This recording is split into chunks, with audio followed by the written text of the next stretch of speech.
Welcome to the treasure room.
Ten, 9, 8, 7, 6, 5, 4, 3, 2, 1, 0. Prepare for vault door opening.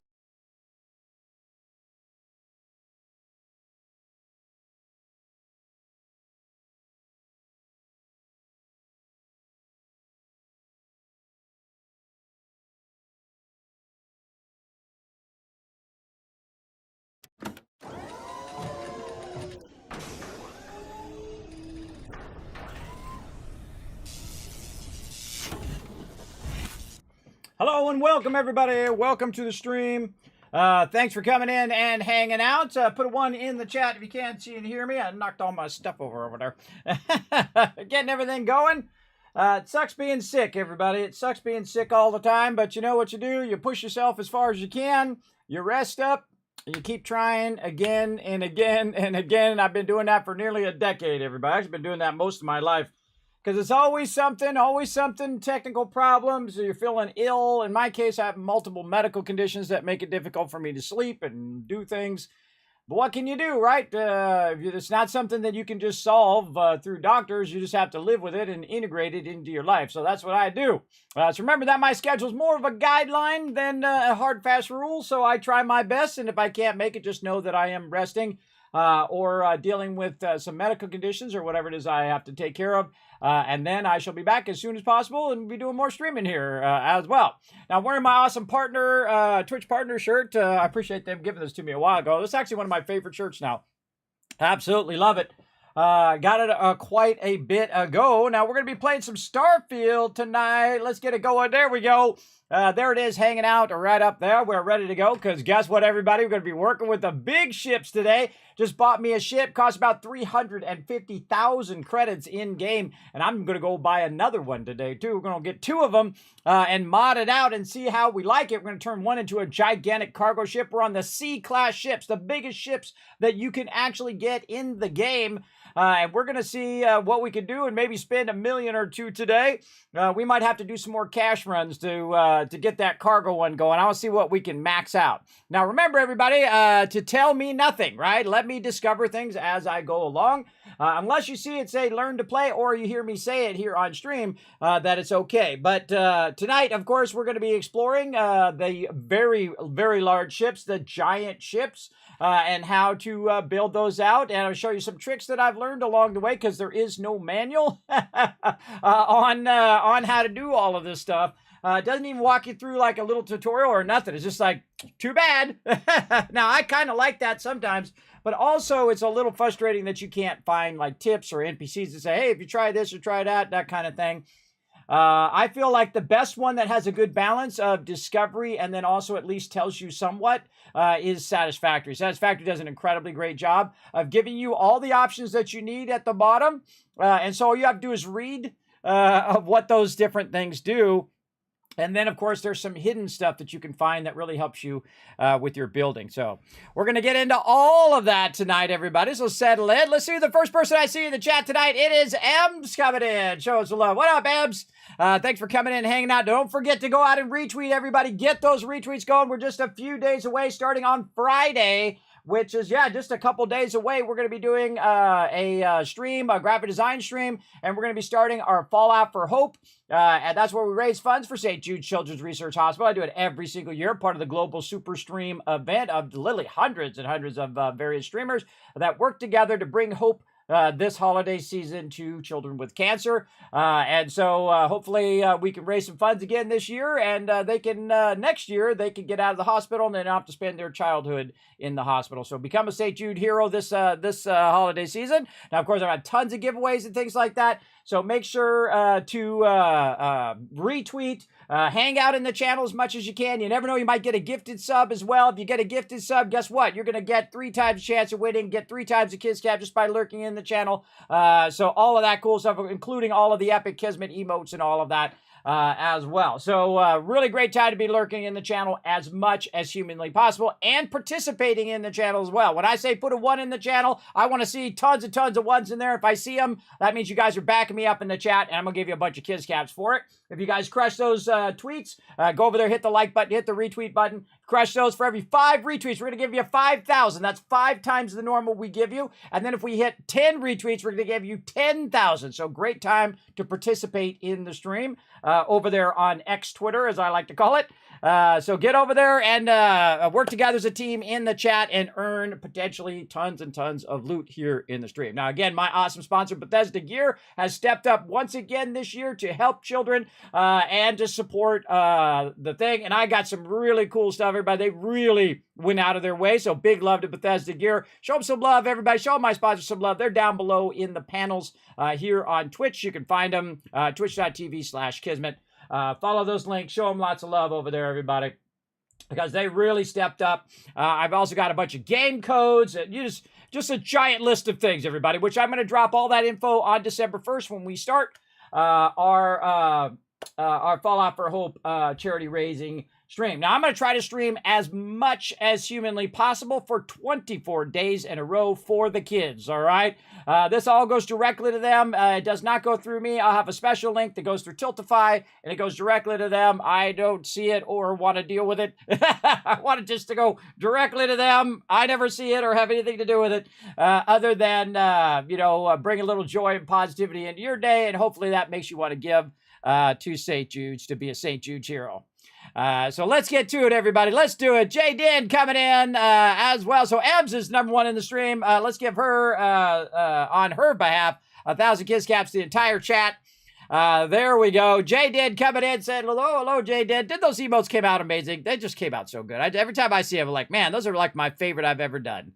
Hello, fine people of the interweb, says Hillbilly Convoy. How you doing, Hillbilly? I hope you've been well. I see you're rocking your brand new sub badge in the chat. Look at that cool. You got your wings.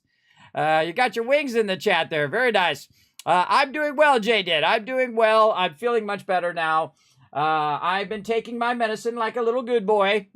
I've been trying to take my allergy medicine especially. Because, man, change of seasons just like hits me like a punch in the face, everybody. Really a punch in the nose. Punch in the sinuses, maybe. It just wipes me out every time. I already have problems. I don't need that problem on top of that problem. You know what I mean? Rotisserie G coming in, showing that love. What up, Rotisserie G? Paul right behind AMZ. What's up, AMZ? Thanks for coming in as well. Appreciate all of you chilling out in the channel. Always good to see familiar faces, and always good to see new people as well coming in. If you're not familiar with my stream, everybody, my name is Kismet. I try to bring a little joy and positivity in today. We try to play some games. We try to get into some funny, silly moments, and it's always going off the rails in this stream. So you definitely want to stick around because you know something's going to go horribly wrong. But we'll do our best to keep it rocking. And again, remember that I'm also streaming at on 4 different platforms at the same time right now on Twitch, on the YouTube, Kick, and also on Facebook, everybody. Kismet goes way above and beyond. You can watch me on whatever is your favorite platform. I don't mind. Again, I just try to give you guys as many options as possible. Now, remember, if you do want to enter the giveaways, when I do giveaways, I'll remind you again then, but just a heads up that you will need to go to twitch.tv/Kismet because they don't let me do it on the other ones. For some reason, they don't let me do loyalty points and all that other stuff on the other platforms, but they will let me do it on Twitch, so I will remind you again, but just a heads up right now, all right? Just a heads up, over there on twitch.tv/Kismet is where you're going to be earning those Kiz caps, so be lurking in the channel as much as you can. Wish coming in, showing some love as well. What up? Repost for caps. Yes, repost. Oh, we're one away. We're one away. Let's go, everybody. One away from getting that 5,000 Kiz caps for you guys, so you guys will have plenty to get it going. Yes, I am back, everybody. I am back, and I'm ready to go. Again, resting up enough so I have some energy here on stream. I don't want to just come on stream and be like, hey, everybody. You know, be a little bump on the log. That's why I'm always saving up my energy. But I save my energy to just give it up my all here on the stream every single time. I think that's what you do on anything that you love. You just got to give it your all. You know what I mean? Whether it's something you love to do or someone that you love in your life. You got to go all in. Don't go halfway. Either you're all in loving that person or you're not in loving that person at all.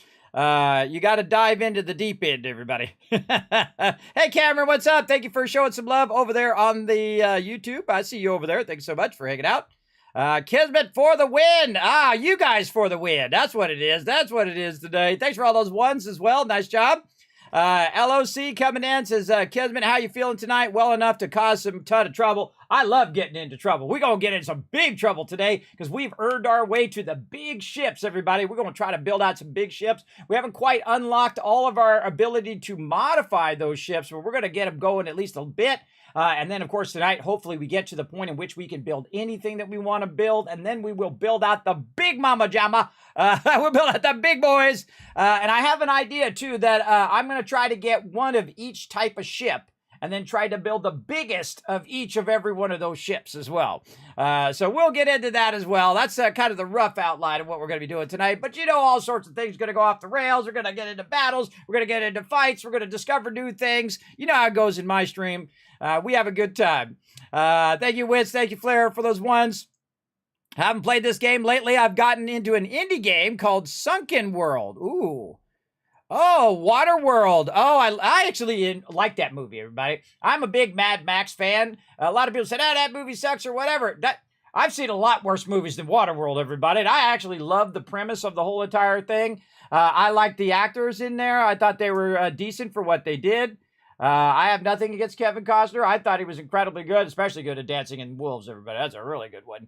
But especially good in that movie. I've actually watched it, I don't know, probably more than most movies, probably 10, 20 times. Because, you know, but half of it, you know what I mean? Like when it comes on, you're like, oh, Waterworld. Oh, okay, I'll watch the rest of this. And then you watch the rest of it, right? And I've seen it all the way through multiple times, but most of the time, half watching, you know what I mean? When you're just relaxing and taking it easy, you know? When you're done doing your whole day's worth of work. Let's see. Sounds fun, Kismet. How's your Starfield exploration going overall? Well, right now, we've made almost 2 million or over 2 million credits in the first kind of 20 or so levels. Of course, I am dominating, building up my gigantic space empire, dominating through outposts. And we have a bunch more outposts we haven't even done yet. We got a whole bunch of stuff we still need to do, but we need bigger ships. And we need those bigger ships so we can carry more cargo so we can go through and start to buy out all of the vendors. And I mean, like, when I mean buy it out, I mean, like, really buy it out. I mean, like, buy all their stuff. Right? And then if it's something I need, well, then bam, I will buy it out and utilize, especially resources, right?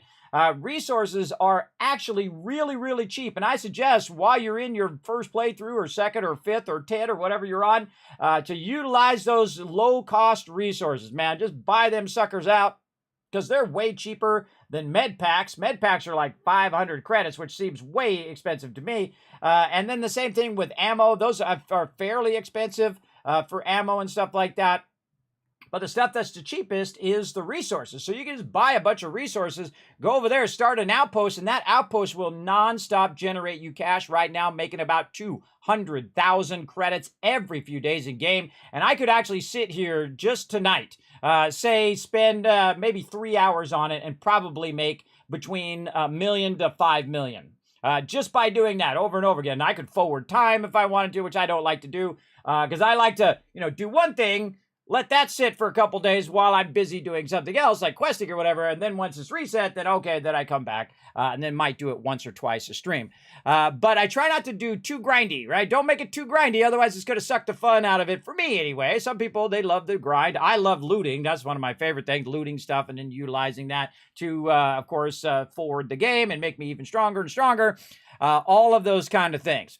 Now, if I had to do it all over again, and I will in the future, if I had to do it all over again, I would have actually not selected the outpost things. Because I actually found that the progression of your outposts as you click and go up the different ranks of your outposts, while it gives you the bigger items, does not actually give you a benefit over the base items if you put no points into your outpost. So we've learned that in this playthrough. So I would have went piloting way earlier and also shipbuilding way earlier, because I need bigger ships more than I need bigger items to store those resources, because I can't sell the resources fast enough or hold enough resources to make it convenient for me to go to every single vendor and sell that stuff, because I gotta keep running back to my ship all the time. So tonight we're going to try to solve that problem by building a big ship that we can go in and utilize as our cargo ship. And then we're going to come back and we're going to buy a second one for 350 grand. And we're going to make a big old fighter out of it, where it's going to do a lot of pew pew and do a lot of boom boom. We're going to build ourselves a big C-class explorer ship or Star Destroyer or whatever we feel like building. Wiz, thank you very much for coming in, hanging out, showing some love over there on Kick. Appreciate it. What if I put 2 instead of 1? Yeah, I'm that guy because I gotta cause chaos. Well, hey, it's your option, but I might have to take away the caps. How about that? No, I never do, everybody. I never take them away. AMZ showing some love. I'm just messing around with you. So thank you very much, AMZ, for that love. Wiz coming in. Hey there, coming in. Says, I tell you something, you're a good entertainer, and I enjoy the stream while repairing my grandpa's pocket watch. Oh, I could tell you a great little story about pocket watches. My father loved pocket watches, everybody. He actually gave me a pocket watch. It's probably worth, I don't know, a couple $1,000. Really super intricate, wonderful pocket watch. He used to have hundreds of them. And he would go in and he would get them and he would clean them out and he'd fix them all up, and just incredibly beautiful. My dad was an incredibly great artist as well. So yeah, he passed away some years ago, but whenever I think of pocket watches, I think of him. So that's really awesome that you're going in and repairing your grandpa's pocket watch. I actually like pocket watches, but I don't carry a pocket watch. I actually don't carry a watch. I do have an Apple Watch that I use, this one here, and it's actually so it may alert me if I fall. So it's more like a medical thing, and it actually saved me a few times because it starts to vibrate. It says, hey, you're about to fall, bro. And I'm like, oh, grab the handrail, right? So that's what I use watches for. Now, I also have the Starfield one, which is over here. Hold on, bear back. Whee! That's a fun part of having your own office, everybody. I've actually got the Starfield watch as well. It cost me $300. Totally worth it, everybody. Incredibly awesome watch, and if you actually look at it, it will change to the different things. Look at that. Isn't that trippy? It's like does a mirror. And then, where's the other thing? It actually changes. There we go. You got the settings. It's this button. Notifications. Moon phases. What is that? Weather. And then music control. What's that? Sensor graphs. And something else. I can't even read it. Torch. Oh, it's like a light. Let me try the torch out. I think it's probably just going to do the display. So torch. Nope. Try it again. I don't know which one of these buttons does what. Oh, I went past it. All right. Oh, I think it's in the upper right corner. Hold on. Let's try it. Yes. It just becomes very, very shiny, and then you can shine it on stuff like that. So yes, I actually have the Constellation Watch. And I actually feel like that's probably one of my more favorite collector's edition. So if you actually like watches, I know one day I might give it away here on stream. So if you're watching the stream, everybody, you never know. Because I'm not really going to use it, everybody. I'm more going to keep it. So one of these days, if I go to TwitchCon and Bethesda's there, I'll be wearing my Constellation Watch. That would be the only reason I would ever wear it, everybody. Big time. Big time. So yes, that's the Constellation Watch for Starfield. That's part of the collector's edition that costs $300. So yeah, I went all in, and then Best Buy. Oh, don't get me started on that, everybody. Don't get me started on Best Buy. We got a hype train going on, everybody. You got 4 minutes and 40 seconds to show some more love. We're at 62%. Come on, let's crush that hype train today. Maybe give away some love, some gifted subs. Let's get it going. A little bit of biddies, maybe. Show some love to the peeps in the chat to get the hype train going. Let's start off real good today, everybody. We got Wiz coming in with the love. I like how it's got the little hands that are holding it. That's cool. Blue Kronos coming in, showing some love as well. Glad to hear you've been multi-stream working. Yes, Blue Kronos. I've been doing it now for how long now? How many weeks? Quite a few weeks. Let's see. I can't even remember. The second the Twitch said it was okay. I think it was at the beginning of November. I thought I marked it over here. So I have a thing that tracks every single stream that I do, everybody. Every stream will stream, every single highlight, every single video, all of that stuff. Oh, look out, TM coming in. Show some love on those gifted subs. Thank you very much for those 10 gifted subs right there, everybody. See, that's what I told you. See, now you got the gifted subs. Now we're going into December where I'm going to be doing a massive amount of giveaways, right? We're going to be raising funds for St. Jude's Children's Hospital. So now is your chance, everybody. Whoop, whoop. Yeah, get on the Kismet Love Train. I'm going to replay that again when I get in my other stream or my other screen. But let's finish up saying hello to everybody. Let's get into it. Hey, Mary Dave, how you doing, man? Hope you're having a good holiday, Mary Dave. Good to see you in the chat. Thanks for coming in and hanging out. Appreciate that. Big time, and thanks to everybody else for the sub love there. I see Baroness and Los Duervo as well. Baroness coming with 9 months, Los Duervo with 4 months. Again, we're going to replay that when I get into my other screen as well. So thank you for coming in. I don't know what that game is, but do me a favor there, Hillbilly Combo. Jump over to the Discord and put that in my suggested games.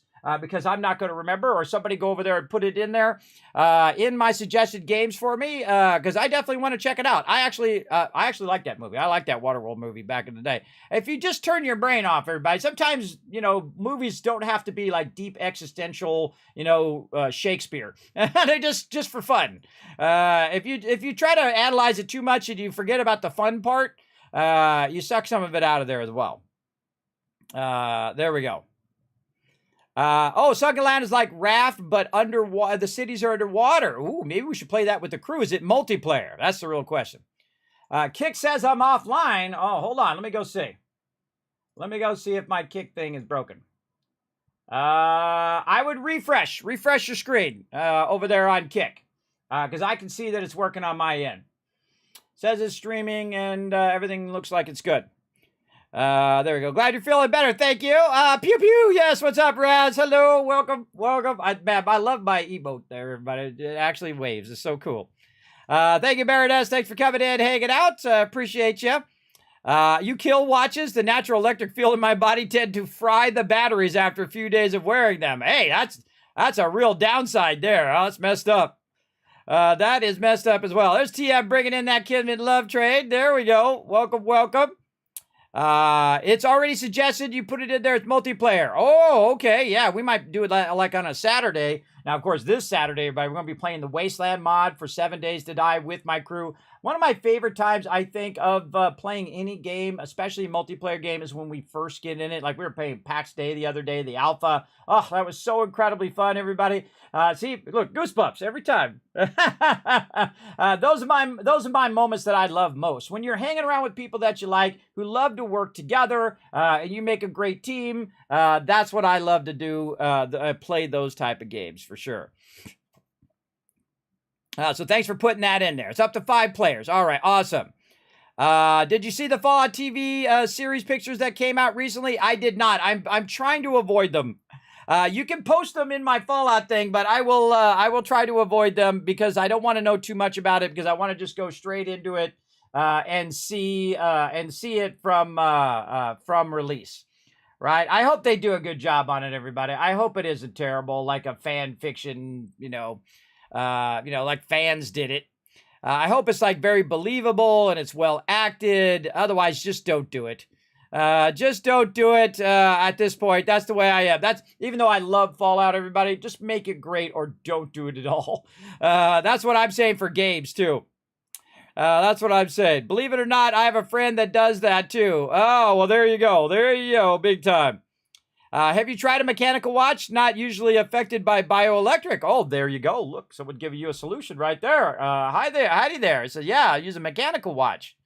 I actually own old mechanical watch. I actually had one of the very first digital watches, everybody. And it was super cool because it was like sexy and nerdy at the same time. And that's probably just sums me up. Sexy, nerdy, everybody. And it was a watch and it was like, a really high class, nice watch. And then what you did is it was a round watch too. And it was like, wow, you have a really nice watch. I said, oh, thank you. And then I flip it up and in the inside, it's all digital and it has a little calculator. And you could do the calculator on it and you flip it back down. Anybody remember those watches back in the day? If you had one of those watches, put a one in the chat, everybody. So it's sexy nerdy, everybody. And everyone's like, oh, it's got a calculator in there. That's really cool. And I said, yeah, it's got like a little digital calculator in there so you could use it as a calculator. So I didn't have to carry a calculator around when I was in school. So I could just use my watch. Very, very cool. Of course, you don't use it when you're not supposed to use it, everybody. Don't use it. Don't cheat.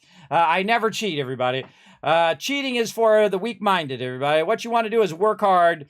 And the whole point of failing on a test is to tell you that you don't know what you think you know. You should go in and practice it more and get better at it, right? That's the whole thing. And there we go, everybody. Choo-choo. Here comes those emotes. You can thank TM and all my awesome peeps here showing some love to all of you in the chat for those emotes as well. So let's go. Let's get into it, everybody. Let's get into some Starfield.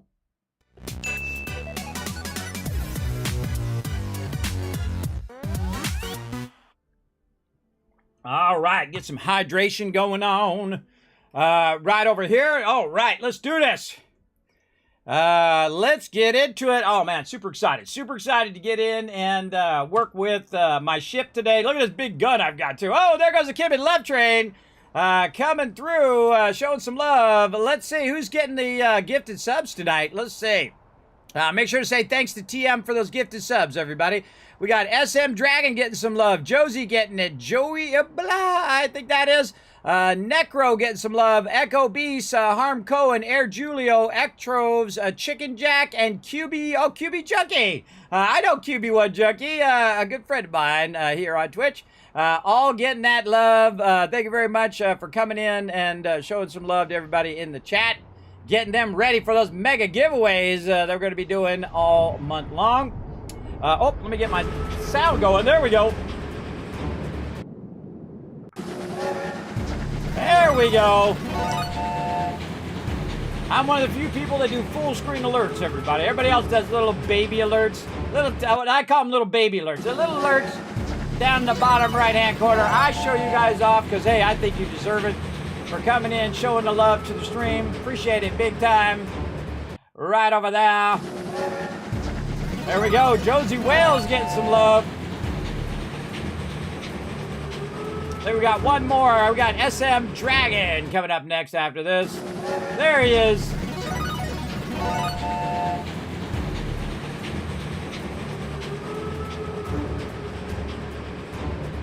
All right. Now we also want to make sure we show some love to Baroness coming in as well. There we go. With 9 months of sub love, getting close to getting your wings right there. 12 months are going to get you your wings. As well, thank you very much for that love. You're going to have a little baby dragon follow you around. Norbert's going to take good care of you. Right over here, boom. Also, Loris Travel coming in, showing some love with that 4 months of sub love as well. Appreciate everybody that helps support the stream. Thanks for coming in and showing that love. Oh, we got another one coming in. Of course, this is as long as you can be subbed, everybody. That's 75 months. That's some serious love. Now remember, as a viewer, you do have a bunch of emotes that you can use right now. Let's see some GGs in the chat. Let's also, all my subs, you got a thank you emote. Use that thank you emote in there. These ones right here, everybody. I work real hard on these. Right over here. Where's my new emote? Bam! Look at all these new emotes right over here. So you can go ahead and utilize these. Let's actually make these a little bigger. Over here. There we go. Make them real big. There we go. So remember, up here, you get all of these 5 emotes up at the top there as a viewer. So if you hit that follow button, bam, you get some epic emotes that I designed for you, including the one. You get Saltbot, you get me tipping the hat, as well as some GGs and highs. And right now, you can be using that GG emote to say thanks to the people that keep this stream going. Of course, all my subs got 5 new emotes over there as well, because I moved my emotes out of here down into the lower one there. And then, of course, you can use that thank you emote in there. And thank you so much, Blair and Fire, as well, for that massive, massive 75 months. That's as long as you can be subbed, everybody. I've been a partner for that long. How many years is that? That's a lot of years. As well, Unforgiven coming in with the 20 months of sub love as well. Now we're getting that Kismet love train fired up. We're getting it fired up. Let's take a look at our big old mama ship here. Show Unforgiven some love in the chat as well. Look at this big boy. So incredibly cool, everybody. Very, very cool. Now, the first ship, we're going to turn this into a cargo ship. Now, before we get into it, of course, we got our big boy guns here. We got our chain gun. We got our kind of a grenade-like launcher gun here with 35 bullets. Yeah, that's a big grenade launcher. And inside the ship, there's going to be a bunch of resources when you first buy the ship, right? And there's also some things on the ship that I can't even make in my builds because I don't have shipbuilding to that level. So what I'm going to do is just go in and might as well, before I go in and start modifying the ship. Oh, more love coming in. Here, Luna, as our love train conductor, coming in, showing some love right here. That's 5 gifted subs going out to the following awesome peeps. Hair Luna, hey, Hair Luna, you got a gifted sub. Dark Harbor, Hop Shock, we got Warlock, and the wonderful J Guys Mom also getting a gifted sub. Oh, if you guys are getting gifted subs at the right time, I tell you, don't stay in the stream every minute that you can. I'm telling you, we got some epic giveaways this whole December. So make sure to be hanging out in the stream. That's a lot of love dropping right there, everybody. A lot of love for all of you. And again, thanks so much for helping support the Kismet Love Train. Appreciate each and every one of you who do hang out in the stream. All right. And again, we're going to clean this place out and clean it up just a bit because some of this stuff may disappear, especially if it's stuff that you put down. Or if I take out a certain area of the ship, it's going to basically take out that particular part of the ship. Now, sometimes it's really hard to get to these things. Like that one in the back there, I can't get from that direction. But if I come over here and do it from that angle, then I got it. What's this say? This says, I am drinking from this mug, then walk away. Am I drinking from this mug? Then walk away. Oh, there we go. That means a whole different thing. If you see me drinking from this mug, walk away. I think that'd probably be better, but there you go. I get the gist of it. And again, I'm just going to go in, grab all this loot that's in here, and utilize this loot. Now, I don't really need all of these various areas in here, and I think I see something underneath here. Let's go ahead and try to lift this up, move it out. Oh, yeah, there's a surgical tray under there that I could get to. Oh, sorry, Barrett. I don't want to talk to you. I just want this surgical tray over here, bud. I don't want to talk to you right now. I'm just trying to grab this loot. Now, again, a lot of this loot, everybody, you can't do anything with it. You can't go in and modify all of this stuff. And the only thing that I really care about is the ability for me to transport cargo, right? I don't really care about the interior things. I haven't really been using the interior research thing and the interior thing there. I haven't been using that and probably won't use that. What I want to do is I want to have as much potential cargo as I possibly can in one single ship. Now, most of the stuff is miscellaneous trash, like, you know, stuff you can't scrap or use for... Again, I don't know why they didn't make it like Fallout 4. That was a brilliant leap forward, that everything had an actual function and use. And then they kind of walked that back in Starfield, where now you just have a bunch of junk that you pick up that you could sell to the vendor or you could use for decorations. But other than that, this stuff is just, you know, decoration laying around saying, look at me, you can pick me up, but I'm not going to be all that useful for you unless you want to make a few credits by selling me to the vendor, or if you're trying to go in and get your commerce skill up. It's actually fairly useful for that, which I've done at the very beginning of the game. As well. Yeah, there's actually some in the trash can there. Nice. And I can actually pick up the trash can, hold down E. You can pick it up, move it around. You can also take it, knock it around. You can pick it up, rotate it with your mouse button. Okay. How about I just jumped out? Rotate it with your mouse button, throw it around, whatever you want to do with it. You can do that as well. And I just like look for stuff that, you know, that actually is useful. Like something that's actually useful would be something in here like that Space Trucker casual wear, so it's an outfit, and then there's some resources in there that I could potentially use. But again, I feel like they really kind of made a big step back in the crafting, in the fact that you can't take this stuff and break it down into its base components. You can't craft ammo. You can't do all those things. And again, you know, I give them a benefit of doubt in the beginning, but I'm the type of person that will tell it to you straight, everybody. I feel like, again, that they kind of limited themselves. Oh, look out! Right there, get some love. Thank you very much. Unforgiven going in, showing some love over there on Patreon. Thank you very much, Unforgiven, for becoming a patron over there. After you're a patron for 1 month, you actually get your name at the end of the stream. As long as you remain a patron, you will get your name at the end of every stream and every video. So thank you very much for that Patreon support. Patreon is the single greatest place to help support the stream, everybody. And also show yourself off, because I love to show off my community as well. And I appreciate all of that. And sorry for the delay on those guides, everybody. As a lot of you know, that I have been in and out pretty rough this year, and just try to get past the whole allergy season here. But I am working away on them, so I hope to drop those soon. And they're going to drop to all my patrons first, because you guys get early access to all of that stuff.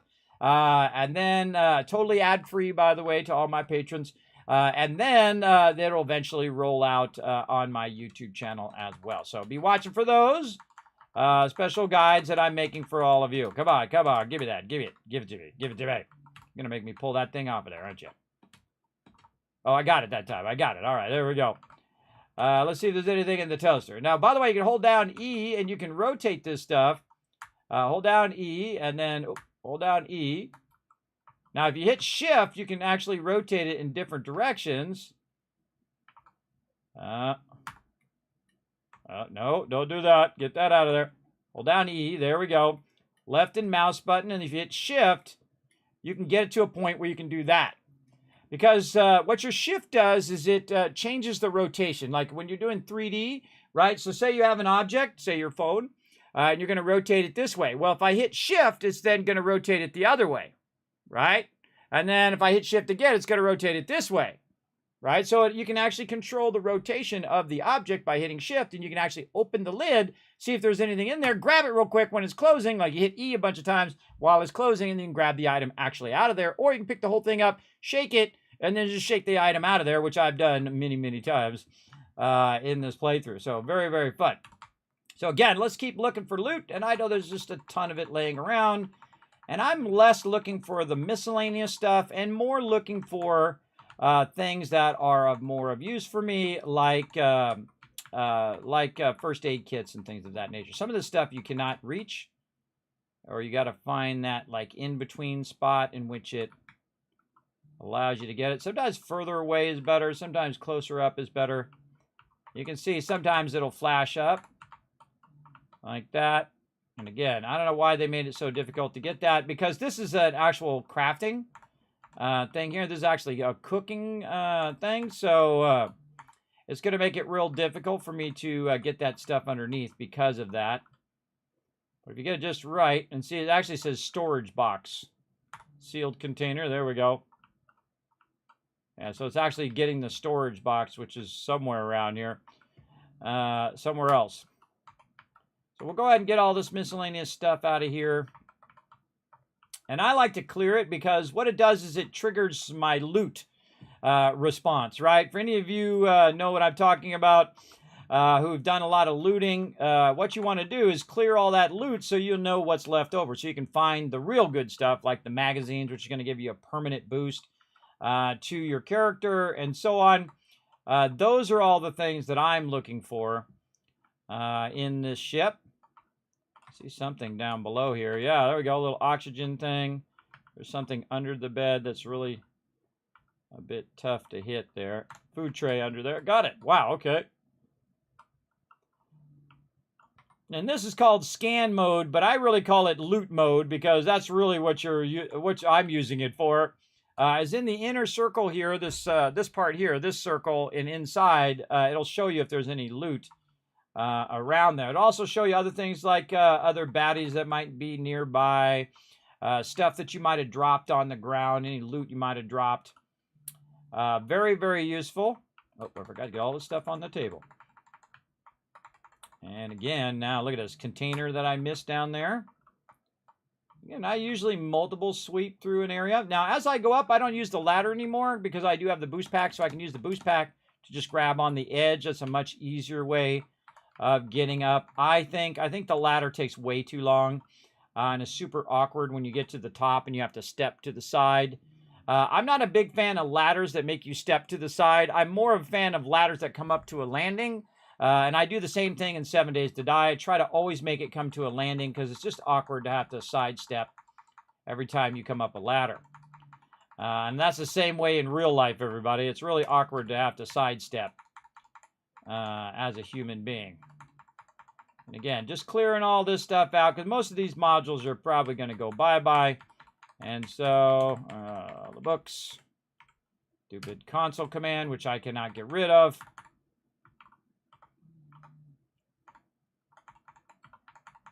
That would have been one of the first things that I found if I was beta testing this game, everybody, is that console command and being able to unbind the console command, which you can't do. It's really annoying. It's really, really annoying. All right.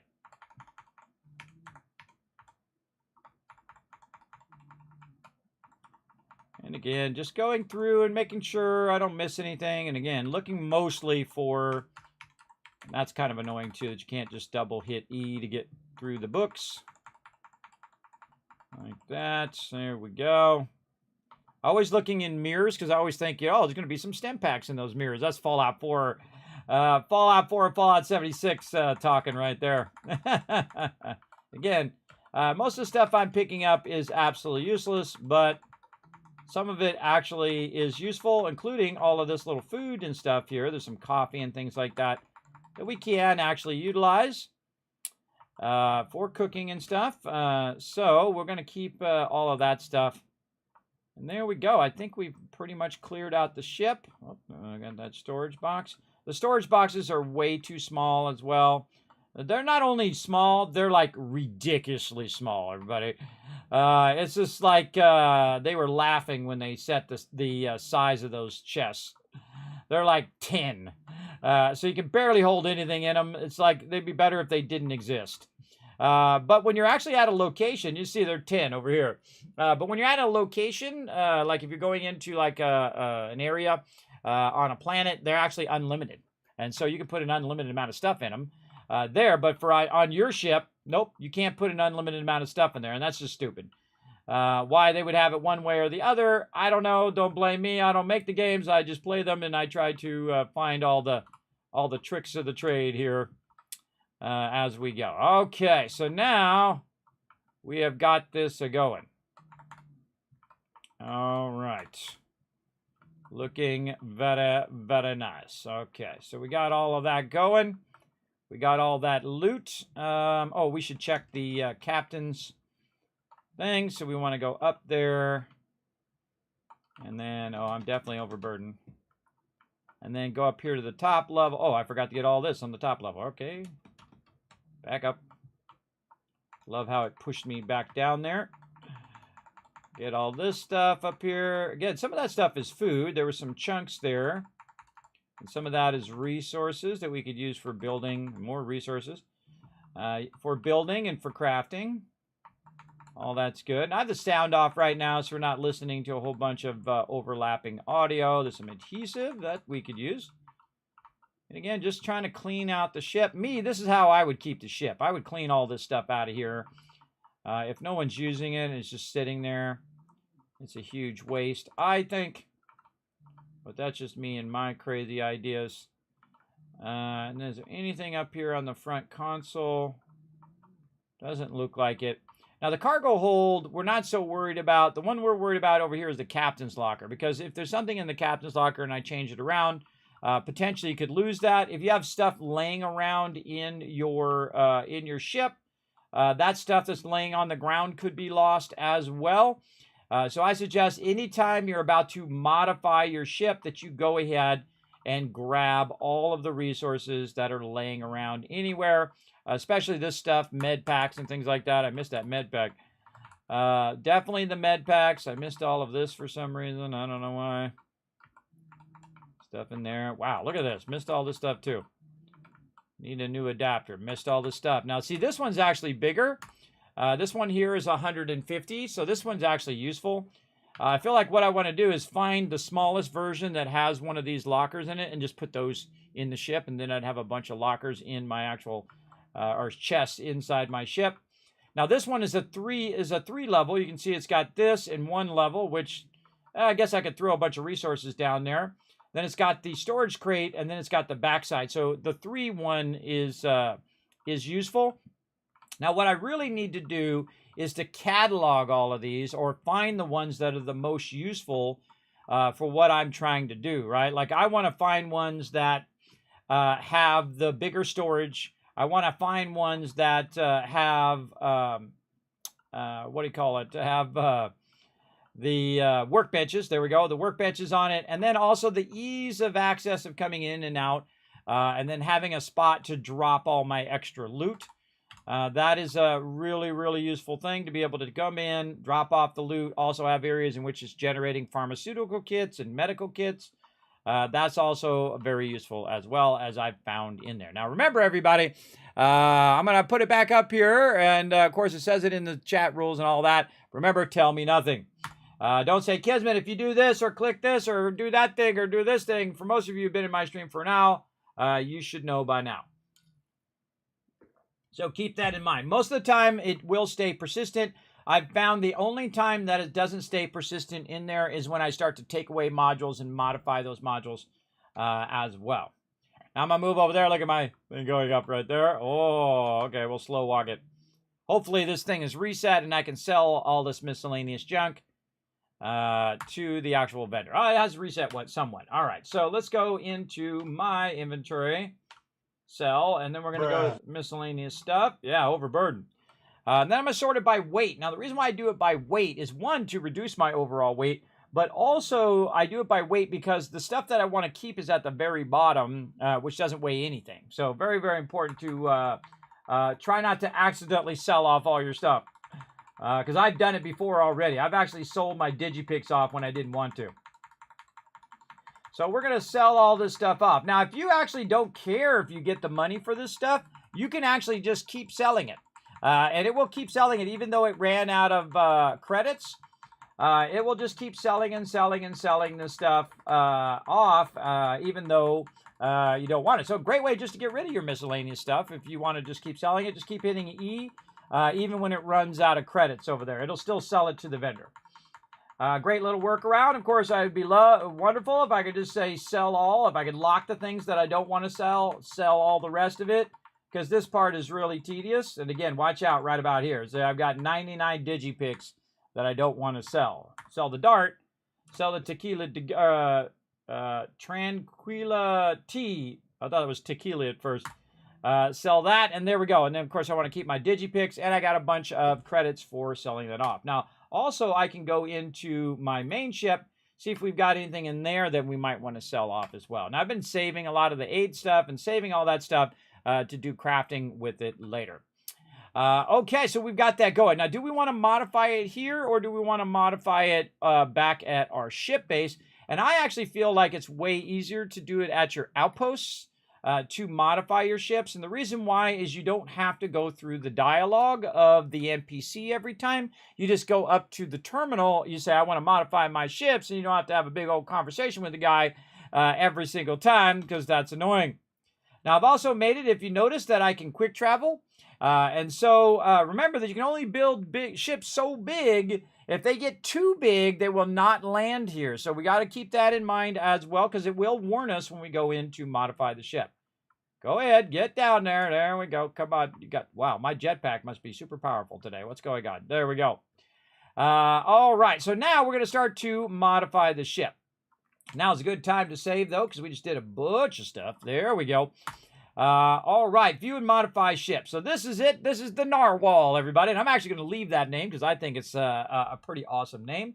And what this is a Class C. Now, to fly Class Cs, everybody, you do got to get your piloting up. Again, if I had to do it all over again, I would advise you not to go into outpost engineering, because it doesn't really make that big of a difference on your outpost. This should be revamped in the future. When I get a small container, it should be 50. When I get a medium container, it should be 150. When I get a large container, it should be 500 relative to whatever the object is and how much weight it takes. It should be a lot more. It should be worth my very precious skill point that I'm putting in there, and it's not really. In fact, you actually are getting diminishing returns from the outpost rank ups. The first one will give you 50. The second size, the double size, will give you 98. So if I put two small ones down, I get 100. But if I put one medium size down, which is supposed to be double this, right, it gives me 98. And if I get the large one, guess what? It gives me even less than 2 mediums. And even less than if I had done 4 smalls. So that makes no sense to me, everybody. It doesn't give you, it actually gives you a sense of reverse progression. That definitely needs to be fixed. Absolutely and incredibly needs to be fixed. And these boxes need to be way bigger from the very beginning. Even the small ones need to be way bigger.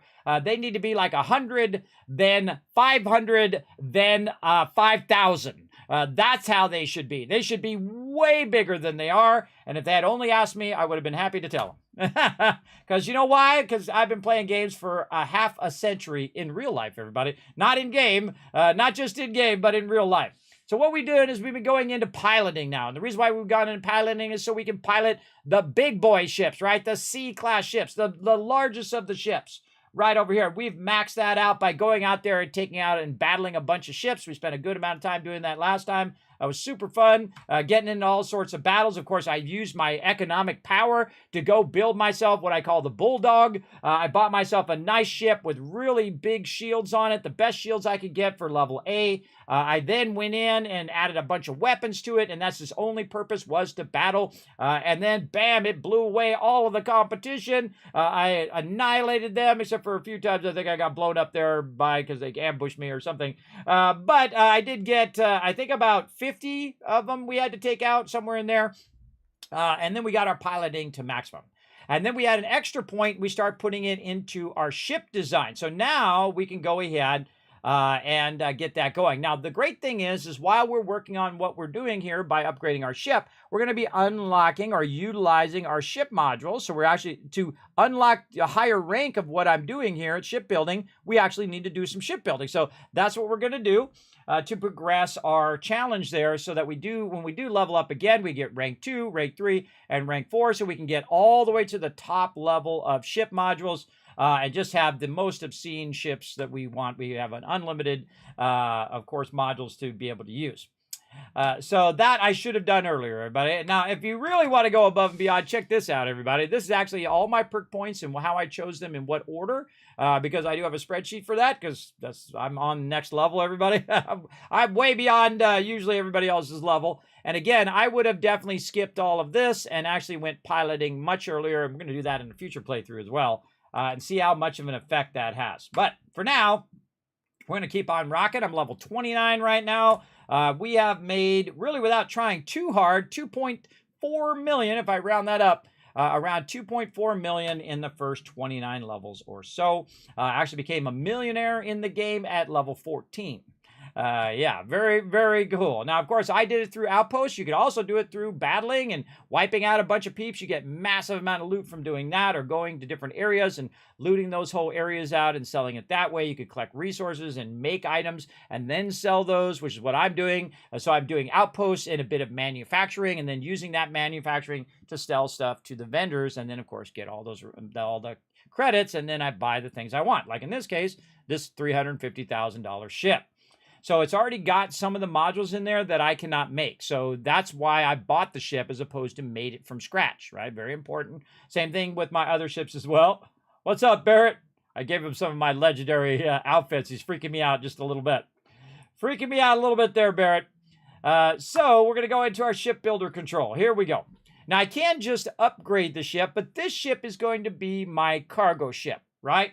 So what we're going to do is we're going to go into the ship builder, and I suggest before you get serious about building, you just go in there and kind of fool around first. Now, the first thing I'm going to do is absolutely just delete all of the weapons, because this is not going to be a weapon ship, right? So I know that I'm not going to need the weapons at all. This thing here in the front is a weapon mount. That's out of there.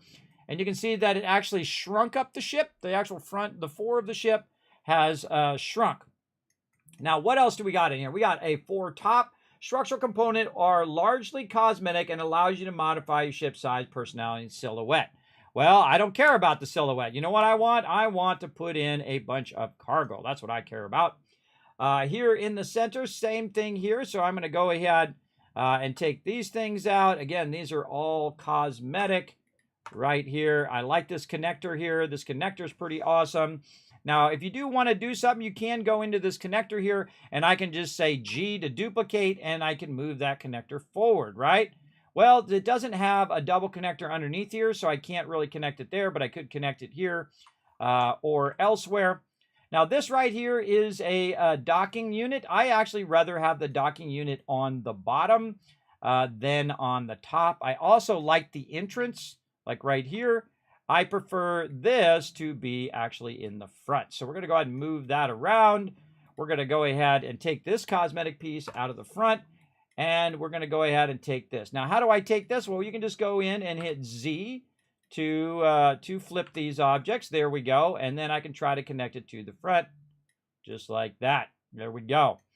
And now that's going to connect to the front. Now, this right here is landing gear. So this is going to allow me to go in, and I'm going to end up in the landing gear. That's not going to work out, everybody. That's not going to work out. That's just going to be in the way. So the first thing, you just want to tinker. Just fool around with your stuff. And let's take that out of there. Let's take this out of here. What do we got up here?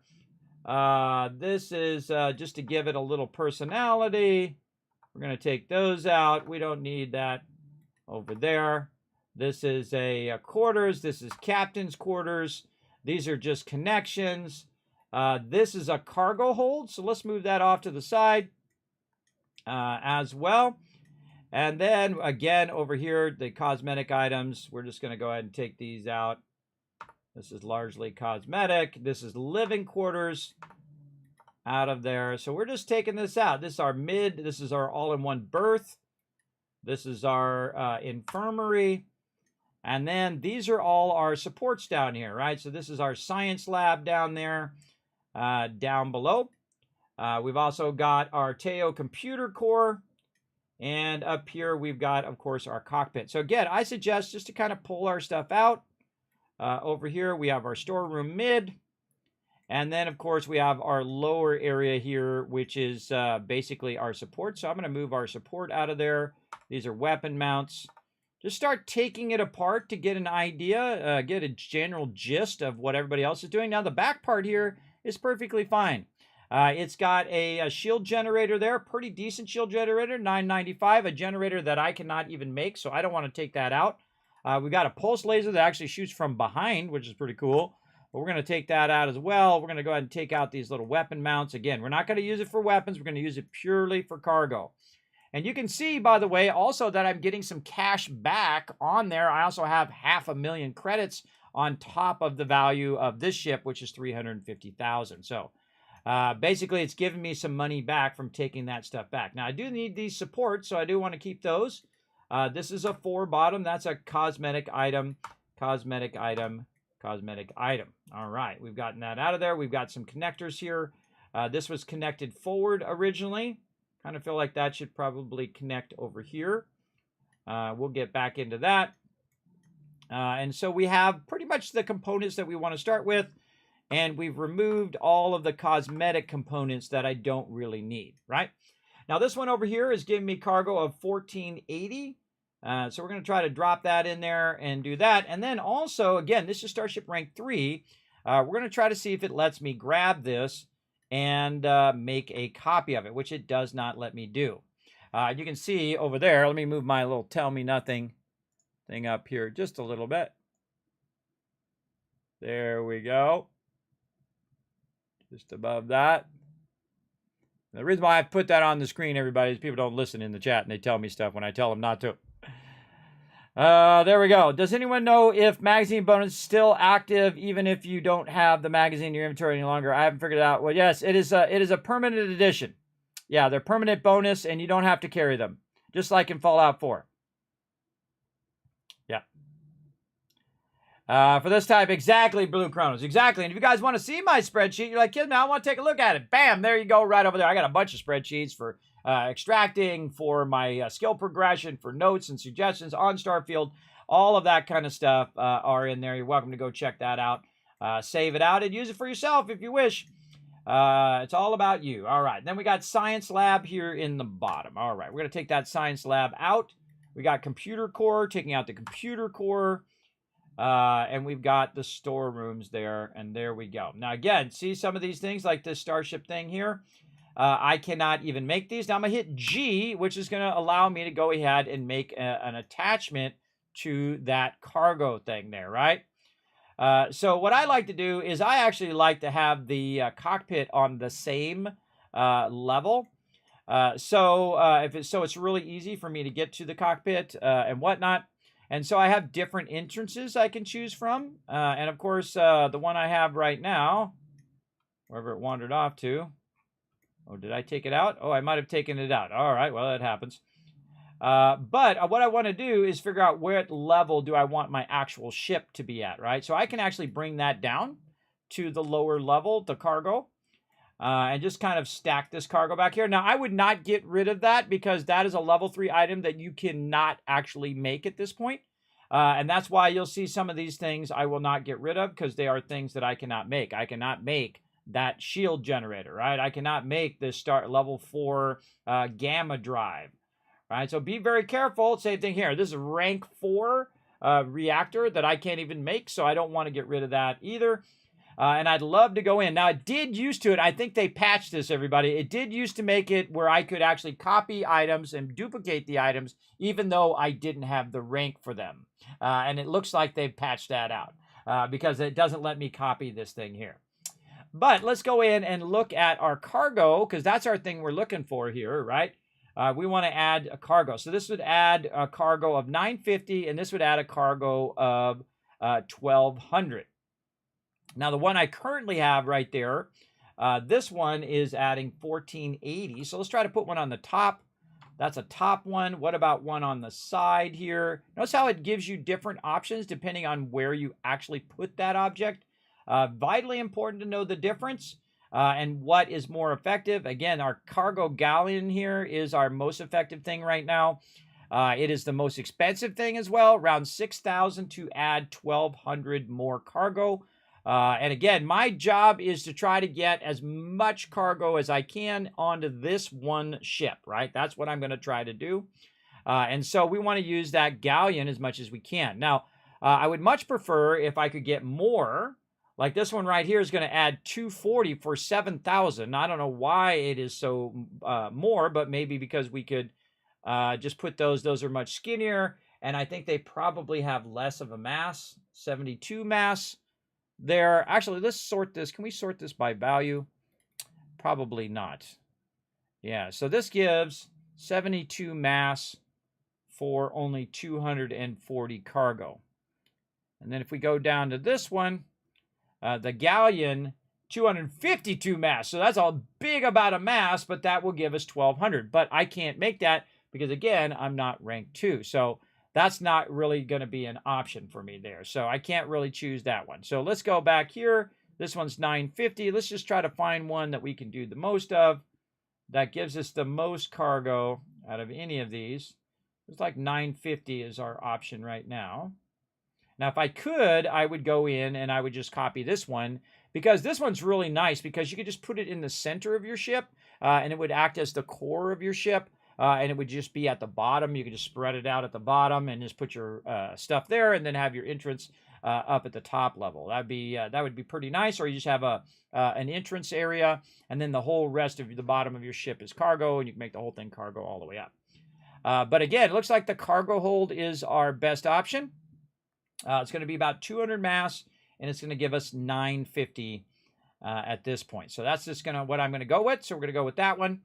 Now it's going to start costing us money now. Now we took some of it away, so it's going to give us kind of a balance, but it's going to start costing us some cash. And the great thing about these modules is these are modules that actually connect to each other. So if we go hold control, we hit G to duplicate, they're going to connect to each other really nicely here. Look at this. Look at that, how we can run those out the side. And now the cargo we can make is 5,560. So already just with these right here, I've made it where I can actually have more cargo than my current ship, right? But we got to get our ship back together, and we've got to get our various living modules and connection modules and whatnot. So all I want to do is have the different components of the ship, right? So the different components of the ship is your bay, which is your entrance, right? Not like your bay, like the person you love, but your actual entrance of your ship. And we've got the stability landing bay, which is the one we had from before, which is just a smaller bay. And then we have a longer one here. I'm a big fan of the longer one. And the reason why I like the longer one is the fact that it also sometimes has the ability to generate your med packs and stuff. So good to know the difference. One of the things also I think it should do is let you go inside the ship before you actually accept it. Because then you could see if it was the modules that you want. But you got to just know which modules they are in your head. And that's tough, everybody, because that means that I would have to build it, look and see if that's the one I want, and then come back and then change it later. And that's not really what I want to do. What I want to do is to go in and actually start not in the actual bay entry here, not in cargoes. These are dock units where you can dock other items to it. We're not going to use those for right now. We have fuel tanks, but we already have our fuel tanks in there, so we don't need those. Various gear, like your landing gear. I've already got the landing gear, and I'm just going to duplicate those as I need them, but you can get different types of those as well. Grav drives, already have a really fantastic grav drive that I bought because it's, again, that higher end item. So I just want to buy the highest end items and then put all the regular items that I can use myself. These are HABs. Now, this is what I'm looking for here. So I need to look for the different HABs that I want. Do I want an engineering? Do I want berth? Do I want companionway? Now, what do each of these things do, right? So we've got a companionway. Demos module that has several different interior configurations for a variety of personalized options. That tells me jack squat. It tells me nothing about what this is. So I'm going to say, okay, this is to put your companions in, right? So it probably gives you more crew. So as we go up, we're going to do companionway one by one. Let's do a companionway down here, maybe a bigger companionway. Let's see. Yes, a C right here, and see if that gives me more crew. No. How about down here? Companionway. Any other companionways down here? So we got a D, we got a C, we got a B. What is that doing? I don't know. I don't know what the heck it's doing. It doesn't seem like it's doing a dang thing. As this also should be sortable by, this is a 1 by 1, this is a 2 by 1, and this is a 3 by 1. It should all be sortable by that kind of thing. I can see here that the engineering bay actually gives me an additional crew.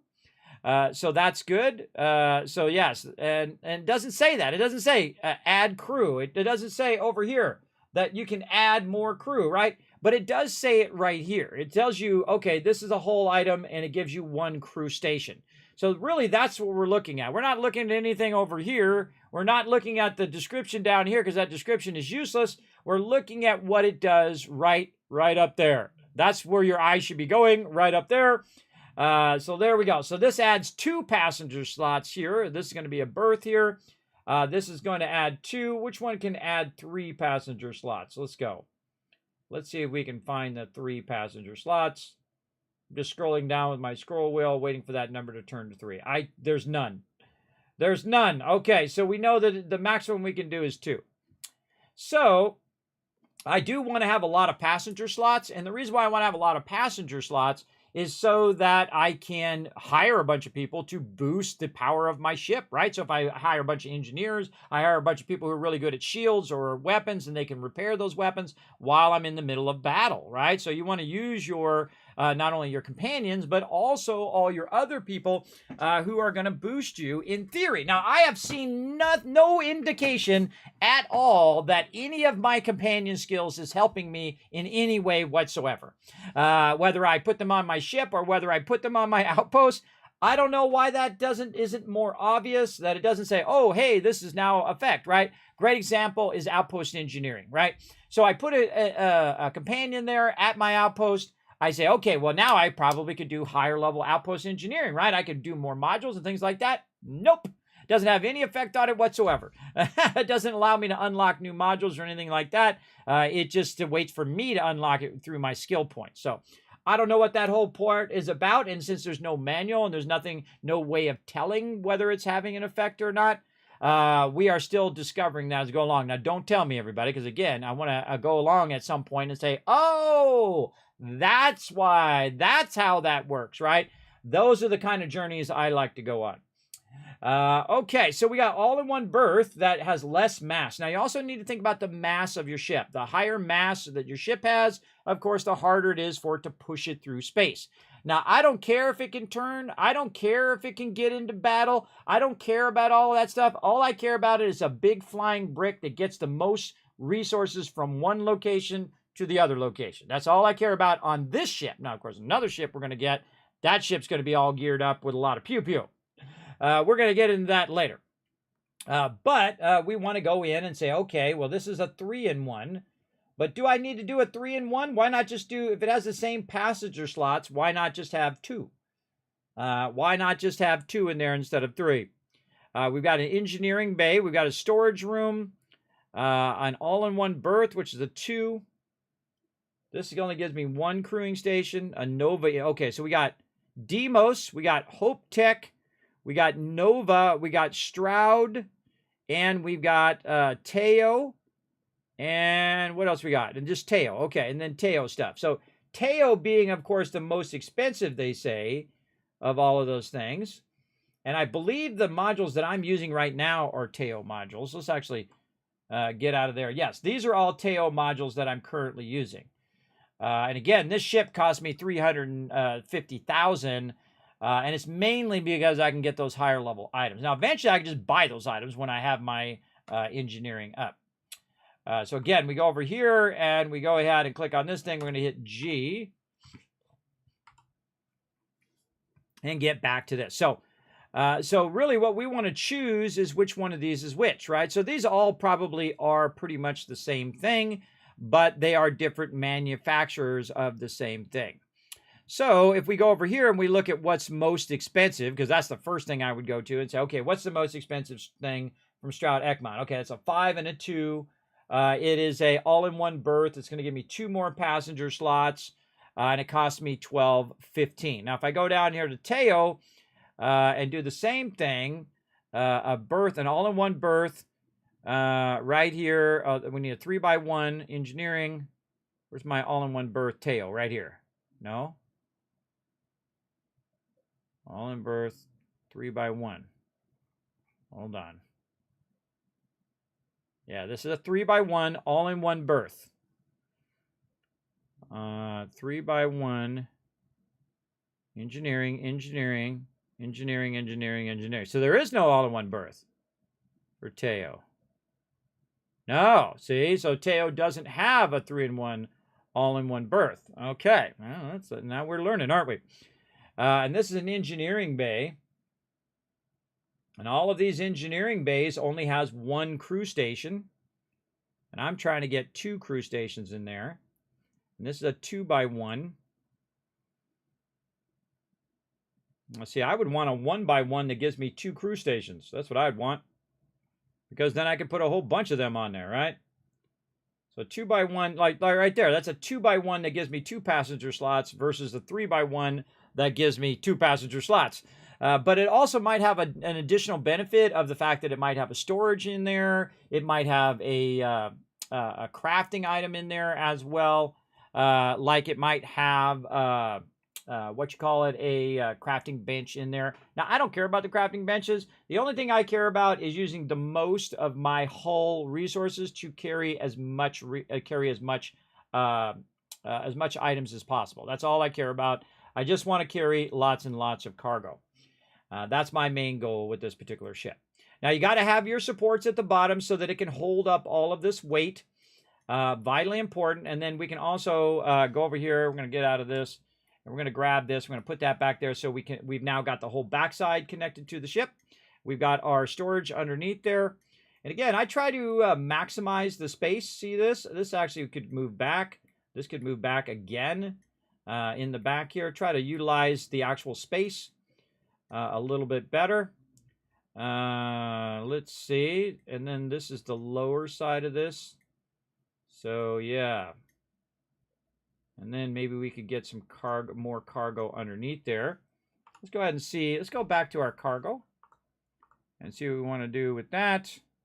And this should allow me to put that cargo hold under there. It's going to be 950. All right. There we go. We got a cargo hold under there, and maybe we can slip another cargo hold in there. Yeah, it's a sideways cargo hold.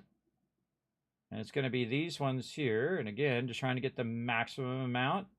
950. I don't care about the price because I'm so incredibly rich in the game, and this is why I do that. That's why they call me the Space Tycoon or the Gaming Tycoon, because the first thing that I do is literally make so much cash that money becomes irrelevant. There's no limit to how much money that I can go ahead and spend now, right? Because I got 500 grand on me right now, so I can build out whatever I want. In fact, I could actually just go and grind a bunch of money and have several $1 million on me if I wanted to. Because from the very beginning of the game, I made passive income. Income that just keeps generating for the whole entire game. Even when I'm over here fooling around my ships, guess what it's doing? It's making me money right now. And I love to crush games in that way. To absolutely crush it. Now, I kind of feel like this is what we want to do with these.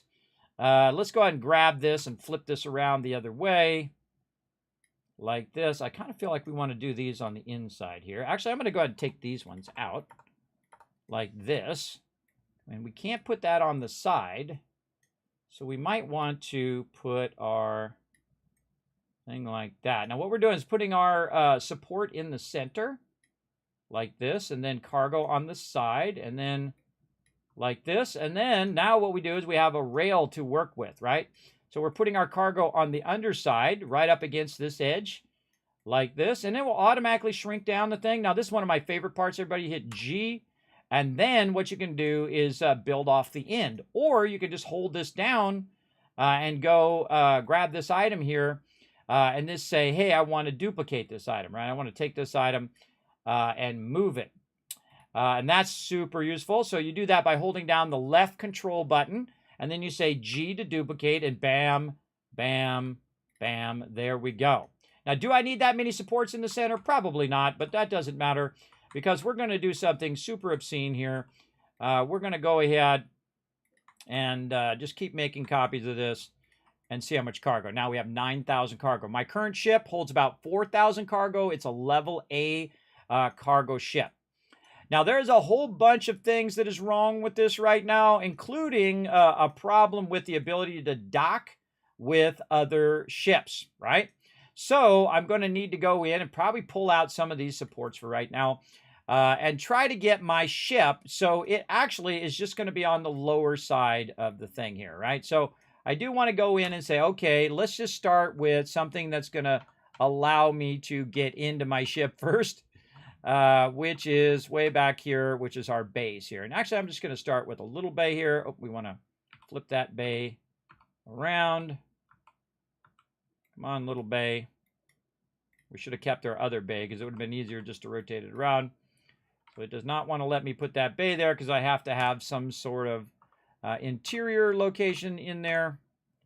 So let's get, again, one of our habs going.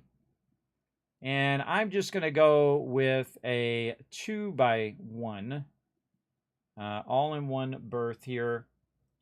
2x1 berth to add to my overall passenger slots or crew stations. I kind of feel like I want more crew stations than anything else. And add one crew station or passenger slots. I think I would rather have crew stations. So let's go with mid-top. Oh, I see. It's going down the mid of the ship. Okay, let's go with that 3-in-1 mid. Then we'll go ahead and, again, add an entrance. I like the entrance to be on the front because it's going to be toward the where I'm going to be selling stuff. Oh, look at this. We also have this one, too. This one just showed up as well. So we had these three, and then this one here, which I actually really like. I think this is the one that was there from before. Over here. So there we go. Now, remember, everything that you're doing, you could just undo later on. Now, this, I would go ahead and put actually right there because you can't get up to the upper part of the ship from right there. Now, it's going to put a ladder up into your main cockpit area there. And so there we go. So now we're getting started. Now we can flight check this and it's going to tell us all this stuff, low mobility, and that's okay if it has low mobility. Again, it's not going to be a fighter. It's not going to be a ship that we're going to be battling with. Now me, I prefer to put the actual connection to other ships or the docking ring at the bottom, right? I prefer to put it at the bottom. And we can see that we have this slim docker right here, two bigger ones. So we're going to go with the slim docker there. And it's actually going to be underneath. And this allows me to build the ship as high as I want to, right? And then we're going to go ahead and take this one out. We'll get that money back. And again, it's not about being pretty. It's about being functional at this point. So I'm going to go ahead and put these here in the front. I'm going to go ahead and say, you know what? I'm going to go ahead and take this one here and move that out and take this and move that there. So basically these are my structural parts of my ship.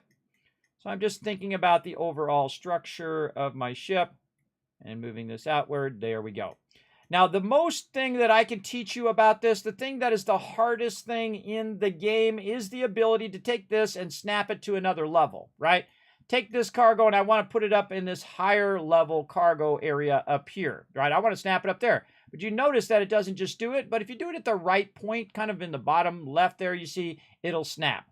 Another thing you can do is hold down Control and watch what happens. You can actually scroll, use your scroll wheel up and down. If you only learned one thing in my stream right now, you should be going, oh my God! Oh, Kismet, thank you so much. That took me so long to learn that, everybody. So hold down left control, scroll wheel up and down. It allows you to move your objects vertically.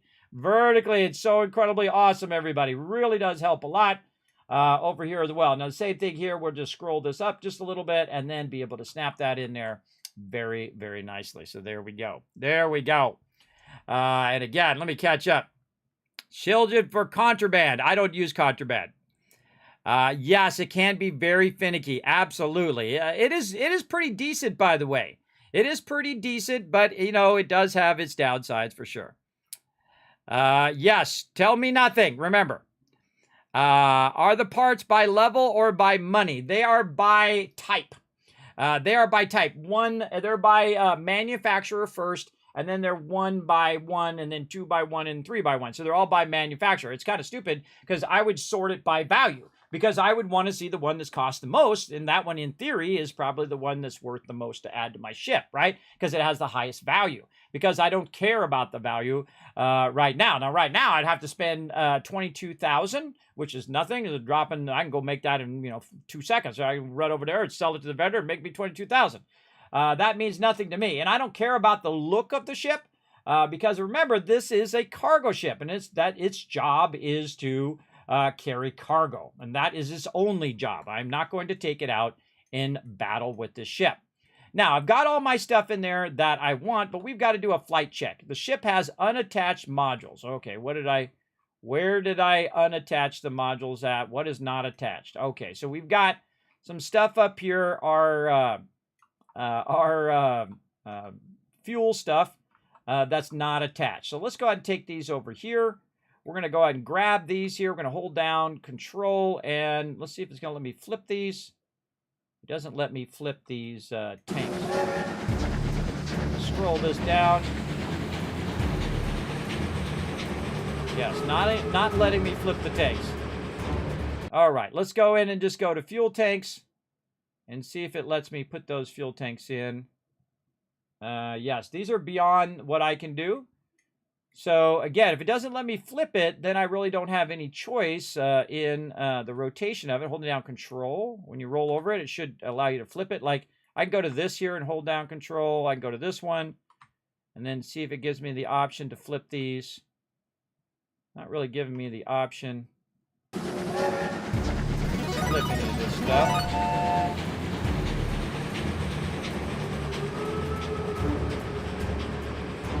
Lots of love coming in right there. Thank you very much, everybody, for those gifted subs. I appreciate that. Unforgiven, giving some love. We, again, have DJ Watkins coming in with the 64 months of sub love.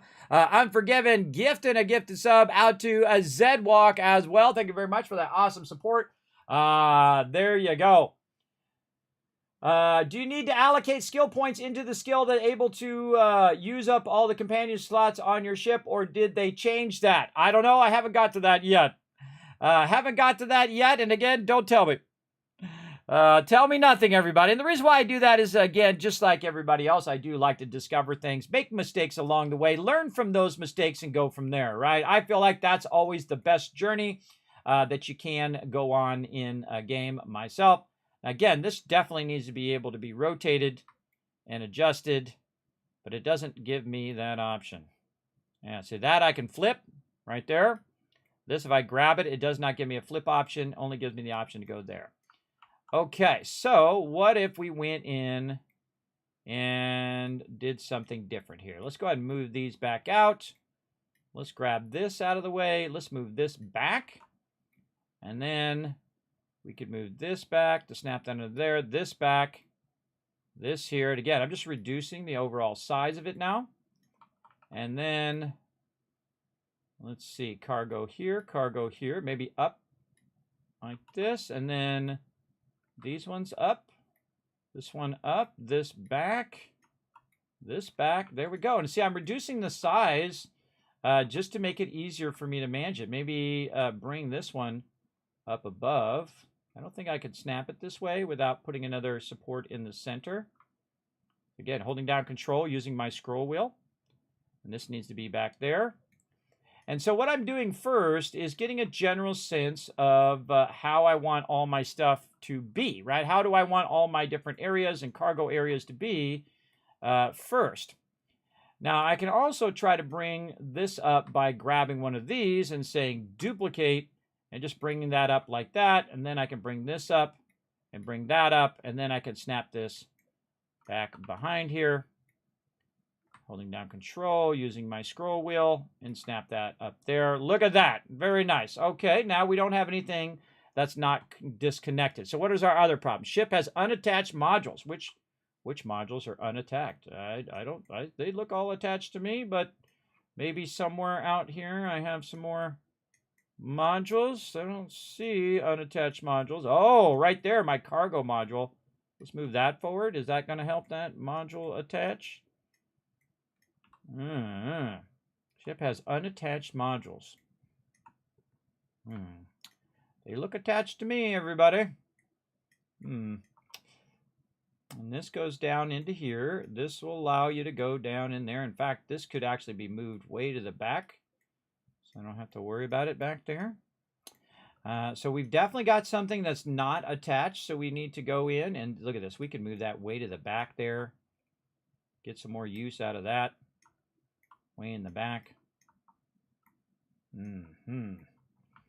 Now, once I have a general idea of what I want, I could actually make this go even faster. So what I could do is actually say, you know what? I did all this work, but I actually want to cancel it, and it'll put it all back to the way it was before.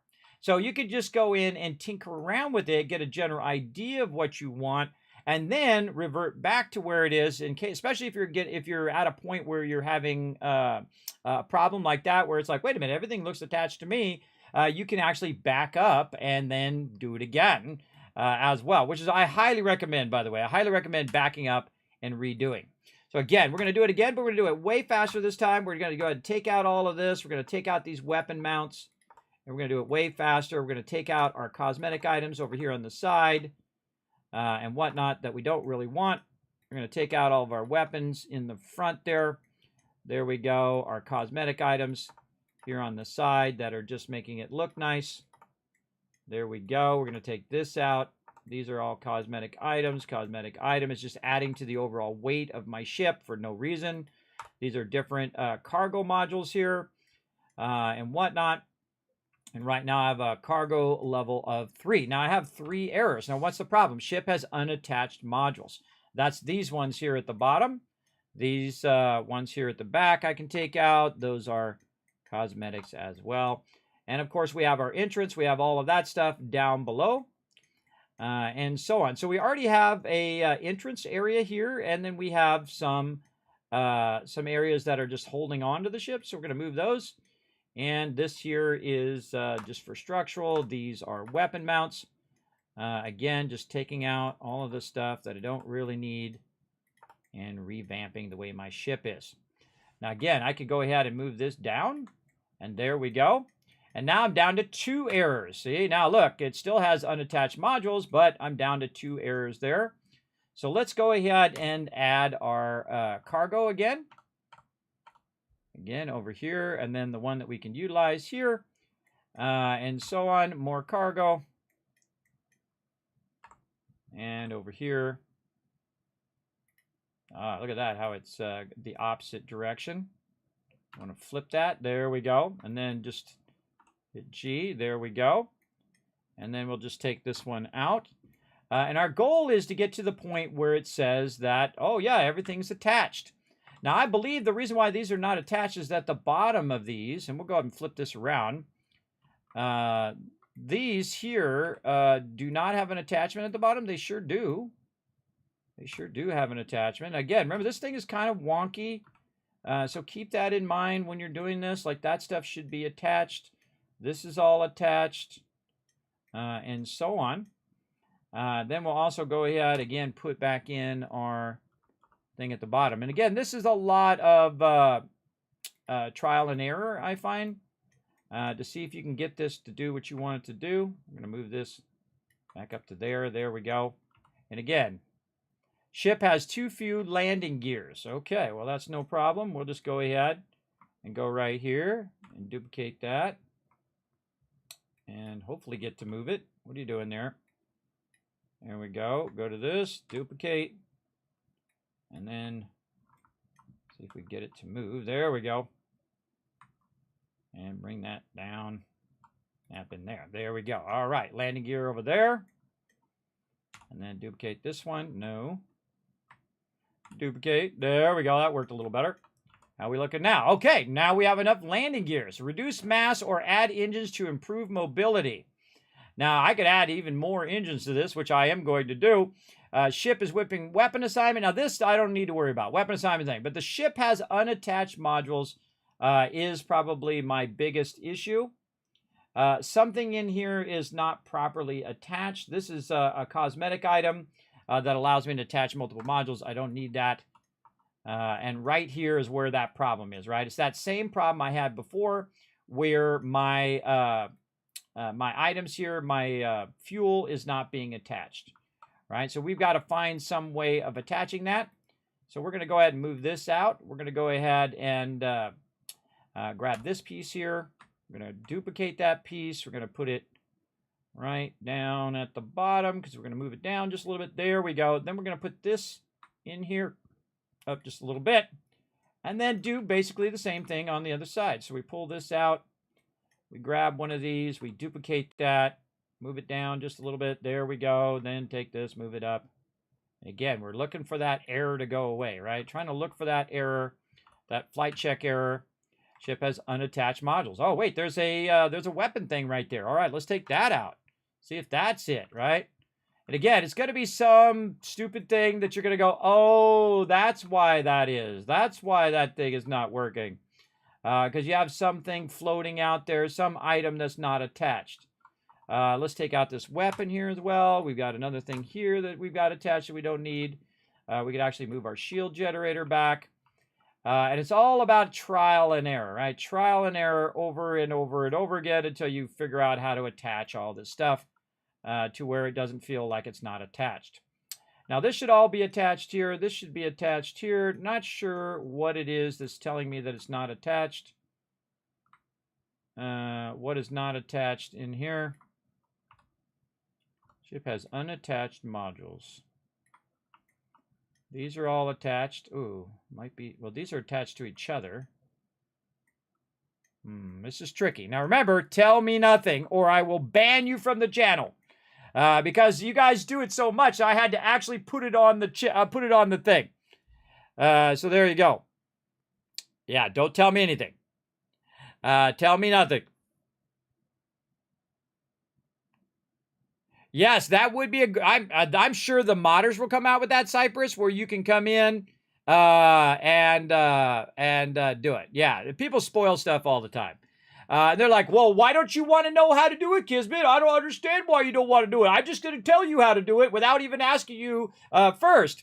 And you don't want to do that because part of any game is the discovery moment that you have. That is part of the brilliance of most games, is when you go, oh, that's how I do that thing, or oh, that's how that mechanic works. Those are the parts that I live for in games. Those are my favorite moments in games. Like right now, trying to figure out why this is saying that my stuff is not attached, when I see that every point that I need is attached in some way. Over here, I can see that it has an attachment. That has an attachment there. If I take this out, that's attached. I take that out, that's attached. If I take this out, that's attached to the side of the ship. What is not attached? I don't see. Over here, is this attached? Oh, it's attached, but oh, maybe that it's got to be both of those things got to be attached. I don't know. It's attached to the side of this for sure. This is actually really cool. It has that side attachment. Oh, I lost one of my engines too. That's not good. Let's go ahead and get another one of those engines. Not going to let me duplicate the engine. Oh, see, now I lost my engine. So somehow I accidentally lost that engine, and I can't duplicate it, so that's a stop for me. That's an instant cancel modification and go back to the way it was before. Okay, so let's do it one component at a time this time, all right? We're going to go through, and we're going to take out all the stuff first. So we're going to take out the guns, and we're going to look at the warnings, and the second we get a red warning down here, that's going to tell us pretty much where that is. So we're going to take this out. Again, taking out the weapons. Taking out this. Oh, there's an error right there. Look at that. Ship is missing a docker. Okay, well, we'll go in, and we're going to put the docker at the bottom. Slim docker. Bam. Okay. Oh, it didn't put it. All right, let's try it again. Slim docker. Put it down. There we go. Okay, so now we just have a warning that we don't have a weapon assignment. That's okay. Again, take your time, little by little.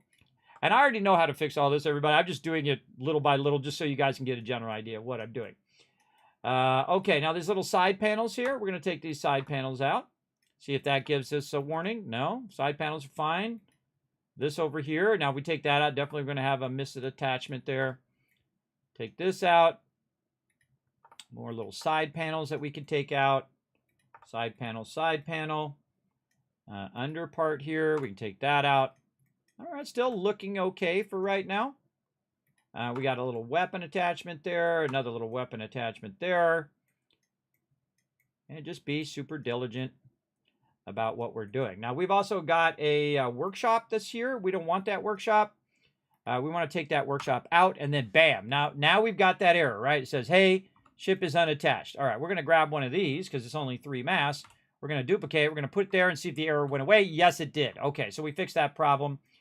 And then let's go over here. Let's take this module out. Let's, again, duplicate this. Move this over here. Did the error go away? Yes.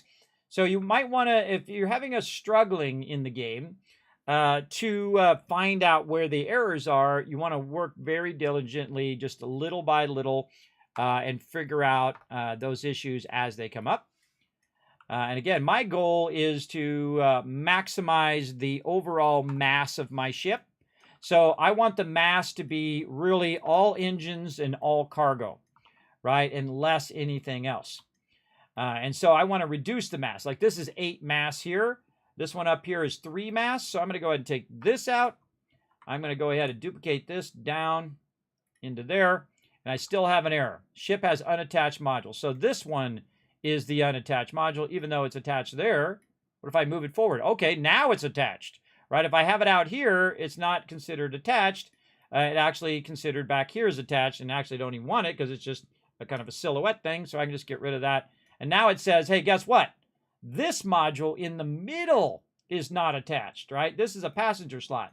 So this says that this is actually not attached. So the actual one in the middle is the one that's causing us trouble as well. Now, a lot of this stuff I don't really want, but this one right here has 4 crew stations right here. So this is actually one that I can't even make. It's got 4 crew stations in it. So this is definitely a 2x1 top A with 4 crew stations. So let's see if we can make another one of these. Let's go. Again, that one is an A right here. But it's a 3x1A. So that's not even one that I've unlocked. Not one that I can do. So if I want to be smart, I want to use the ones that it already has for me that are beyond my ability to build, right? That's just a whole one there. We're going to pull that one out of there. And now we're going to start fooling around with it. We're going to go ahead and grab this. We're going to rotate this down. And we're going to try to slide this underneath here. Right mouse button, by the way, allows you to rotate your camera. Slide that right in there. Come on, you. There we go. Slide that in there.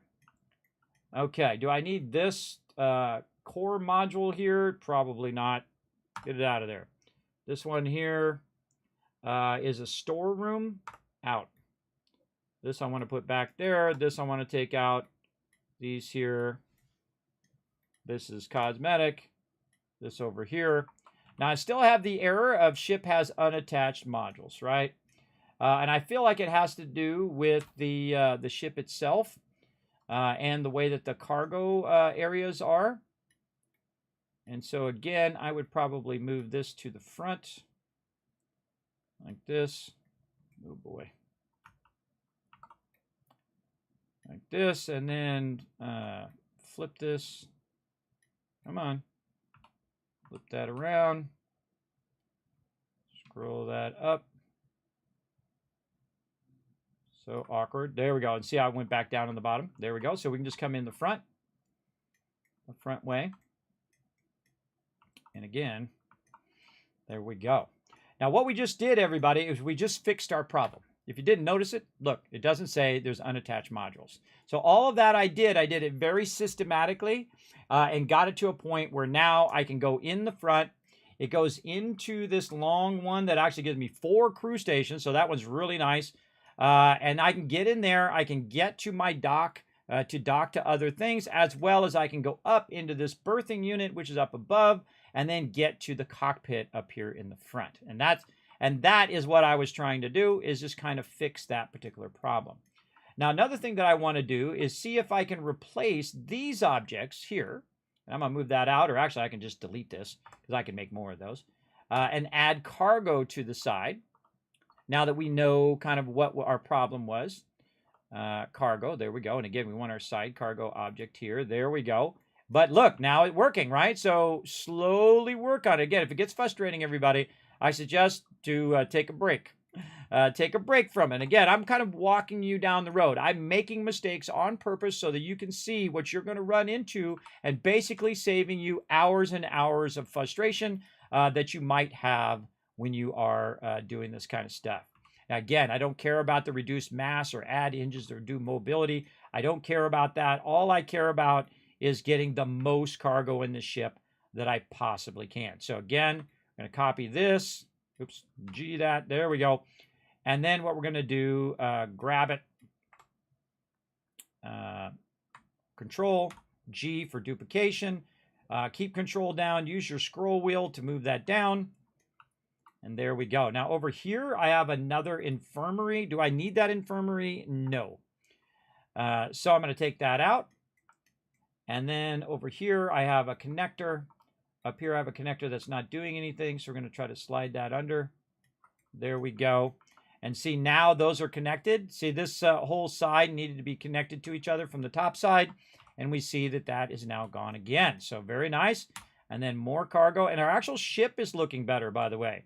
The actual silhouette of our ship is looking better because the way that we're building it makes it a bit easier to put that stuff in. So again, over here, we're going to add another cargo there. Oh, now we got an error. Look at this. Ship has too few landing gears. Okay, no problem. We'll add some more. So we'll grab this here. It's going to let me grab those. Not going to let me grab those, are you? It's grabbing multiple of those at the same time. There we go. Come on. Yeah, it won't let me add another landing gear there. That's okay. We'll go here, and we'll just use the landing gears that we can. Gear, there we go. We'll just use one of those.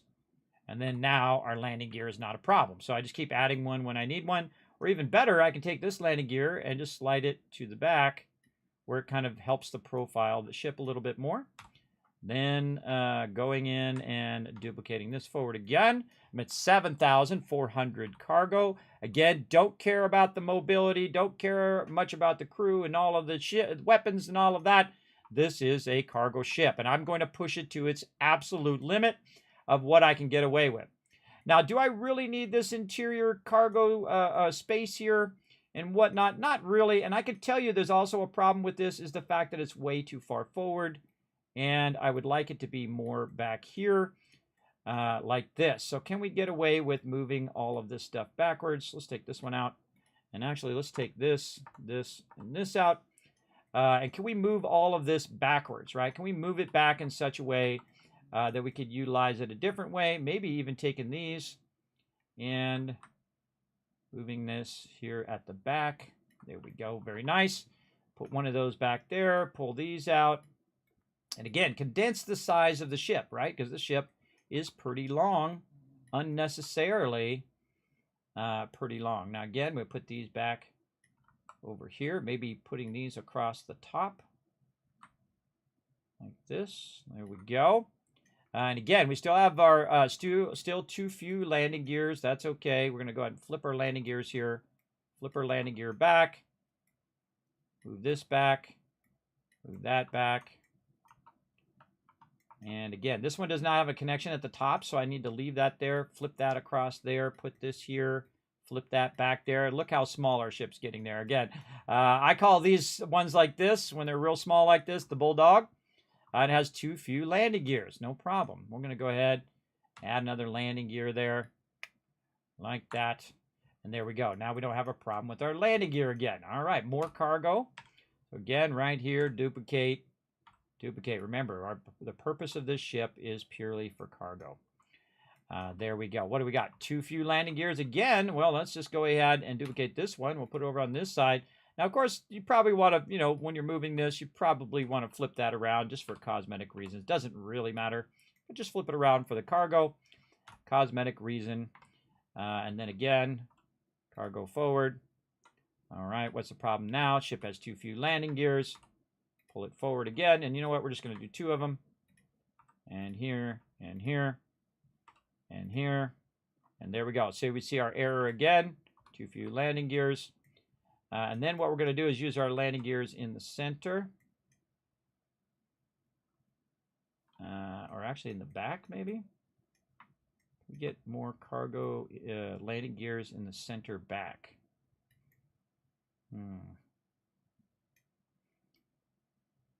That's a good question. Let's take one of these and put this up on the top. Right there. And then we put this up on the top here. Again, it's all about having fun with the design. So I want to take one of these landing gears and I want to just put it way in the back here. add a little bit more structure in the back. And maybe flip it around a little bit as well. I kind of feel like it could be flipped just to give it a better kind of look to the back of it here. Yeah, there we go. Round out a little bit more of the back. And now that we got that landing gear in there, guess what we can do?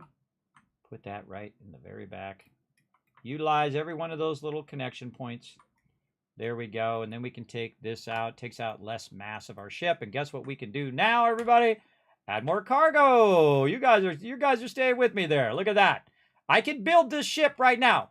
Now, once you get the ship in a somewhat thing and it's working and you're like, okay, it's going to cost me about 56 grand to do that, and it seems to be working okay, that is the exact moment that you say, okay, I want to save what I've done so far, right?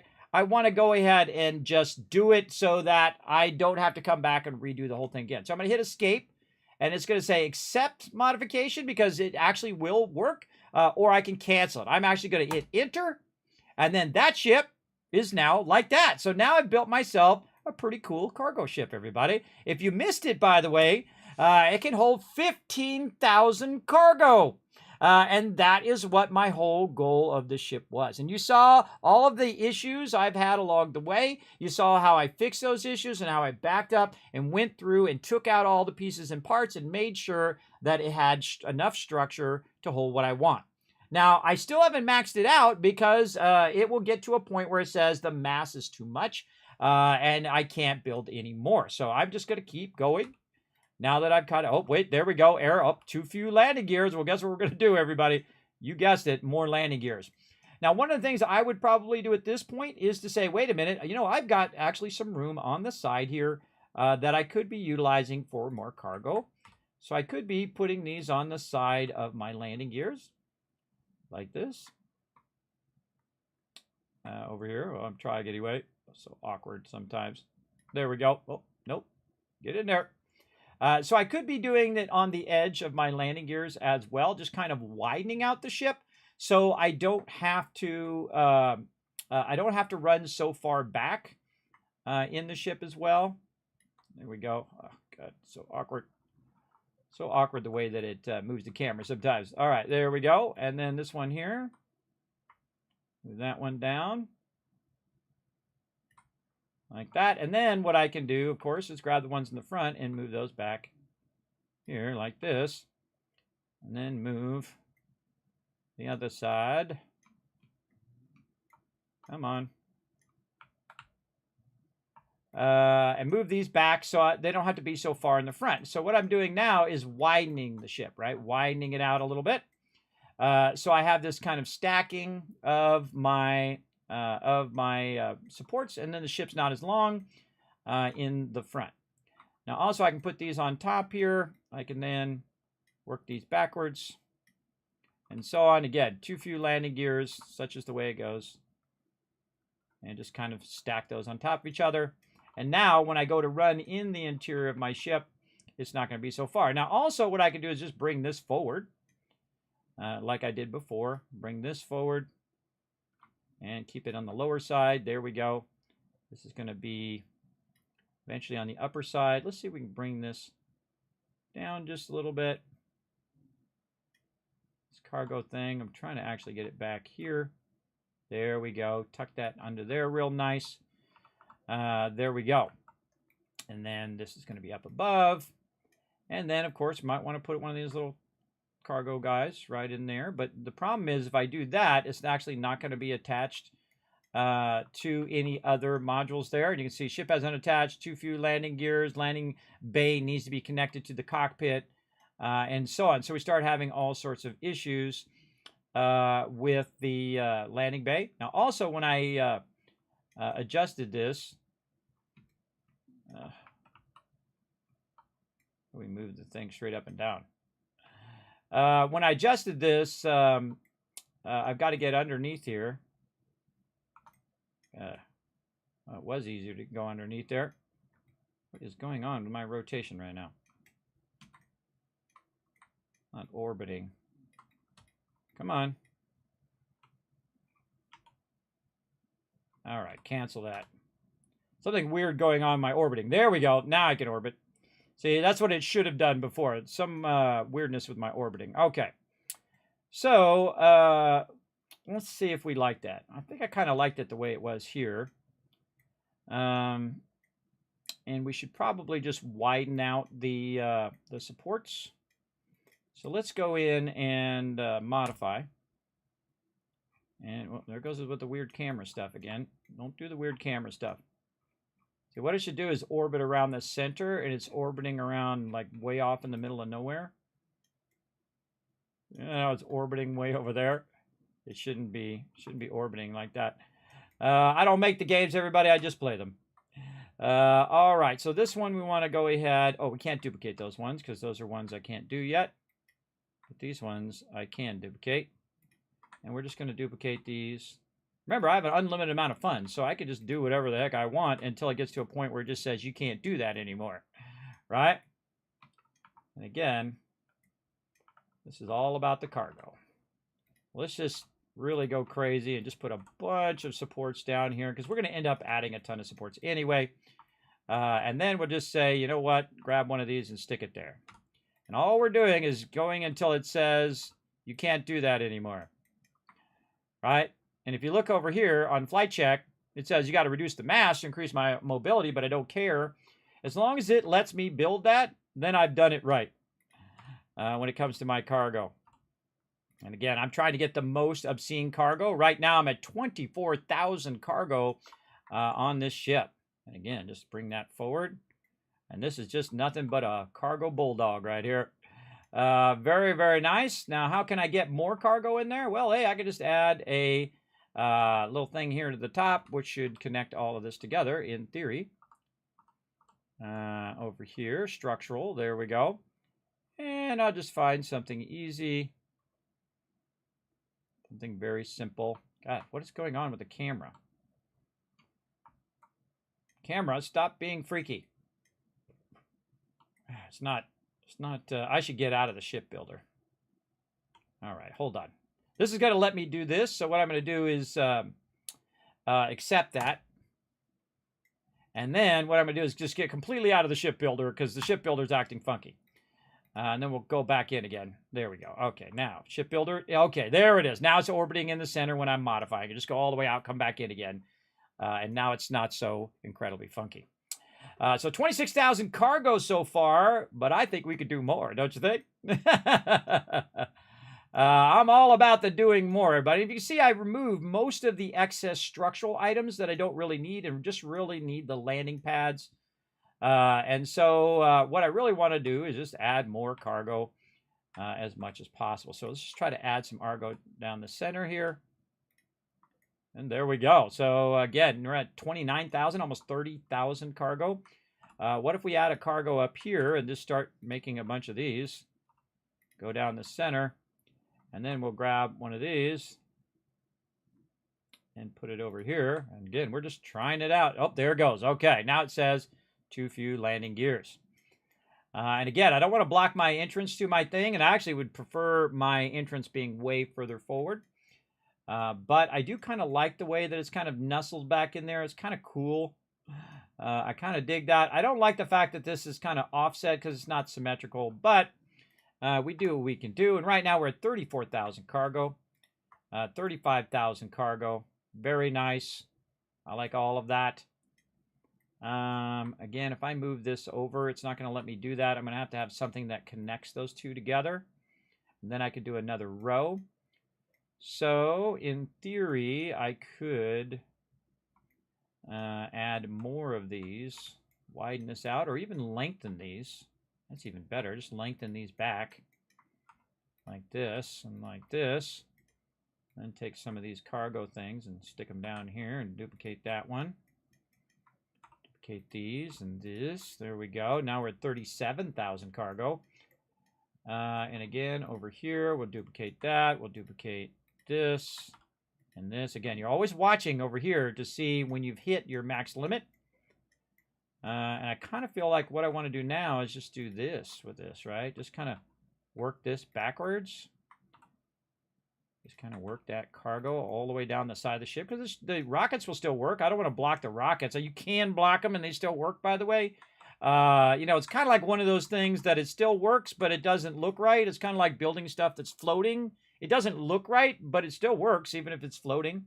And so I'm going to go ahead and try to extend the side of this down the line here to try to get more cargo on the side there. This is all looking good to me. Looking good.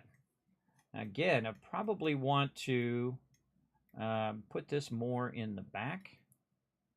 Again, trying to just get away with as much as we can. What does it say? Ship exceeds max length, width, or height. So, okay, so we're too far in our max length. There we go. So that's as far lengthwise as we can go.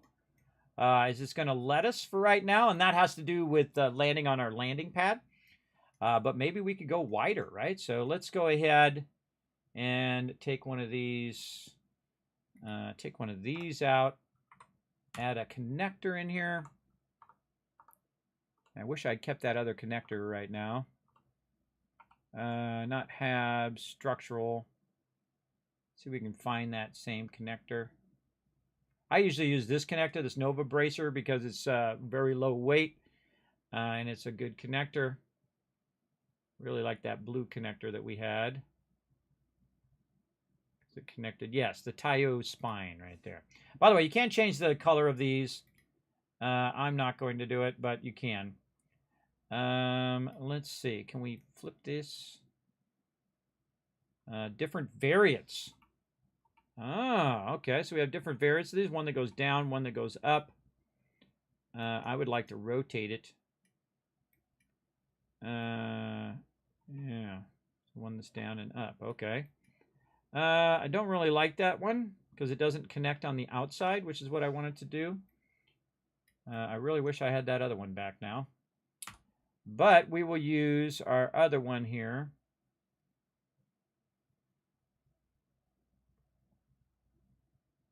Our Nova bracer. Now, Nova bracer allows us to go in all the different directions. So we can just go ahead and bring our Nova bracer out like this and see if it lets us connect, and it absolutely does. It absolutely lets us connect that. Can we connect our landing out? Yes, we can. So what I'm trying to do now is just try to go length and width and see what I can get away with. Now, what I'm going to do is start to walk this to the back, and so that the front of my ship is basically balanced in the length of it. And it's going to give me some errors for right now, saying your ship is too long and so on and so forth. But as I move stuff to the back, it will basically tell me that the length in the front is going to reduce. So, and this one we'll put there, and so on and so forth. And let's put this over here. We'll definitely want to flip that. And we'll flip this one.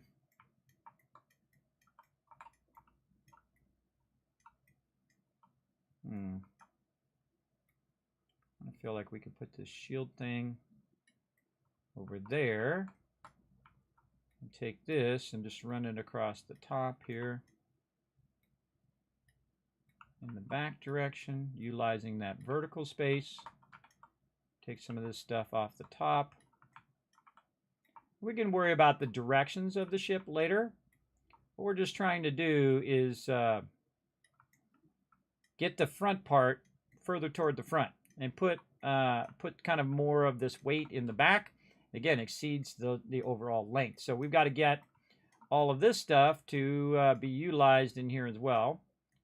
So let's go ahead, grab another one of these, and we're going to stick it over there for right now.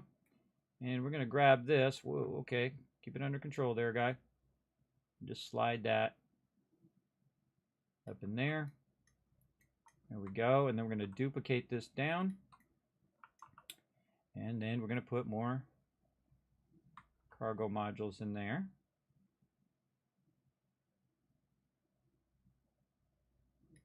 Say like this, like that. And we're just going to go in and take the whole front of this off.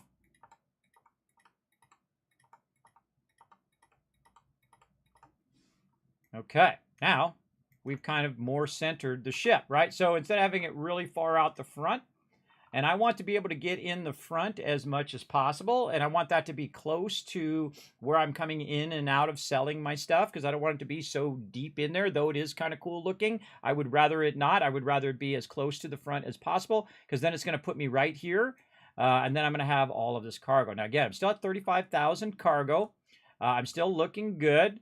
I'm going to go ahead and start going in the opposite direction now. I'm going to start moving these outward like this. So I'm going to go like this, and I'm going to go like this until it says that I can't go any further in that direction. And then these are okay here. We want to take these out. And again, I'm adding to the overall mass of the ship as well. But my engines and my grab drive are still strong enough to push this ship around, which is why I bought the ship. I didn't buy the ship for all the other stuff. I bought it for the level 4 grab drives and for all of the rockets and things like that. Okay, error. We got an error. Exceeds height and width. Okay, so we've gone a little too far. Let's see how we're doing here. Here's basically the center. So we've gone 1, 2, 3, 4 in this direction. 1, 2, 3, 4, 5. So if we take this one out, okay, so that's as wide as we can go with our ship. You see where I'm going with this, right? You see where I'm going with the ability to add a massive amount of cargo. Now remember, I can just add more of these down below as well. And I could just keep making a big old brooding stacking ship here. It's going to have so much landing gear that I can just obscenely keep adding all of this along here. And I'm adding the max length of these so I can add the maximum amount of items. And again, out here. And this is because I have unlimited funds, everybody. If I didn't have unlimited funds, you would get to a point where you just couldn't afford it, and then you couldn't do stuff of this nature. And I always like to check the max limits. I've gotten the max length and width of the object. Now, have I checked the max vertical space yet? Nope.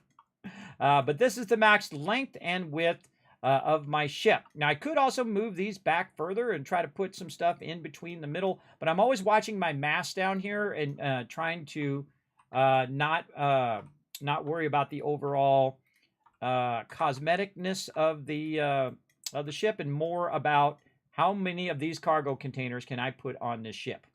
That's what I'm thinking about right now. And then this stuff here at the top actually looks pretty good. I wish there was one that was just rounded. Actually, we could probably leave that like that. That's actually pretty good. We also have a connector here that we could use to connect some more here in the back. And again, I wish that one was rounded on both sides. But we're going to go ahead and keep adding these. Oh, no, escape that. There we go. Just nice and easy. Action would exceed module limit. Delete modules before adding more. Okay. Oh, okay. So that's the most of those I can have. Okay. I did not know that. Now we know. We have the most of those cargo things that it's going to let me, that lets me duplicate. That's okay. We're going to go in and we'll grab the ones that we already have. And again, just try to slide those into place, reducing the overall height of the ship now. There we go. Taking this stuff out of the front. Adding it over here. This one I would just flip all of these the same direction. Like this. There we go. And then just see, it's actually faster for me to take these out and then just duplicate this one in the correct direction than it would be to turn all of those around like that. That is a big boy cargo ship there. Okay, so this is as most modules as I can. Exceeding the action will reach the module limit. Delete some modules. Okay, let's delete our outer limit here. Let's delete all these out and see if that has to do with the actual number of these modules or just general. That's okay, it's in general how many things I have attached to my ship. Okay, so let's keep going until it says that I do not have enough landing gear. Right there. Okay, so there we go. And again, I exceeded the modules again. Okay, now we know what our module limit is. Take these all back out again. And again. Adding more cargo. Again, my whole goal, maximize the amount of cargo in a single ship that I possibly can at the stage I'm at. Now remember, there's other cargo modules that are much more efficient, that when I get to my highest level of cargo, I'll be able to do that. But I also don't want to block my ship engines, because that's just cool when you have your ship engines and, you know, their ship engines are doing your ship engine thing. Now, of course, there's all this space in between that's being wasted between here and here, when I could have these in the back and be utilizing these ship engines in the back, or back here in this corner where I could be attaching those as well. So I could try to figure a way of, you know, kind of minimizing the size of the ship. For that reason, we've got, again, just as a big flying boat. That's what we want. As many big flying boat options as we can get. Oh, okay, and that's the maximum amount of modules there. I'm at 51,000 cargo. You would think that would be enough, but it's not. So let's go ahead and remove this one and this one here. And again, let's reduce our modules. And then what we can do, maybe just add one of these here and one of these up here.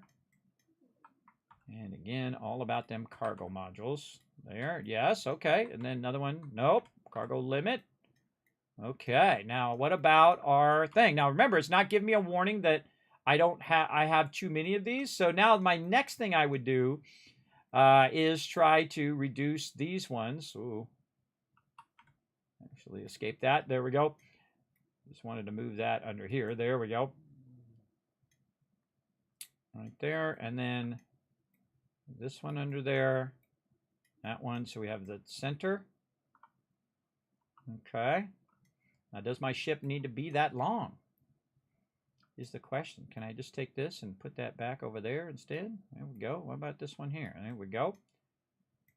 And if we take this one out here, does it give us a warning? No. Okay. So let's go ahead and make another cargo one. Let's make another. Oh, okay. That's as many cargo modules as I can do. So what I'm trying to do now is reduce my supports so that I can basically put more cargo modules in there. See, so it says that I don't need as many supports. So I'm going to take this support out and then add a cargo module over there. And then another support, say, over on this side. And then I'll take another one out.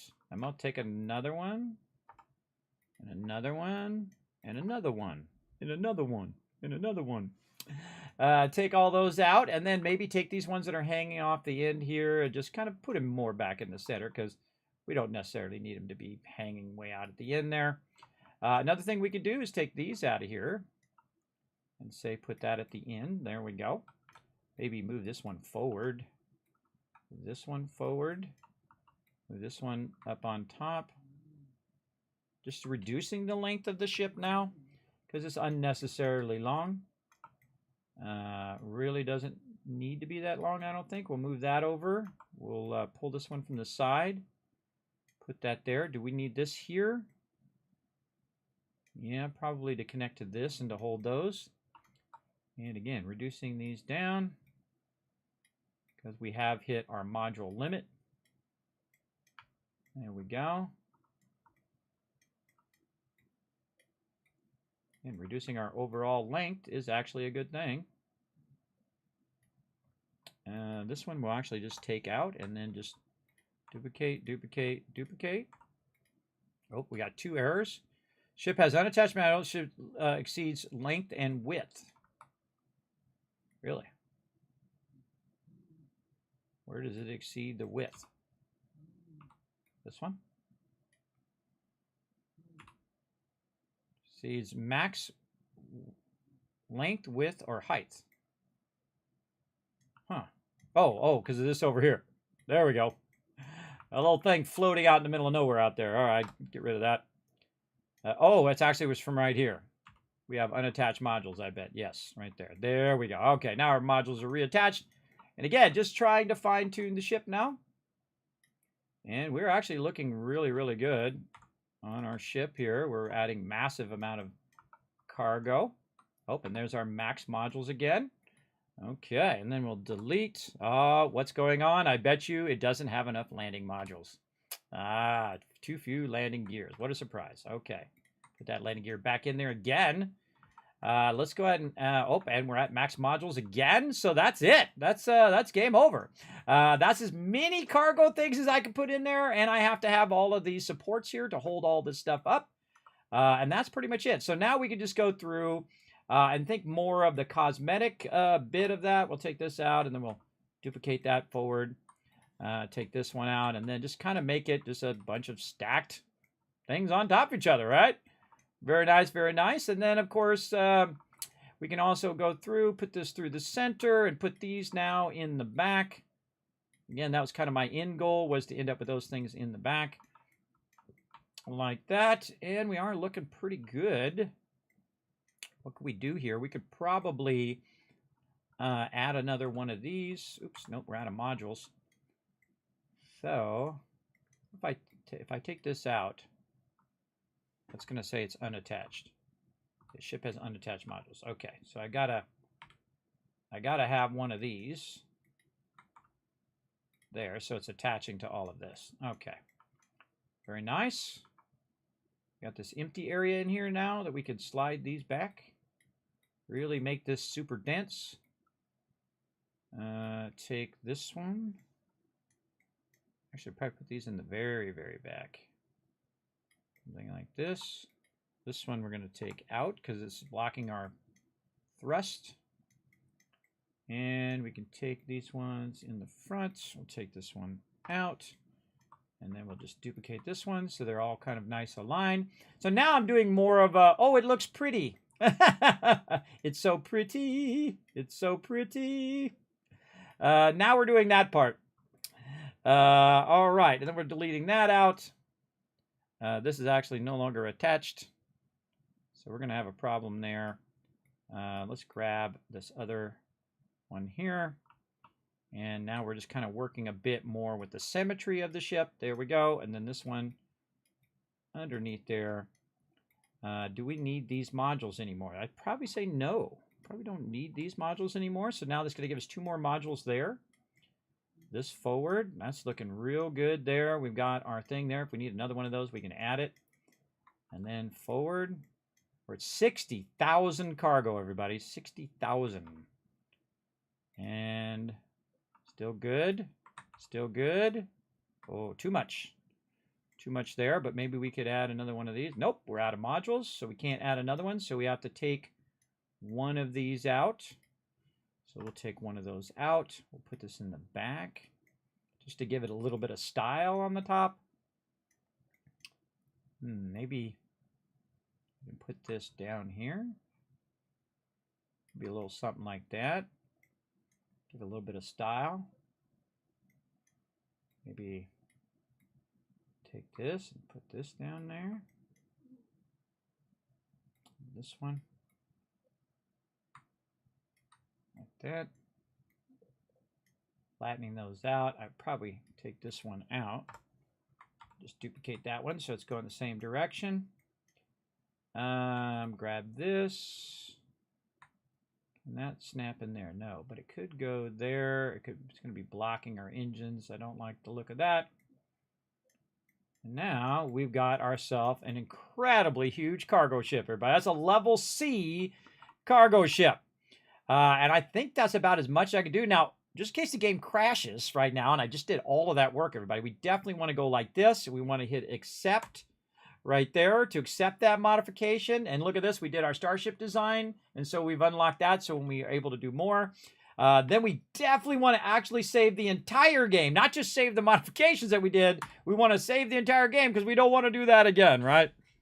Can't wait to see this take off and land. Yeah, Dr. J. Again, remember, it's not a battleship. It is purely a massive cargo ship, and we are testing the absolute limits of the amount of modules you can have and all of that in here as well. This is incredibly fun, everybody. I give them huge credit for doing an incredibly great job on this. I kind of feel like I like this better if I put this here and I put this one up here at the top. Yeah, I think I like that better. In fact, I might like it even better if I put this one way in the front. Wish I could get away with that one somewhere else without extending that on. Oh, up here at the top. So again, sometimes it's easier just to take it out. Just hit delete, and then I can go in and then just duplicate it right there. If I try to duplicate it again, it says, hey, you don't have enough landing gear. I can try to duplicate the landing gear, but I am out of modules. So I have to take one of those out, maybe this one. And there we go. That's pretty good. Kind of like it. Kind of feel like I want to bring my ship forward. This is going to be really hard to fly the ship if you were just looking out the window because it's tucked back in there, which I actually really like. And the actual bottom part of my ship actually connects at the bottom. I feel like the bottom's way easier because you're trying to build your stuff up. I like that a lot. I feel like we could probably make it even more compact, especially in the back there, that we could take a whole row of that off and connect it in there. We would probably, if we were to do that, though, we would have to use more modules, and those modules would reduce our overall cargo. Right, like right here, I'm using modules to connect this outer rim here. So I have 2 inside here. I have 3 all the way across that I'm using to extend that out. But those are being very, very effective. So I only have to do the 1 row. Those are being very effective. We've got our shield design in there, which I can't even do. We have our rank 4 reactor, which is the only reason I can even fly this ship. And of course, it can have 4 crew, which is okay. Again, its purpose is to have the max amount of cargo. Now, just so you know the difference between my previous ship that I used, which is 4,000, this is 62,000 cargo. 62,000, everybody. Yes, so this is 62,000 cargo. It's just slightly more than I had before, and that's what it's all about.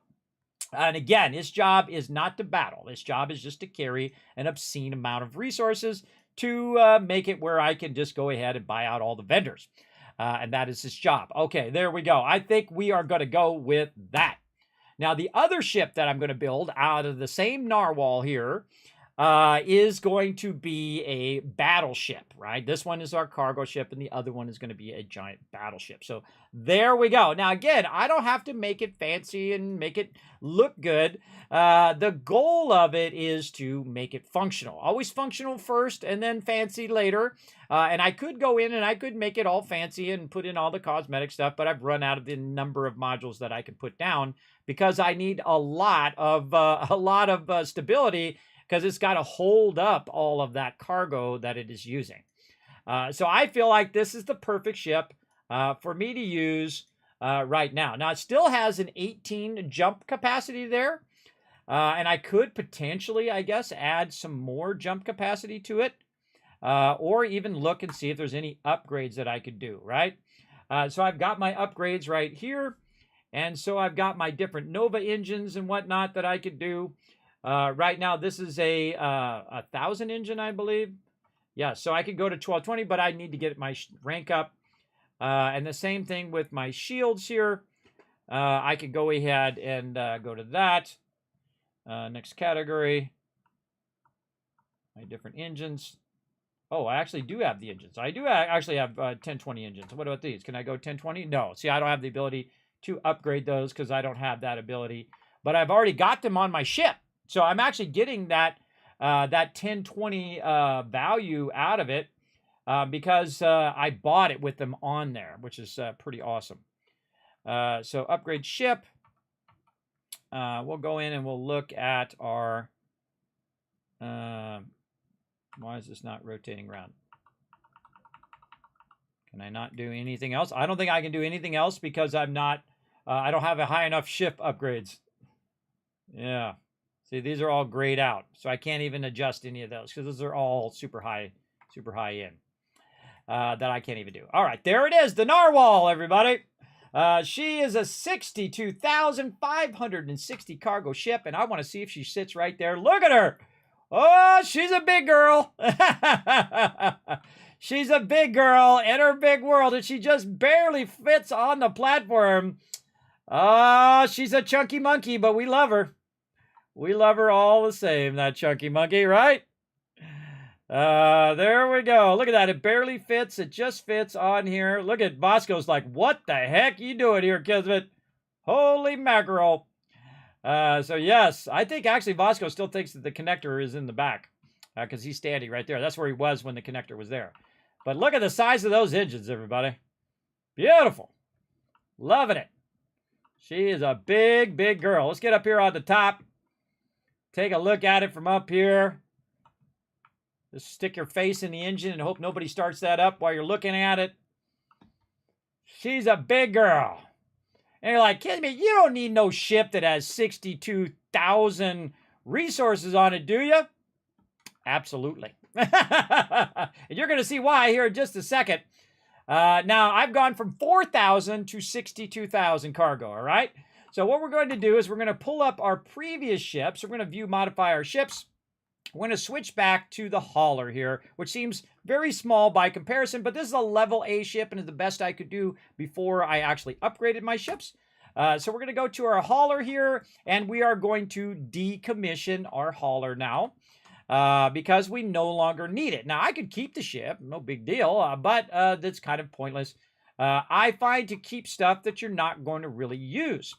So the first thing that we want to do before we do anything else is we want to transfer the cargo from this particular ship to our new ship, and that's actually fairly easy to do.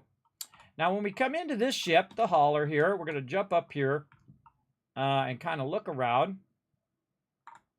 Huh. Back here. To our hatch. Where'd the rest of our ship go? Oh, the hatch is closed.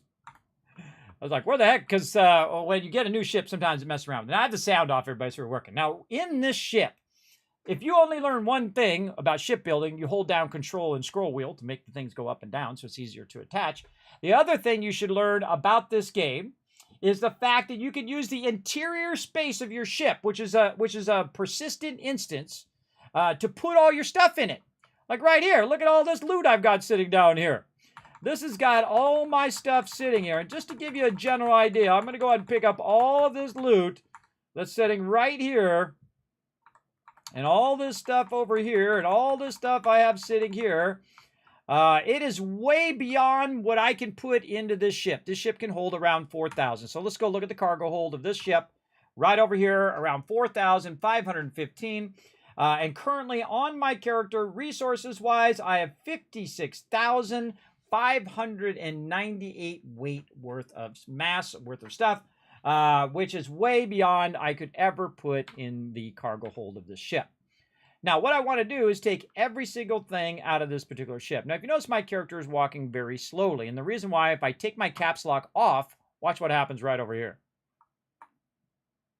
Did you even see it go? No, you didn't, because it went whoop, just like that, and I started taking damage. So I've got to walk nice and slow and go in here and basically take everything out of this ship. So here we go again, everybody. We're going to go in and grab all this loot if it's going to let us. Some of the stuff on the shelves you can't grab because it's kind of like behind an invisible barrier. I don't know what's up with that. Same thing over here. Try to grab this stuff. Won't let me grab it. But oh well. So I have a box full of stuff there that I grabbed.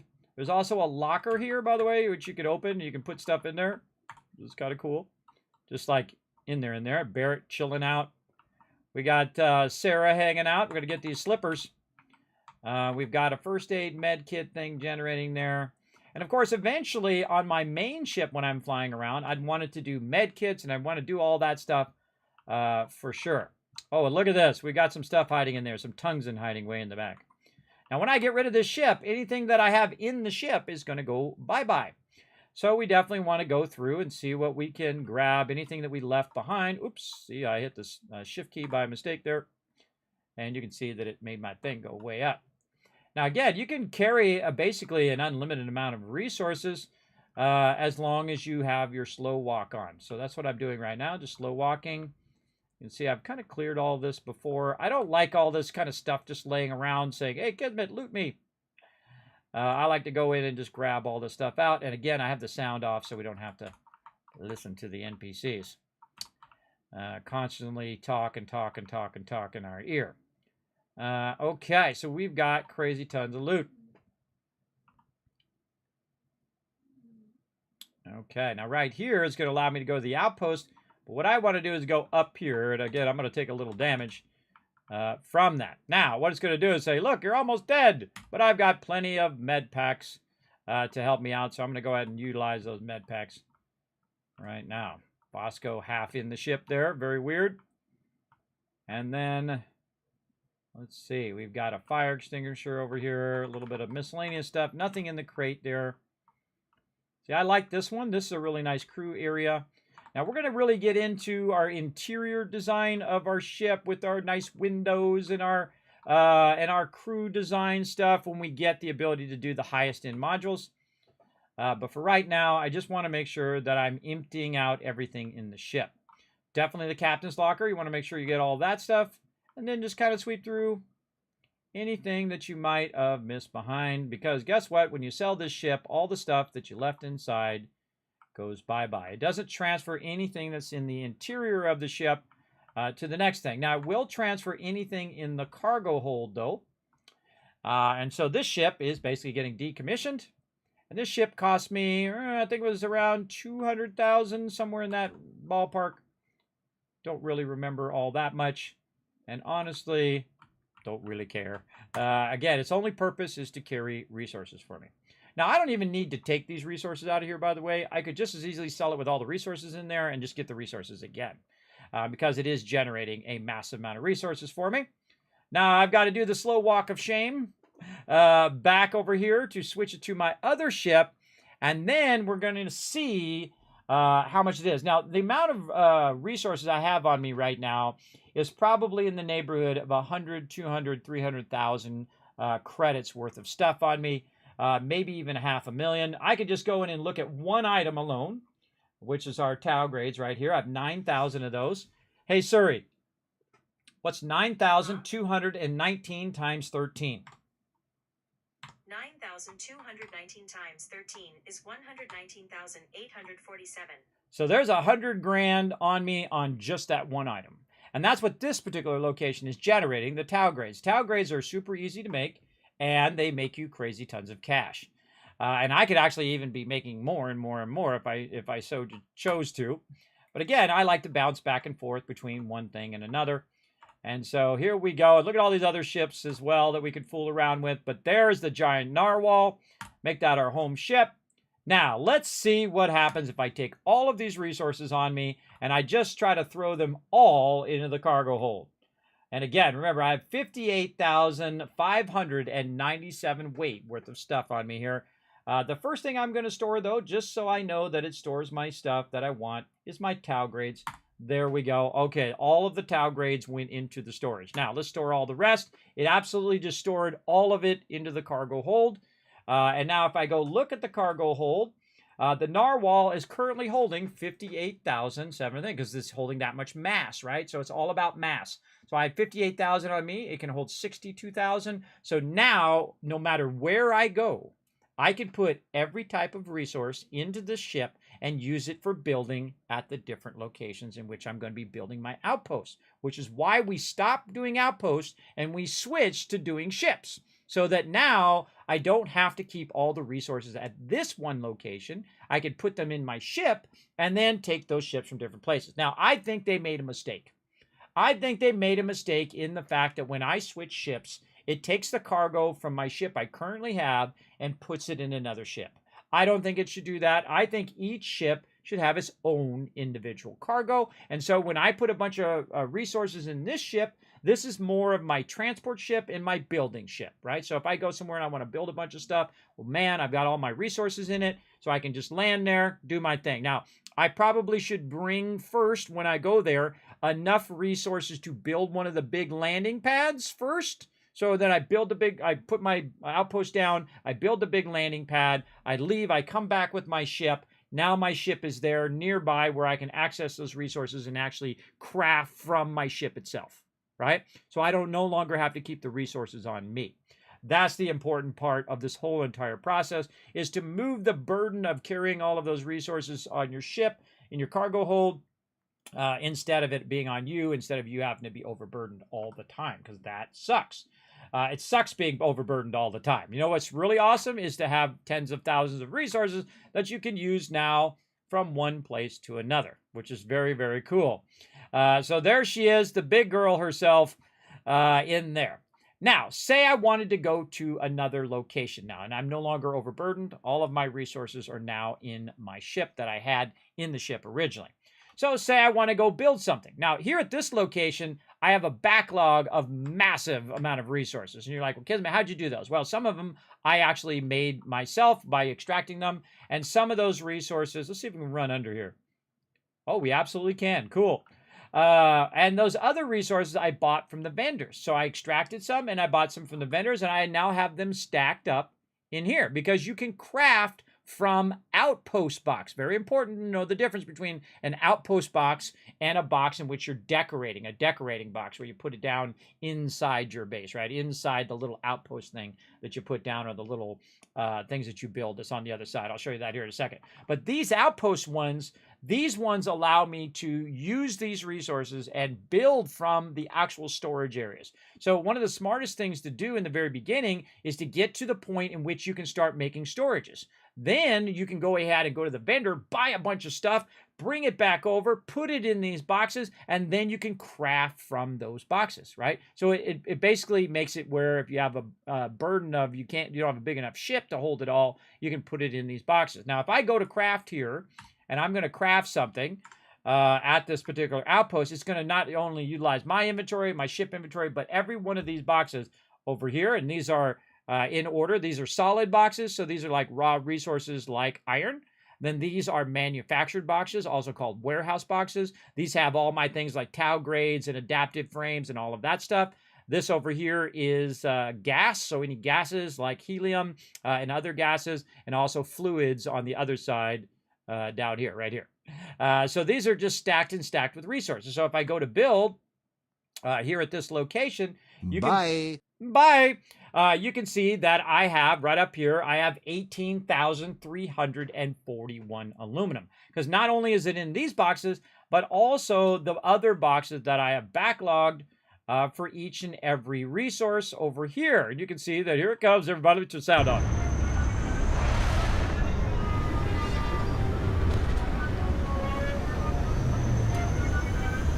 So cool. I definitely want to get one of these cockpits like that. That's so cool. But you can see that these are my cargo lifters. And what they do is they go to another location, get those resources, and bring them here. Like right here, this actually is iron. So that is stacking up iron vertically up there. And I'm using the largest storage, which they're actually diminishing returns. I could use the small storages just as much, just make more of them. And you can see that it's stacking up. This is stacking up copper. On the other side is stacking up beryllium. And these are the basic ones you want to start with. Aluminum, iron, copper, and then if you can find beryllium, you're off to a really good start. And of course, I have a bunch of other resources that are generating, but it's really annoying for me to have to go get the resources, put it in one of those boxes instead of having just a giant ship, which is why we switched progress and we went to the ships first. Now, if I had to do it all over again and I was going to work very heavy with outposts, I would put 0 points into outposts and go straight to piloting and straight to shipbuilding right away. Of course, I go commerce first. Do commerce first. I would skip persuasion because I don't think persuasion is actually all that useful. At least so far, it hasn't been that useful.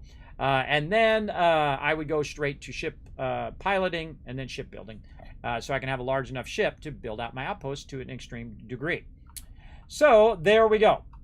And again, we're more kind of testing. Now, the other type of box I'm talking about is inside here. This is what I call the decorate box, because that's really what it's called when you're inside. It's like decorating. These type of boxes that we have in here. These ones over here. And of course, they come in different styles.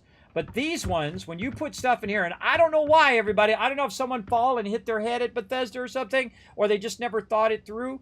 But you put stuff in these ones, you cannot craft from these boxes. You have to take it out of these boxes, put it in your inventory, then you can make your food. It's really stupid.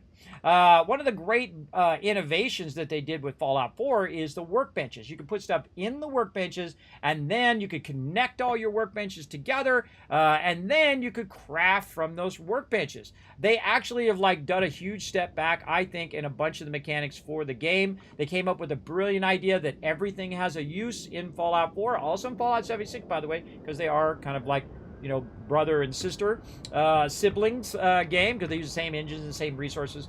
But actually, Fallout 76 has actually made a huge bunch of strides forward over Fallout 4 in the fact that it has AoE looting, that a lot of the building stuff they've updated and made better, and I could list a whole long list of stuff that they've done.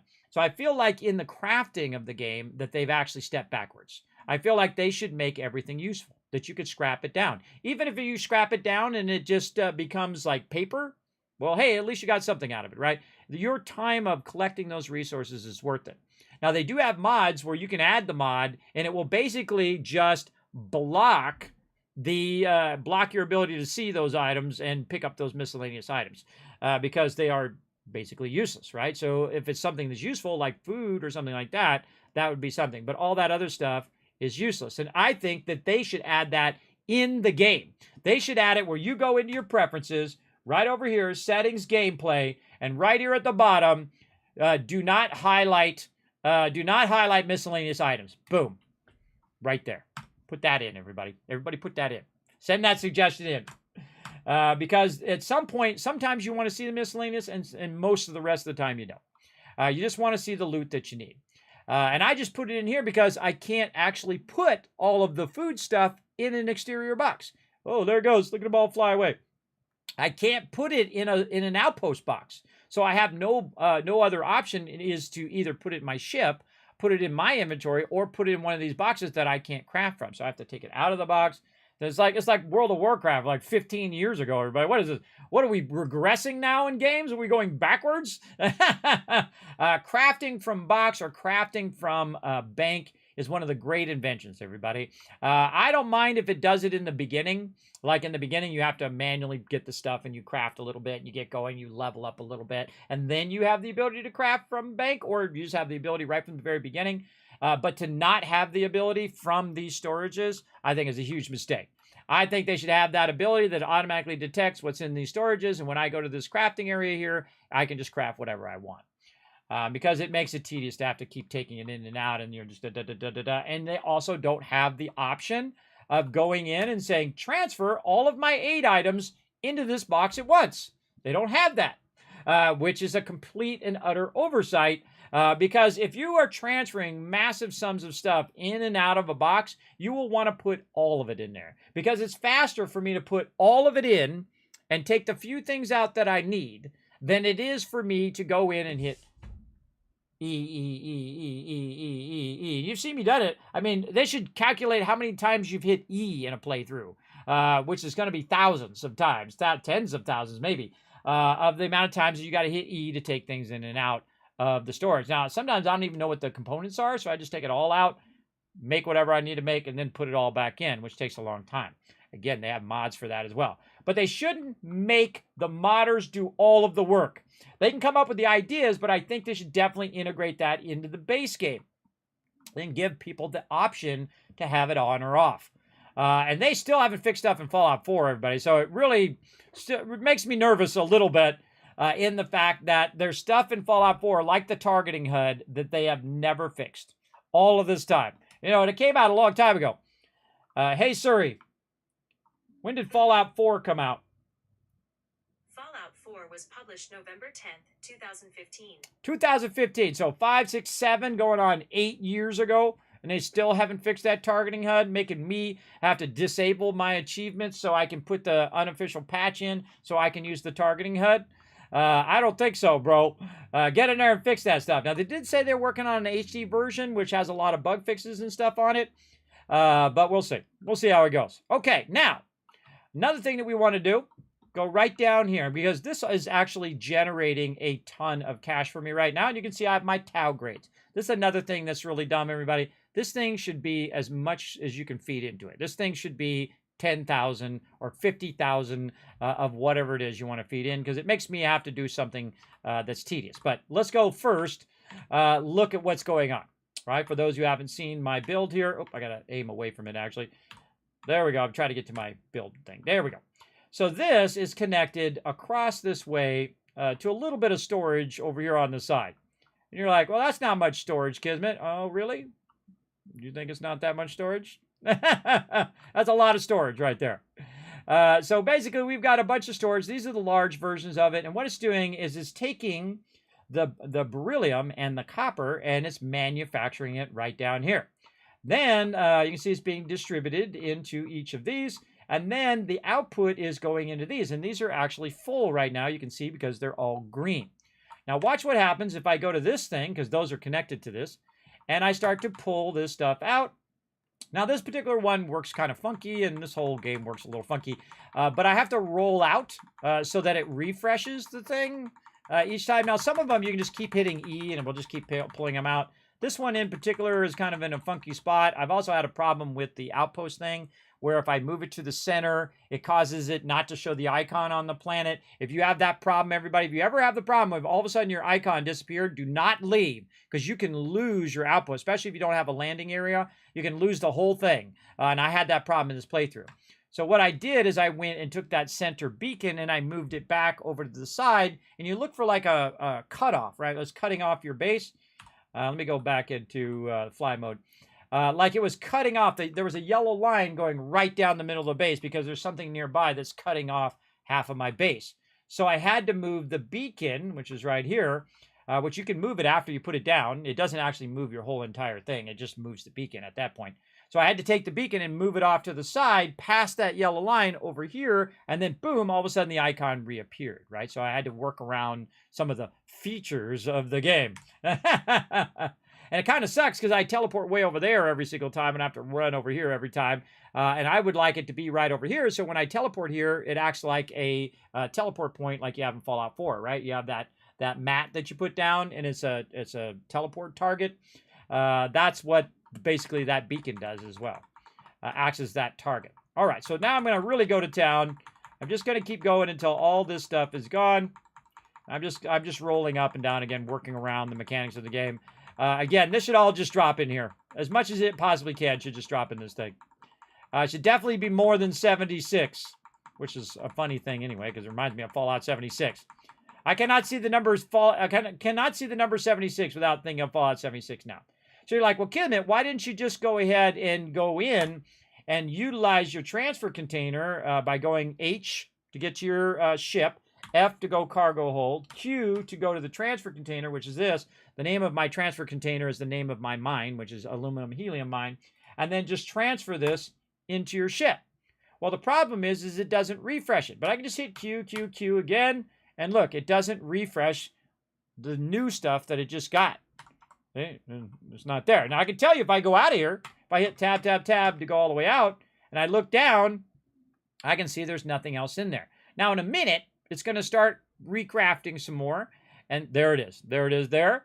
And so then I can go back up and do it. So it's really tedious to do it through the, transfer in here. It's really tedious because it doesn't just automatically refresh it and keep bringing it down from each box. Same thing with each box. If you take it out of this box, guess what? All of this doesn't just move down.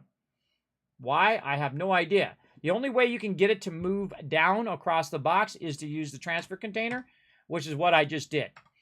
So when I pull it out of there, it'll go to the next box and pull that out. Now, if you don't believe me, let's go fly over there and take a look. Watch this. Now, if we go look at these same boxes we looked at before, over here, you will see that they're no longer green in the front and they're all red.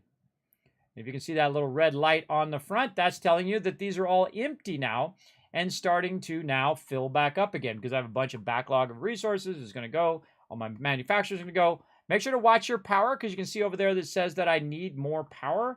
Now, every now and again, I notice that peeps kind of roll up on my base and sometimes wipe out my power. Ooh, I can make some advanced one of these babies. Look at those big boys.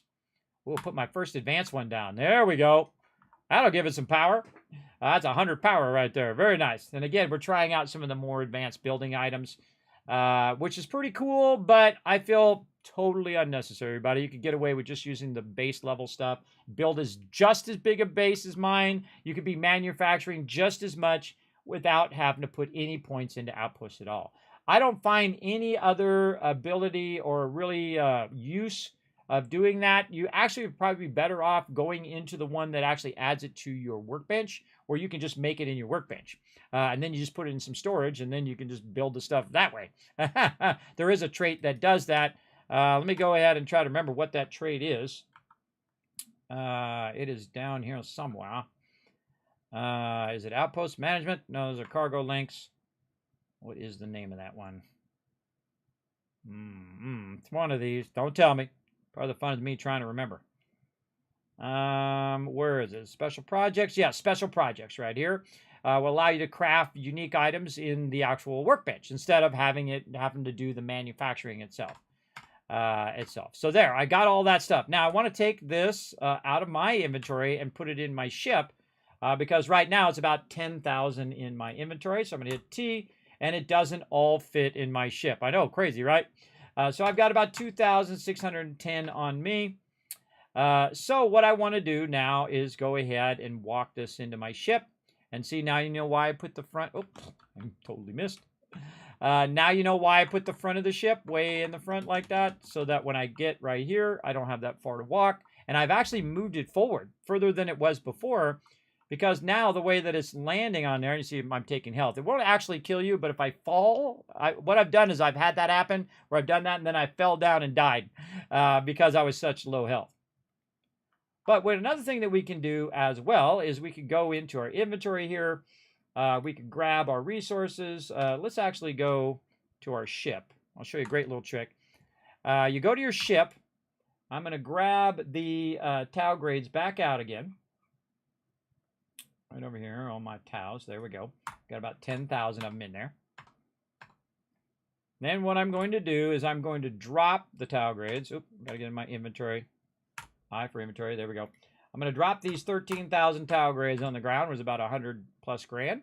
And sometimes it splits it into two, and sometimes it does it in just one. In this case, it split it into two. I'm going to take the smaller of the two, the 4,000. I'm going to go ahead and take that, and I'm going to go back to my ship inventory, take the tau grades out of my inventory, and I put it in there, and I'm no longer overburdened. I'm 141 of 145. And now I can just hold down E, pick this up, walk it in my ship. In fact, I could actually loot hoop it. That's right, something I invented. You hold down R and you just toss it into your ship like that. And now you can just run up there like you weren't even carrying anything, and you can pick up those tau grades right there and just go right inside your ship. Now me, what I like to do is I like to keep the resources in the interior of my ship. As well. So what I will probably do is just throw some stuff down. Now this is actually not configured all that well for having a ton of cargo in here. I might have wanted to do a little cargo thing in between with a little empty area to drop all of my loot, because your NPCs will walk back and forth through here. But I can simply just say, you know what, I'm going to drop this here in the corner so that I'm not overburdened as well.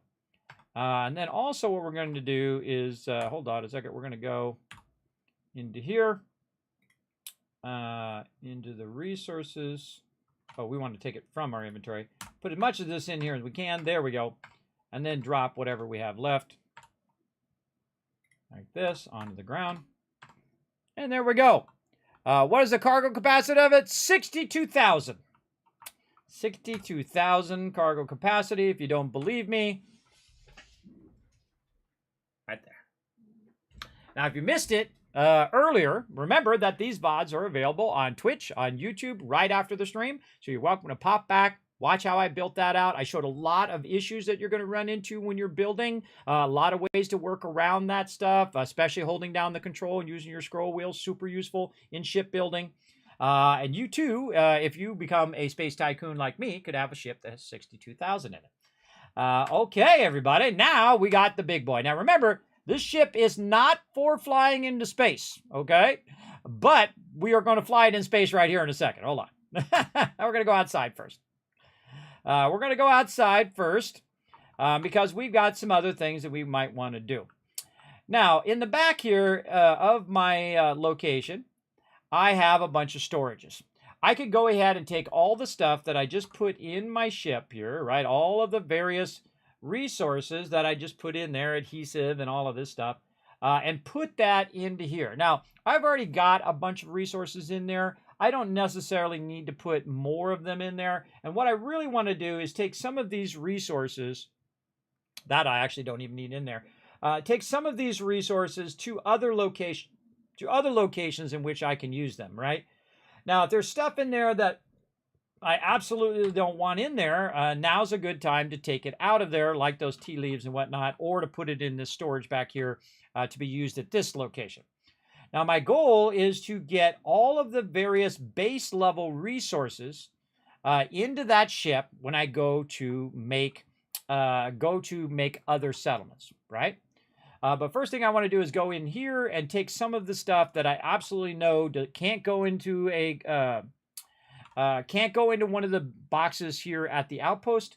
Has to go into a decoration box, a box inside this smaller area. So I'm going to go to my ship. I'm going to look at my miscellaneous here and say, not miscellaneous, resources, and look at stuff that I know that I don't want in there, like this tea right here. Let's take the tea out. All this other stuff, just fine. Reactive gauges, sealant, silver, that's all good. More breakfast stuff, tea stuff. Again, I don't even know why that's in there. I mean, it is a crafting component, but still stupid. It should be in its own thing. Food and water, separate from aid. All the food and water items should be food and water, just like they actually added to Fallout 76, which was brilliant. Another brilliant addition to that game. And so Fallout 76 takes a lot of hits, everybody, but they got rid of the Z team that they had, which is like the worst team that was on that game, and they brought in the A team, and the A team's been doing a good job. Remember that people actually work behind companies. It's not just the corporate people. Those corporate people aren't doing anything other than managing money. They're not there physically programming the game. They're just overseeing the money part of it. You got a lot of hard-working peeps in there doing their best to make awesome games. So big love to them. Okay, so we'll take all that stuff out of there. And we're going to walk this coffee over here wherever we've got this coffee. I don't even know where I put it. Doesn't matter. Doesn't matter as long as I get it out of my ship, because I don't need to be walking around with all of that stuff. Now, another thing that I might want to do is look in my ship and say, okay, did I put any aid items in my ship? I did. Here they all are right here. Let's take all those out of there. Take all the aid items out. Oh, what did it do? Actually, it took everything out of the ship, and now the ship has nothing in the ship itself, because I actually took it out of me, and now it has 62,000 free. But the only thing I want to put in there is the resources. There we go. Resources in. And then all the other aid stuff and all of that, I'm going to go ahead and put that in the interior over here for me to use with my crafting. So we're going to go ahead and put all this stuff in here. I don't even look at it anymore. This stuff should also be separated between food and aid items. Like heal paste, that's an aid item. That is definitely that. And also another good one to sort by weight, by the way, so you don't accidentally put your ship parts or whatever else in there. Containers at max capacity there as well. Let's go over to this one. 8 items in here, still by weight. There we go. And I want to put my ship parts elsewhere, so we'll keep those separate. And put all this stuff in here. And if you notice that my trauma packs and my med packs come to the bottom. Look at that, 139 trauma packs, everybody. Might be a little much. Remember, these actually weigh your character down, so don't carry too many of those. I've got 75 med packs. That's fine. I can carry 1,000 of those. Those weigh nothing. But I definitely don't want to carry around 26 ship parts on me, that's for sure. So I'm going to go over here to this military crate, and I'm going to try to put some of the... Nope. Come on, cursor. There we go. Put as many of those as I can. I can only put 15 of those in that box, everybody. Can you believe that? These boxes are way too small. Some ship parts in there. And then it probably take some of these out, actually, and try to put these in my actual ship. Now, do I need these ship parts in there? Absolutely not, because I'm not going to really take it into outer space in the point in which I would need to repair the ship. But if I switch to another ship, that's when I'm going to need those ship parts in there. So I need to decide, do I want to keep the ship parts in this ship? Now, this is why I think each ship should be its own individual ship. If this was if this was possible, then I wouldn't put any ship parts in there at all. Because the reason why is this is 17 times 10. And if we look at how much we're using right now, 62,443, and we take those ship parts out, that's about 200 weight. That's not much among 62,000, but that's a lot when your ship only has 300, right? Those ship parts take a lot. And so I'm a min-maxer, so I actually want to keep these ship parts out of here and only put them in there when I need them. So I'm going to put those back in there like I was doing. And then up here, and I definitely don't want to carry the ship parts on me because those things are crazy heavy. All right, what else we got in here? Any more aid items we can drop off? Okay, now I'm probably going to be looking for these crafting stuff. Let's put it here in the center. We're going to take some of our trauma packs here. We're going to reduce those. Now, I probably need 10. 10 at best. So probably the smart thing to do is put them all in, then turn around, go to the military crate, and take 10 back out. Or you can just do the reverse, put 129 in. You get the idea. There we go. Okay, so that's reduced my overall weight of my character some more. Now I'm down to 114 of 115. Now what else do I got on me? Well, I took out all that miscellaneous stuff out of there, so now it's not mixed in my ship. I've got a bunch of notes on me here. Can I get these notes off of me? Well, I always have a place to put stuff. So right here in the back, I've got this kind of uniquely shaped box that I can go and put any miscellaneous stuff. Oh, not miscellaneous. My bad. Hold on. I go back in there and get miscellaneous. Any notes, or miscellaneous notes, I guess another way of saying it, in here as well. So we're going to put all of these books and other random things that we find. They don't weigh very much. And then I have to kind of sweep over this sometimes because it doesn't really get rid of some of my miscellaneous stuff in my character. It's really annoying because some of these things are quest items. I just keep hitting E and just kind of slide up and down. So I should only have 8 of those on me. And there we go. So now I've gotten rid of all those. Those don't really weigh that much. The books do, but some of the notes don't weigh that much. And so now I'm just kind of maximizing my inventory. Now I've also got some other things in here that I might want to sell as well. We've got different explorer outfits and whatnot. And so if I do have a bunch of stuff I want to sell, I want to put that somewhere where I know that stuff is just for sale and it's not going to be something that I want to keep. So here in my weapons, I'm going to go ahead and move some of these weapons over there. We got the Peacekeeper there. Very nice. I think I was going to give that to my companion. We'll keep that for our companion. Because it's not favorited, you can see I have certain ones favorited here. I got my Despondent Assassin there as well. I love this microgun. This particular microgun does more damage against aliens. And I have another Gatling laser like this, and guess who has it? My buddy Barrett has it right now. And we're going to go through and buy a bunch of ammo and really utilize our ship here in just a second. So we transfer that onto the ship. Any extra spaceships or spacesuits? No extra packs. No extra helmets. We got some different outfits and stuff. We'll put that on the ship. 8 items. Those are what we want to keep. Notes, we can't get rid of those. Those are quests. Miscellaneous. Yeah, let's go ahead and sort this by weight and put all of this miscellaneous. Now, of course, you really want to hit T, put all the miscellaneous in, and then take out your digipicks because that would be way faster, but they haven't done that because they didn't think that through.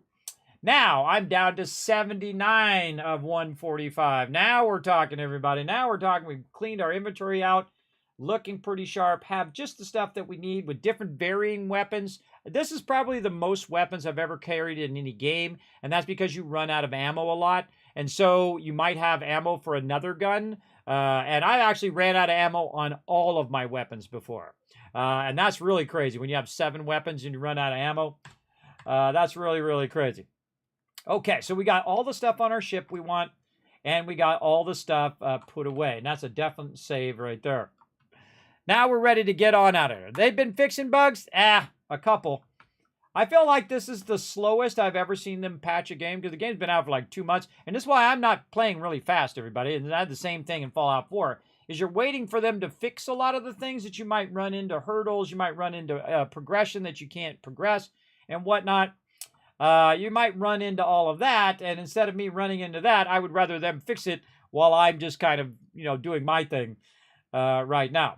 All right, so we're going to go in the cargo hold, and we're going to go look at the resources right here, and we're going to sort the resources by weight. Now, this is actually another feature in Fallout 76 that is awesome. It's not in Fallout 4, and it's not in this game, called sort by stack weight. Stack weight, very useful right now. What is the heaviest amount of stuff that I have in my cargo? If I've got 10,000 Tau grades, are those the most heaviest thing? Or if I have 50,000 of something else, is that the heaviest stack, right? And so I can go ahead and choose to take that stuff out. Now, one of the things that I'm going to do is take out the adaptive frames. So I'm going to take all of those out. I'm going to take the lead out, the tungsten. What else we got here? We've got cobalt, we got copper, we got iron, we got nickel, we got silver, aluminum, beryllium. Now, all this little stuff I'm going to leave in there for now, especially the membrane and stuff. Water. What about our helium? Do we have helium in there? Isocentric magnet. Zero wire. Now, all the rest of this stuff doesn't weigh too much because it's, one or two of each thing. Why does it do that? Like, start back at the top thing. You see that? Instead of scrolling down, it flips up to the top. I just found another problem with the game. It goes to the thing, it scrolls down once, and then it goes back to the top, and then I have to scroll all the way down again. Okay, that definitely needs to be fixed too. And look, there's a coffee bag in there. I probably could have got rid of that too. So basically what I've done is I've taken in a bunch of the resources out of the ship and put them in my inventory again. You're like, Kismet, you just put them in there. Well, I put them in there only for the reason that it could hold it for me temporarily, and then I could just make a huge mess in my ship, which I'm going to do right now, because I don't actually need them in the inventory. So I'm just going to drop them right down here. And by the way, you can actually hold down E and use this like a broom to broom all that stuff in there. Because guess what I'm not doing? I'm not building an outpost right now. And so if I'm not building an outpost, why do I need all of this stuff in my cargo hold, right? I don't really need it in there. I could just put that stuff off to the side here, hopefully out of the way of where your companions are walking, like this. Just leave it inside your cargo ship. Easy. Just leave it inside there. No problemo. Easy peasy. And that's another save. Now, the other thing that I want to do, hiding underneath all of this stuff that I just dropped there, holding down E, by the way, is my Tau grades. So my Tau grades, I want to sell those using my ship. So now I can go and I can put those Tau grades into my ship. And currently I have 13,457 Tau grades. Hey, Siri, what's 13,457 times 13? 13,457 times 13 is 174,941. That's nearly 200,000 right there in that one object worth of credits. And this is why I dominate games, everybody, as I find the easiest way to make the maximum amount of money. It takes the least amount of time for the biggest return on your money. That's what you want to do in game, and that's what you want to do in life, everybody. Saving money is making money, right? Less money, the less you have to work, the less money you have to spend, the less something costs. It actually helps you a lot. And that's why you see me get you a lot of discounts and get you a lot of free stuff here in the stream, everybody. That's why I do that. I go out of the way. Now, it doesn't really do me much benefit, but it does help you guys. Like if you go get a server from Nitrato, guess what? I already got a server. I'm good. But it gives you 10% off, and that's less you have to work in real life. That's less money you have to spend and more money you have to spend on other things, right? I think that is incredibly useful. And that's why I work so hard here on the stream to hook you guys up with free loot as well. Because I like free loot, and I'm sure you guys do too. Yeah, 62,000. That's right. This is a Class C ship. This is a Class C ship. I skipped the Class Bs and went straight to Class C. And this is called the Narwhal. And you can get this from Neon. And I forget the manufacturer. The manufacturer is the one that starts with T. There we go. The Zhang reactor. What is the, now you can see it has no weapons. And the reason why I didn't put any weapons is because I didn't want to adjust the mass. And also, weapons count as a module. So if I remove those, I'm good. Okay, now here's the thing.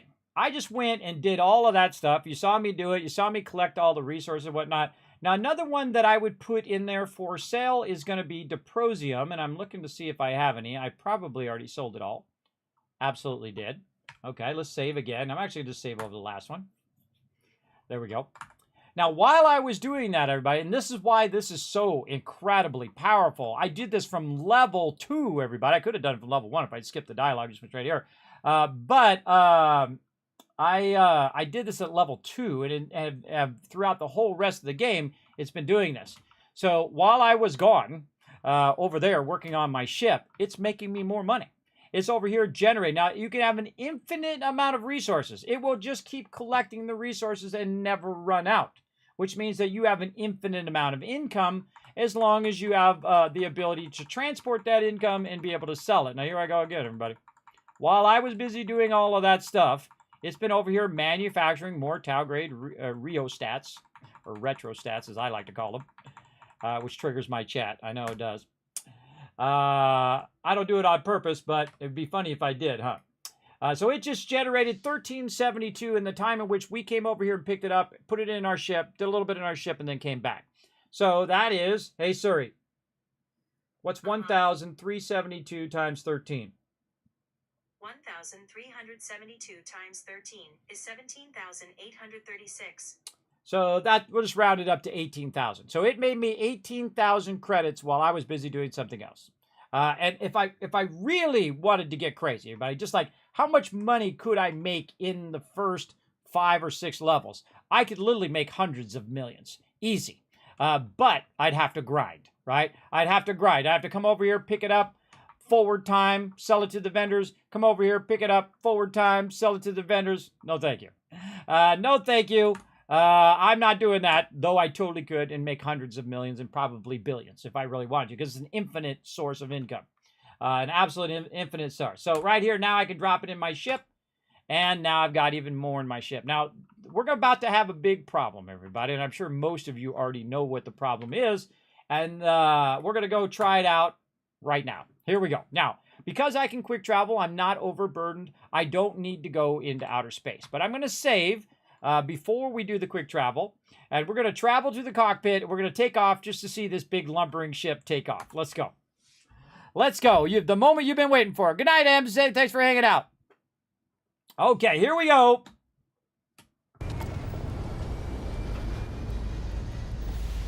This never gets old. Lift off. Actually, that looks pretty cool. You do not want to take this ship into outer space. Locked. Ooh, you just look at that view. Now, if I started fighting, I have no weapons. I do have shields, though, and some pretty decent shields, for sure. And I would actually put everything into my shield and everything into my grab thing. And I have so much stuff over here, everybody, that I have left over. Even when I have them all maxed, I have it left over down here. So yes, I can't even do the thing. Now, of course, when I get to the higher level thing, I'll add more shielding, get the max level shielding, and grab drive as well. But I don't really need to go into outer space. What I just need to do is to use the quick travel to go from place to place to sell this stuff off, right? So where do I start? Well, of course, we're at the very beginning, New Atlantis. So let's land in New Atlantis and see if this big old ship lands at New Atlantis. Melted the launch pad with it. Yes, it's like the starship when it blew up the land pad and it sent that concrete flying. Somebody probably got fired for that. Everybody probably told Elon Musk that, yeah, it'll be fine. And then it's like now you got all the different environmental agencies on you because they didn't wait for the metal one. Now, of course, the second launch, no problem with the pad at all, by the way. All right, so here we are. We want to sell some stuff. Now, the first thing I would always sell everybody is the miscellaneous. Sell your miscellaneous. Get rid of all this trash because it's just sucking up your inventory space. So we're just going to sell all the miscellaneous first, and then we never have to worry about all of these different miscellaneous things. All of that out of my ship. There we go. Now, the next thing that we want to sell is not weapons. Is actually our spacesuit here, our apparel stuff, and then any of our resources that we want to sell. In this case, we want to sell the Tau grades over here. And so basically I have 192,000 worth of Tau grades now in my ship. Also, important thing to note, I'm going to back out of here at this particular point, and I haven't even got started on it yet, which I will here in just a moment, that my ship is only a little bit more than half full. So that tells you, just by doing a little extra math there, that I could have 500,000 credits roughly worth of Tau grades on this ship. And that's the math I just did in my head, just in that second. When I looked at it, how much it's worth, how much do I have in the ship, how much cargo do I have left, 500,000 credits every single time. But I need to make 500,000 credits worth of Tau grades. So how do I do that? I up the production. More production objects, more storage. And so I would have to have enough storage to hold double what I already have. So if I go look at my Tau grades, I have around 15,000. So roughly, when I go to sell those, again, let's get out of here so we can go back to the sell thing. They are worth around 13, and that's because I also have my commerce up. So I have my commerce up at maximum, so they're more valuable when I sell them. So they're not worth 8, they're worth 13, because of course you're getting the extra value. Actually, sometimes they're worth 12, but when you get the maximum commerce, you can sell it for more, right? You're getting that 25% more. So when I go to sell it, again, it's 192. We're just going to round it to 200,000. So roughly, let's call it more around in the 400,000 range, right? So in the 400,000. So if we get 30,000 Tau grade retrostats and we put them in our inventory, in our ship that can hold 62,000 cargo worth, we could go in and spend 400,000 credits just in one swig, right? Just go to all the vendors, buy and sell whatever we feel like buying and selling at this point, because this is more credits than every vendor that I've ran into all combined. If I go buy out every single vendor, which we're going to do here in a minute, I'm going to show you what my kind of cash run that I do. This is more, just the half of it is more than what they have. Now, if I'm buying a bunch of resources from them, that's different because I'm spending a bunch of credits at the same time. Especially if I'm buying ammo, if I'm buying aid items, if I'm buying resources, well, then that's going to cost me a lot more, right? So because I'm buying stuff, but I'm still getting the value out of it. And then, of course, I'm selling stuff as well. So what I really need to do is have it where it can store more Tau grades while I'm busy doing something else at my actual outpost, right? So my outpost needs to have way more than it's doing now. Right now, it's doing 4,000. So it can store about 4,000. So how many more giant stacks do I need? Well, 4,000 divided by 200,000. Or in this case, 30,000. Sorry, 4,000 divided by 30,000. So how many more stacks? Hey, Suri, what's 30,000 divided by 4,000? 30,000 divided by 4,000 is 7.5. 7.5. So let's round it up to 8. So I need 8 more stacks. 1, 2, 3, 4, 5. You guys are getting the idea now, right? Now, I could totally do that. I could totally do it. I have plenty of resources to do that all day and make 8 more stacks there, and it would just make that much. And then I'd have to go over there to the transfer container, pick it all up in my inventory, then take it, transfer it into my ship inventory, and then buy out all the vendors. I win this game, everybody. I won this game at like level 5. I win this game. It's an infinite amount of cash. Absolutely. Now, this is my first full playthrough. I did a partial playthrough in the normal mode. Too easy. I stopped around level 16. Started again. We are in the highest hardness level, the very hard mode, and we're absolutely dominating, as we always do, here in the Kismet stream. And if you like that kind of gameplay, now's a good time. Now's a good time to hit that follow button if you're on Twitch, to hit the subscribe button if you're on YouTube, follow button on Kick, or I forget what it is on Facebook, follow, or whatever it is over there. So now's a good time to do all of that, because I also give away thousands of dollars worth of free stuff here in the stream. So enjoy. It does help the stream tremendously. All right, now speaking of helping out the stream and helping out all of you guys, let's see how we're doing on these retweets. We're at 7 retweets. Oh, we're so close. Let's go 3 more retweets. Now, here's the thing, everybody. We got a ton of giveaways coming up starting December 1st for 24 days in a row. I'm going to be streaming as much as I humanly possibly can every single day on behalf of St. Jude Children's Research Hospital to raise funds to help children with cancer. We're going to try to get them out of the hospital. We're going to try to get them the treatments they need and let them resume their normal childhood so they don't have to spend their entire childhood in the hospital or at the doctor's office, all right? That's what we're going to do.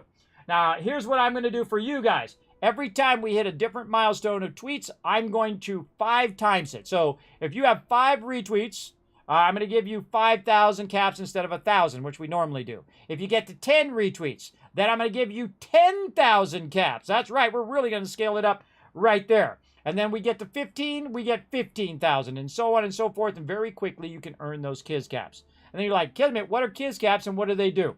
Well, if you look down below my stream on Twitch, I have a bunch of panels down there, and those panels help you a lot. If you have questions about the stream, you want to know what my social media is, you want to know about how to become a patron, you want to get 50% off. I think this is over. Is this over yet? I don't know, but if you can, snatch that up. That's Dying Light 2, Stay Human. That's a really great game, by the way. Awesome parkour in that game, cool crafting, all sorts of cool stuff. Go show them some love. Great sponsor of the stream as well. And of course, it'll show you all this stuff. And one of the things that it'll tell you all about is right over here, what are Kiz caps, right? These are loyalty points. And what you do is you go exclamation loot. Do it right now in the chat, everybody. On Twitch, exclamation loot to check how many Kiz caps you have. Now, I would do it on YouTube as well and on Kick and on Facebook, but there's no loyalty things that I can get running over there through Stream Elements, so I just do it through Twitch. So if you want to be part of the giveaways, you go to twitch.tv/Kismet. Come on over, hit that follow button so that you're eligible for the giveaways. And you can also see how many you got. Like right now, you can see that Sita has 189,000. Now, that might seem like a lot, but when I do so many giveaways, you can burn those up in a month. Easy. Now, of course, you have 2 options. You can save your Kiz caps and be the #1 Kiz cap leader in my stream, and you instantly win. That's right. You already win if you're the #1 caps leader at the end. I don't count me. I don't count my bots. But anybody could be the #1 caps leader every single year. And the reason why is because they reset December 31st every single year. So you want to start January 1st off right?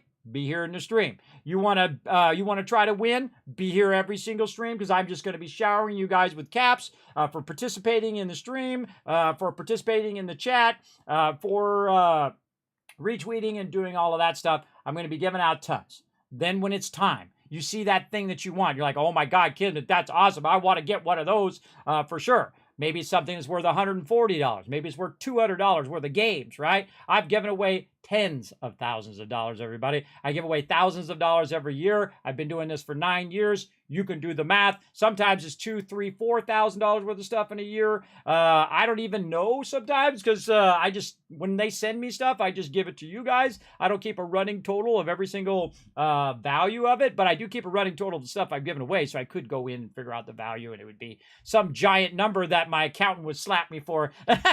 My accountant and my wife thinks I'm nuts, and the reason why is because I just give everything away. Because I don't care about being the... There's TDK in the chat right there. I don't care about being the richest person in the graveyard, everybody. I've made a lot of money in my lifetime. I got about $10 in the bank right now. You know why? Because everybody falls on hard times, everybody. My problem is I have a lot of medical conditions that I have to deal with. So instead of spending the rest of my life chasing after that dollar, everybody, I'm going to chase after joy and positivity. I'm going to bring you a little love into your day. That's what my stream is all about. We're going to have some fun. Some things are going to go off the rails. You might win some epic loot, but also it's going to make your day just a little better, hopefully. That's what my goal is. Just to entertain you, have a little bit of fun here in the stream. This is my mission every single time I stream. I try to bring every bit of every energy I can as well. So let's show some love to TDK in the chat as well. What's up, TDK? Appreciate you coming in. Sup, bruh? What up, what up? Rachiz saying sup to Notorious TDK. So if you want to find all that info, you can find it down here, including my P.O. box, which is down there. If you want to be part of our Star Citizen organization that we started when that game first was announced like 10 years ago, still haven't gone over there and seriously played that game, but I do have a giant ship over there, the old big party boat. And when that game finally launches, we will actually play it here in the stream. I'm like a high admiral over there, but I got so many big giant ships over there. But I stopped giving them money now. I think they have plenty of money to finish the game out at this point. I got like $500 million, like the most expensive game that's ever been made over there as well. But they are doing a good job, everybody. And they made their own engine called the Star Engine, which is really cool. And they've leapfrogged all the other engines too, because these engines can do gigantic universes as well. So that's the most brilliant thing they did, was they made an engine. And that engine they could also license to other people as well. And that was the smart move that they did. And that's long-term money there. Even if the game itself doesn't make any more money, if you've got an engine that you can sell to other people like they do with the Unreal Engine and the other one, I can't remember where the CEO got fired and left and did stupid stuff. Did stupid things. Do stupid things, win stupid prizes, everybody. Did not even bother to check with his community, didn't listen to feedback, and that's how you get fired. Smart people, everybody, take constructive feedback. That's what smart people do. People who are arrogant do not take feedback. You know what I can say? Star Wars: The Old Republic, everybody. Someone has been playing games for 50 years. I went up to him and said, look, you need to add fast travel to this game. It takes way too long for me to get 45 people together to go and raid. It takes way too long for me to have guild meetings. You got to have fast travel in here. You got to add that. They're like, oh, we don't need that. We know better. We know better than our community. Everybody. The second someone says that to me, it's an instant red flag. You don't know better. Your community is going to be way smarter and have played way more games for way more hours than you could possibly do in your lifetime, and they are a massively awesome resource. And they're a free resource as well. Now, of course, you have a bunch of yahoos in there who think they know better and a bunch of crazies in there as well who are, ruining it for the rest of us. But to be that arrogant, to think that your community doesn't know better than you, is the first failure of game development. Absolutely. Now, of course, you also got to have your vision of what you want to do with your game and things like that. You don't want to make it someone else's vision, but you also should listen to feedback. Absolutely. You should absolutely listen to feedback. It doesn't matter what product you're making. I don't care if you're making a phone or you're making a watch or you're making a bottle, a water bottle. Like, great feedback for this iron flask, by the way, free advertisement for them, is the fact that I hate ones that you put ice in. You put some thing in there. By the way, ice is really a United States thing, by the way. You know, people in Europe, they don't use ice in their drinks. They don't. For all of you Americans who don't know that, I'm American. I'm born and raised in California. But at this particular one, when you put ice in there and you put water in there, it's double lined. So it never gets wet on the outside. It never builds up condensation. Now, why would I want to have one that has condensation on the side when I can have one that doesn't? I don't know. Why would you want? Cheaper? Not that much cheaper. This thing's cheap. You can buy it on Amazon for like 20 bucks. And then it's the last flask you ever have. I bought the big one. They have smaller ones too. They're awesome. Incredibly awesome. And it has what I call the turbo straw, right? You know, some of these, it has like the really tiny straw, or you feel like you're sipping it out of a sippy cup.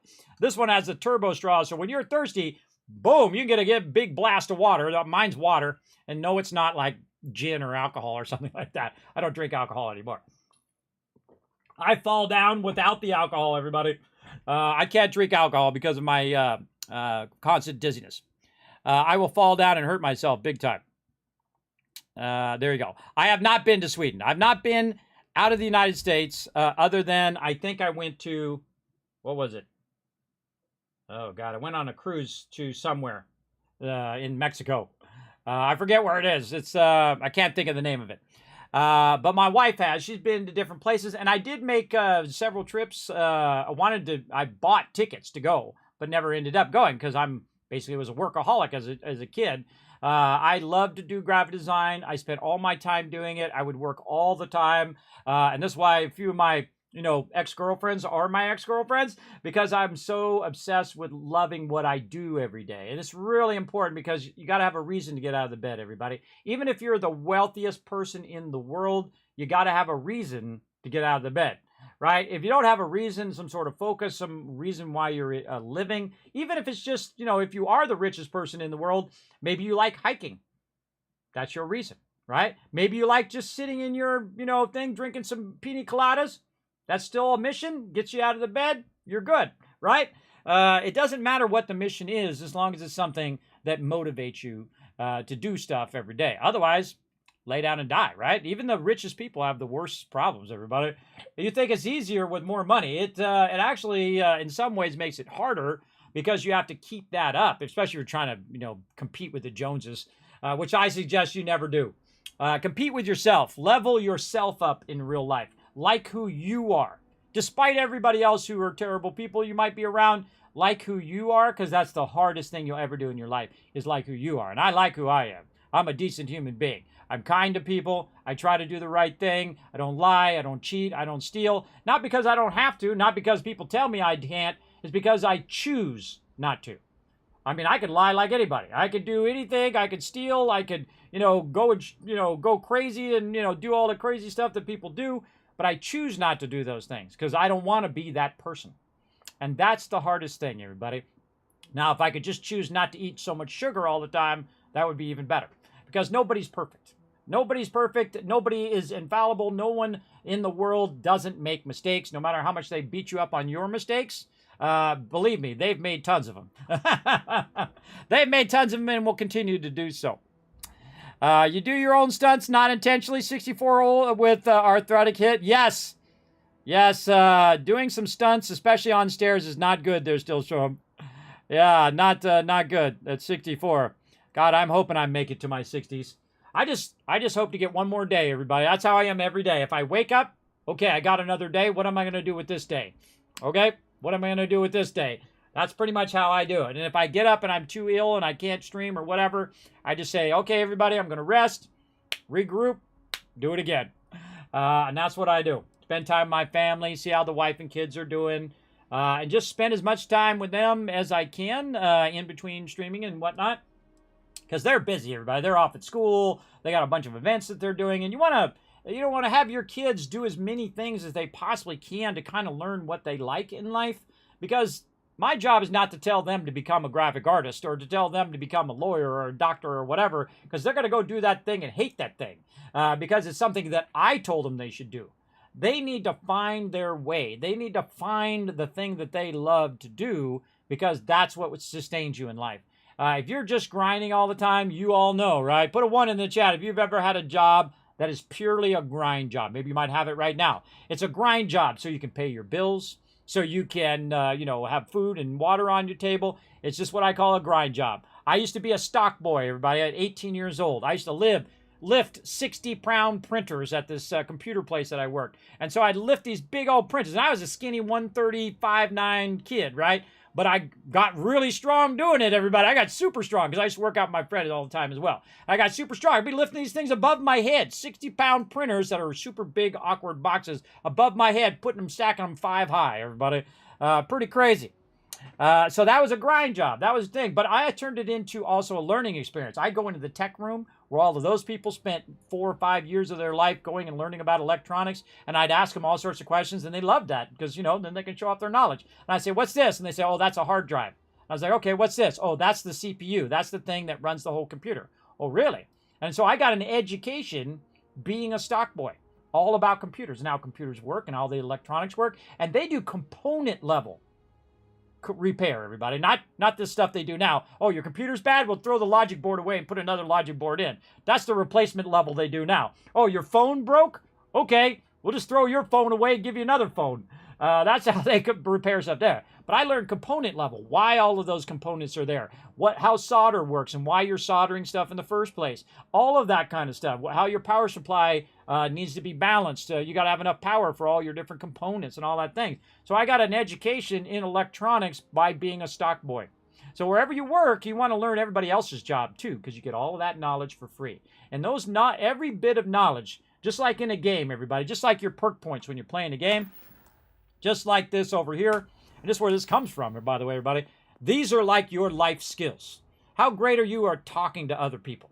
How great are you managing yourself? Get up every day, take a shower, brush your teeth. You do all those things. How good are you at those things? How good are you at washing your dishes, right? You leave a whole gigantic thing of dishes in there until the weekend and then you wash them then, right? How good are you at managing all of that stuff? How good are you at managing your money, right? That's another skill that's on there. Think about those skills in real life and how you can level up those skills. Now, I'm 53 years old, everybody, and I try to learn new stuff every single day since the moment I could learn stuff. And thus, I'm high level in real life. Other things you might want to unlock as a skill, empathy for other people, to care about other people, especially people who are suffering. Now, you really don't understand other people's suffering until you've suffered. I understand suffering, everybody. I've been suffering for the last 15 years, either with gallbladder pain or with dizziness or with my sleep apnea or whatever it is. But I still don't know what it's like to suffer through cancer. I still don't know what it's like to have a missing limb I still don't know what it's like. I have a general idea in my head, but I still don't know. So I can't say, oh, I know what it's like, right? So if somebody comes to me and says, you don't know what it's like, Kismet, I say, you're right, I don't. I've never had that problem, right? And then they can tell me what it's like from their point of view. Don't just assume and be arrogant like, oh, I know what it's like, I can tell. No. Until you've gone through it most of the time, everybody, you don't know what it's like. You don't know what it's like if you've never loved someone more than yourself, to lose that person or that person to treat you poorly. You don't know how bad that hurts, right? If you have never taken that leap, taken that journey in your life. And that's a skill as well, too, to find compromise, to find a balance between those two things. My wife is number one. If this moment she said, hey, I need your help, bam, this stream would be over. Just like that. My friends call me on the phone. Kismet, I'm in Japan. I need some help. On the way. Hang up. Stream over. Flight, I'm out of here. That's what I would do because I'm that type of friend. And I choose my wife above all things. Money and success and all of those things are not as important. I could work all day before I got sick, all day, every day, and make an absolute fortune and never be around my kids and never be around my wife and then never have any of the experiences and the moments that we've had along the way. Or I could have less money and less success and less things that I don't really need anyway because they end up in the garage most of the time anyway, and spend more time with my kids and more time with my wife before that time is over. It's like it's like sand in an hourglass, everybody. It runs down. Your kids are going to grow up. They're going to want to move out, and then you're not going to see them as much. So you definitely enjoy them when they're small, too, because they're so cute and they're loving and they're like, think you are the greatest thing ever, because you are, because you care about them. You're trying to take care of them when they're little, because they can't take care of themselves until they really get to about 8. About 8 or 10, then they're starting to get to the point where they have enough motor skills and they have enough knowledge and enough thing to start taking care of most of their things, right? But then you still got all of these tough times they're going to go through, right? When you start being socially awkward, you start learning about, the horrible parts of human beings where they screw each other over and they're mad and they get in fights and they do stuff behind. Oh, Luva coming in, showing some love. What up? We got a raid coming in. That was great timing. And then you find some people who do nice things, everybody, like Luva coming in and showing that awesome love here in the stream. Show them some love right here. Now, we don't fight raiders off. We don't say not to come in. We appreciate you. We ask you to come on in, relax, take it easy. Now, my name is Kismet. They call me the Wasteland Tycoon. We play a lot of various games right now. Right now, we just made a ship that's 62,000 cargo. That's right, 62,000 worth of cargo, and we're about to go make bank. Bank money, big old money, here in just a second. Actually, we're probably going to make back the amount of money that we just spent on the ship, which is right in the neighborhood of 400,000. So pretty awesome. How was your stream tonight, Luva? Now, remember, I'm only level 29, by the way, everybody. And I already made my first million in the first 14 levels of this game. Because that's why they call me the Gaming Tycoon. Let's give you a shout out as well. Let's see what you were playing. Over here. Oh, I gotta spell it right. Wow, I didn't even spell shout out right. That's what happens when you have multiple keyboards. There we go. Let's see, what were you playing? One of my favorite games of all time, 7 Days to Die, a fantastic game that I have thousands and thousands of hours. You know, that's the biggest return on my investment, not only in gaming, everybody, but anything I've ever bought, is I spent $10 on 7 Days to Die when it was on sale, and I've literally played it for around 3,000 hours now. I think I'm at 2,800 hours, and I feel like that's nothing, everybody. I know people who have 5,000, 10,000, 20,000 hours in 7 Days to Die. Pretty awesome. Pretty awesome for sure. It was rough. Great stream. Ravenhurst mod. Ooh, I hear that mod is awesome. 6K plus hours. See, look, Luva, you know now somebody who has more. 6K hours. Yeah, I love 7 Days to Die. If I had more time in the day, yes, I have wife and I have kids and I have things and want to spend time with them too, like I just was talking about. I would easily, if I didn't have a wife and kids, I'd easily have 6,000, easy, or maybe 10,000 hours in there. But I do try to balance my stream and, try to do, team stuff on Saturdays because that's when my team can be on. And then maybe a little bit during the day from Fallout 76. And then we play some Starfield at night. We might do some other things like creative streams, like I talk about graphic design. I've been a graphic designer for 30 years. I work for the top companies in the world, everybody. I've done every type of graphic design you can do. I'm talking 100% achievement in real life. Every different type. I'm talking t-shirts, billboards. I've done stuff for record labels. I've done cereal boxes. Anything that you ever seen done in graphic design, including logos and letterheads and all of that stuff, I've done all of it. Every single thing. I was absolutely obsessed with doing every different type of graphic design you could do. Absolutely. Even embroidery, by the way. I've done that as well. It's called digitizing in embroidery. You paid $25. Again, I think $50 in 7 Days to Die would you'd get your money back on that even. Easy. So there you go.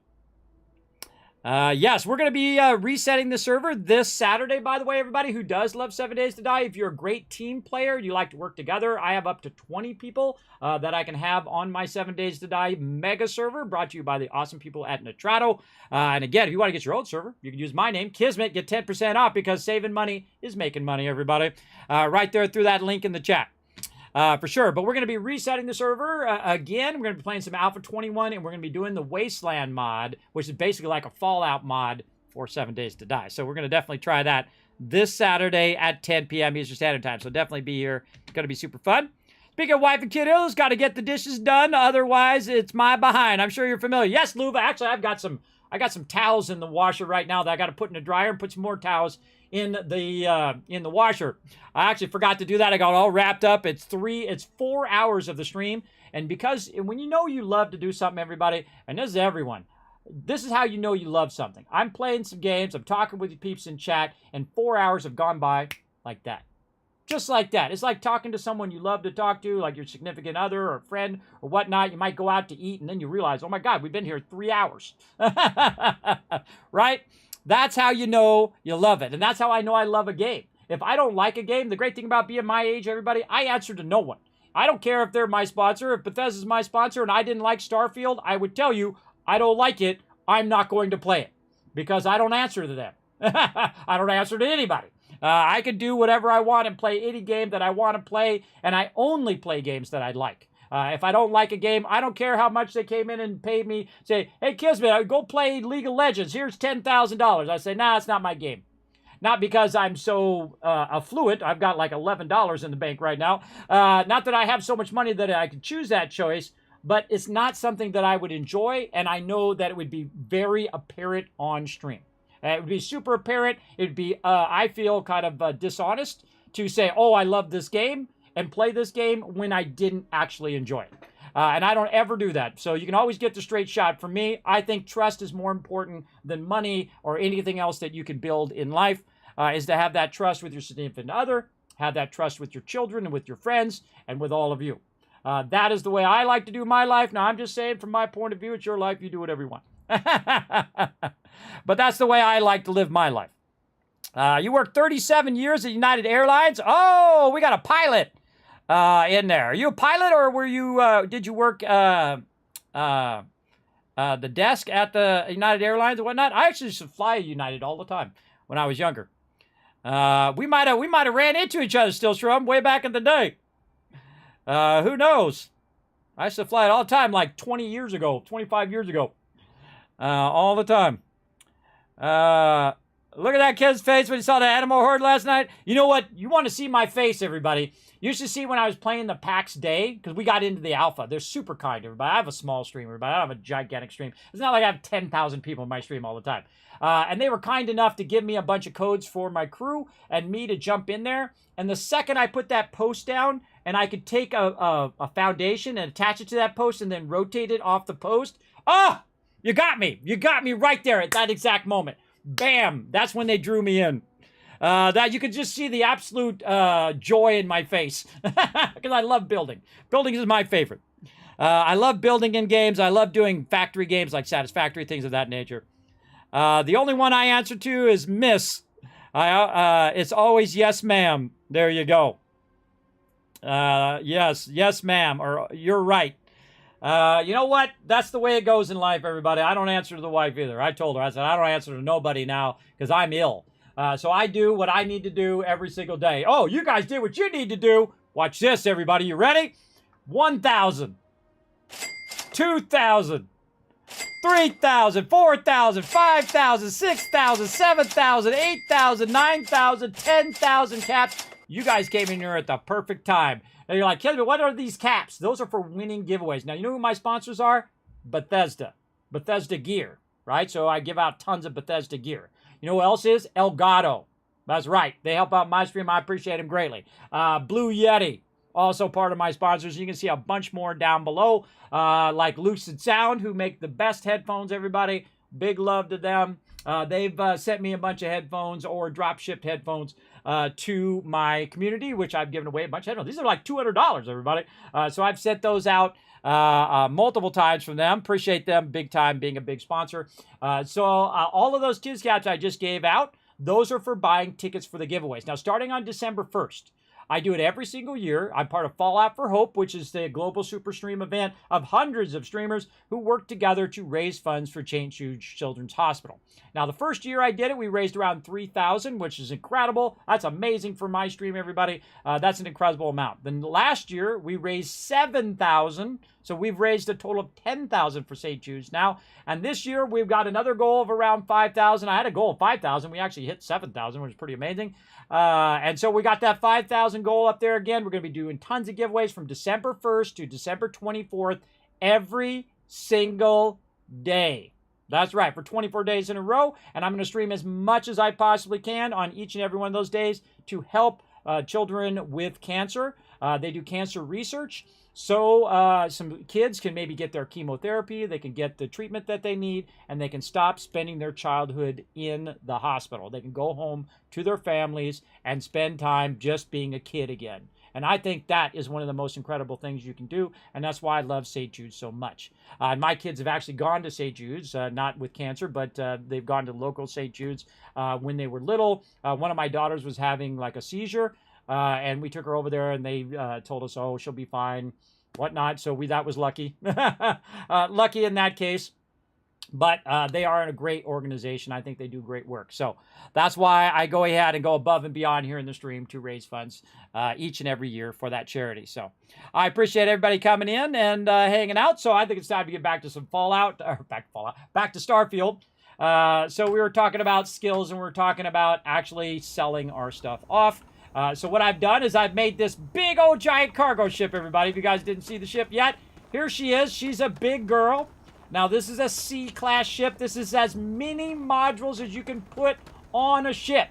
You cannot put any more modules on one single ship at the sea level here. So this is most as you can put on, and this is 62,000 cargo. And you're like, well, Kismet, it's going to get blown up in space. Yes, I never take it into space. It is a big flying brick. It doesn't need to go to space. All it needs to do is carry my cargo so I can sell stuff to the vendor. So let's start with the first vendor. This one right here that's going to have 5,000 credits normally on the vendor. So it's right here at New Atlantis. So we're going to sell any extra stuff. So we have miscellaneous stuff. We're going to sell that. We've got apparel, extra apparel or spacesuits or whatnot, not weapons. Weapons we're going to save, right? Now I actually have an extra weapon, the Peacekeeper here, that I'm probably going to just hand over to Barrett here. There he is. And again, I got the sound off here while we're running around, so we don't have to listen to all the overlapping audio. But I'm going to give him the Peacekeeper as well. Now, right now, Barrett actually has my old gun, which is the chain gun. I bought it for about 30 grand at the beginning of the game, and I've been absolutely dominating the game throughout the thing. Now, also remember, tell me nothing. Now, no backseat gaming. Don't say, Kismet, click on this or do that thing. Don't do that. I don't want you guys to get banned, because my mods will ban you out.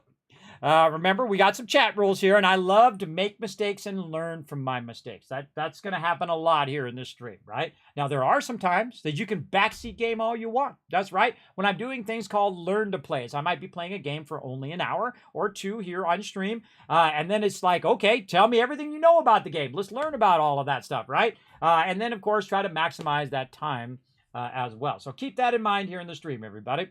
Okay, so now what do we want to do? We want to now sell some of these Tau grade. Oh, we forgot to go get our Diprosium. That was the other thing that we were going to do. Okay, hold on. Let's go ahead and save over here real quick. Now, I do have some Diprosium being extracted over here on this one called Voss. Again, in the New Atlantis system. It's tungsten, Diprosium, and lead. Now, Diprosium is a great resource. And you can extract it without putting any points into outpost stuff at all. The reason why is what you do is you find out whatever that resource is coupled with. In this case, it's coupled with lead. So if I go look at the planet itself and I look at the resources, the only resources I can see in this location is the lead or tungsten, right? If I had the ability to see it. Now, if you notice that some of these over here have little stars next to them, well, that means those are different levels of hardness to detect those particular resources. And so I can't really see where those resources are, right, on the map here. But what I can do is I can land there. I can put down an outpost or start to put down an outpost like this with R.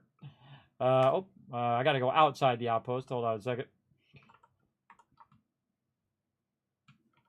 Got to go outside. There we go. Come on. Stuck against something. There we go. Look at that wind. That's cool. I got to get out of this outpost so I can put another outpost down. There we go. Now what I can do is bring down my beacon. And you can see in the upper left-hand corner there, it has Diprosium, tungsten, and water. Now watch if I move it around. Oh, wait. Now it doesn't have lead anymore or tungsten anymore, right?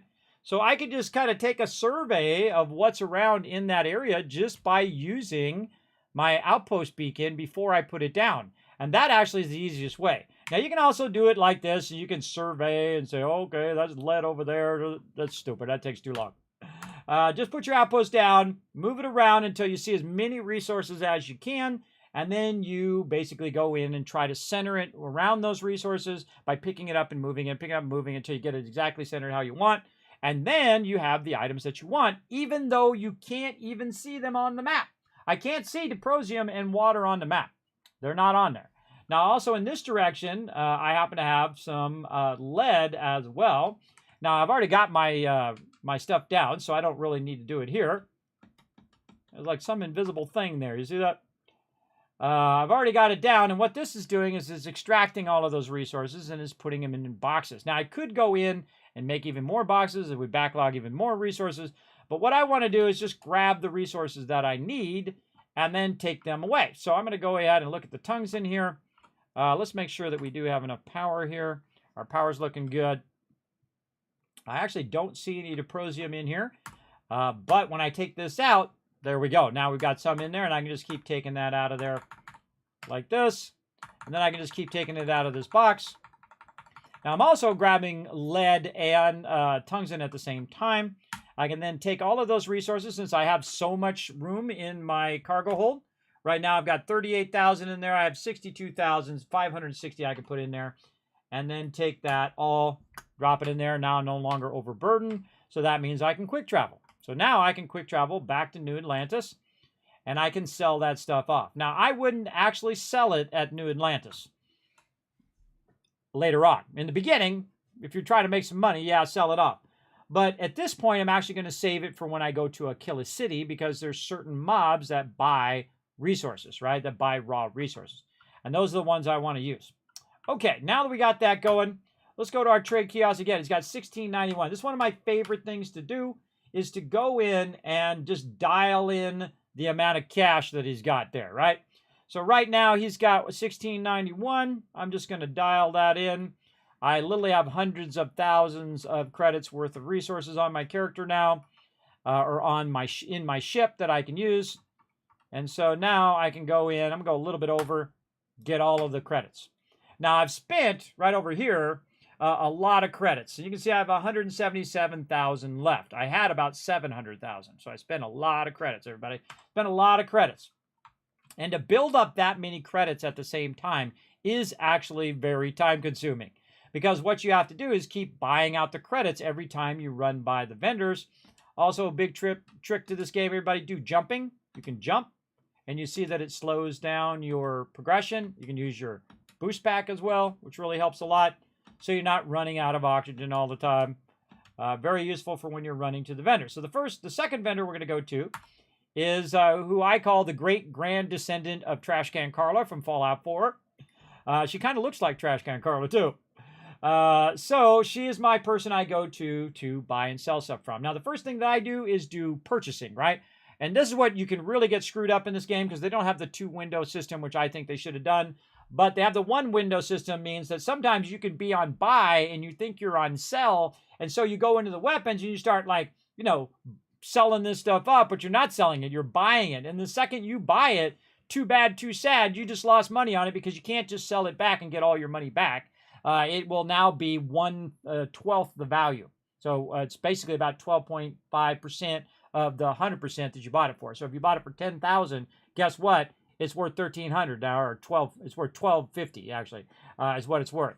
So yeah, watch out for that. But there is some things I do want to buy every single time I roll up in here, and that is more ammo for my chain gun. And then I'm also looking for some 40mm, which is like big rockets or things to use. And I also look for my med kit, which is not there, and then trauma packs. Now, I actually probably have enough trauma packs to hold me over now, but I like to buy them every single time because now I bought it, and then it's going to reset, and then I can get some back.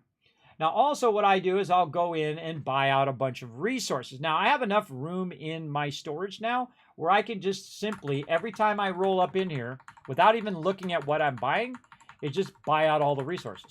And this is what I got the bigger ship, is so that I can buy out all the resources and counter the amount of money I'm spending, plus get their credits at the same time. So I'm basically just going to buy it out. Even some of this stuff I'm extracting, like silver and tungsten and whatnot, doesn't matter. It's just faster for me just to buy it all and not even look at it than it is for me to go in individually and click each thing. Because my time is my most valuable resource. Now, I'm going to go ahead and sell some of the Tau grades that we have. And that's going to allow me to get that 15,000 credits that I gave to her. Really, I gave her around 10,000, and she had 5,000. So I'm going to go ahead and roll that down. Just like that. And now, on top of getting the credits and buying ammo and things like that, I'm now buying all of the resources. And then I can turn around, since I am close to my cargo ship, I can hit H. And then I can hit F, Q, and then go to resources, hit T, and it just dropped all those resources into my ship. So I just said, hey, Mr. Cargo Guy, here, take all this stuff, go put it in my ship for me. Basically, that's what I just did.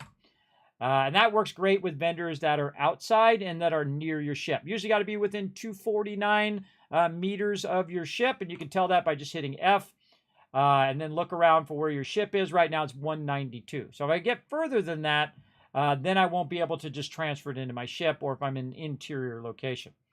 Now, this is what normally happened previously in my other ship, everybody, which only had around 4,000 cargo, is I would sell and buy from that person.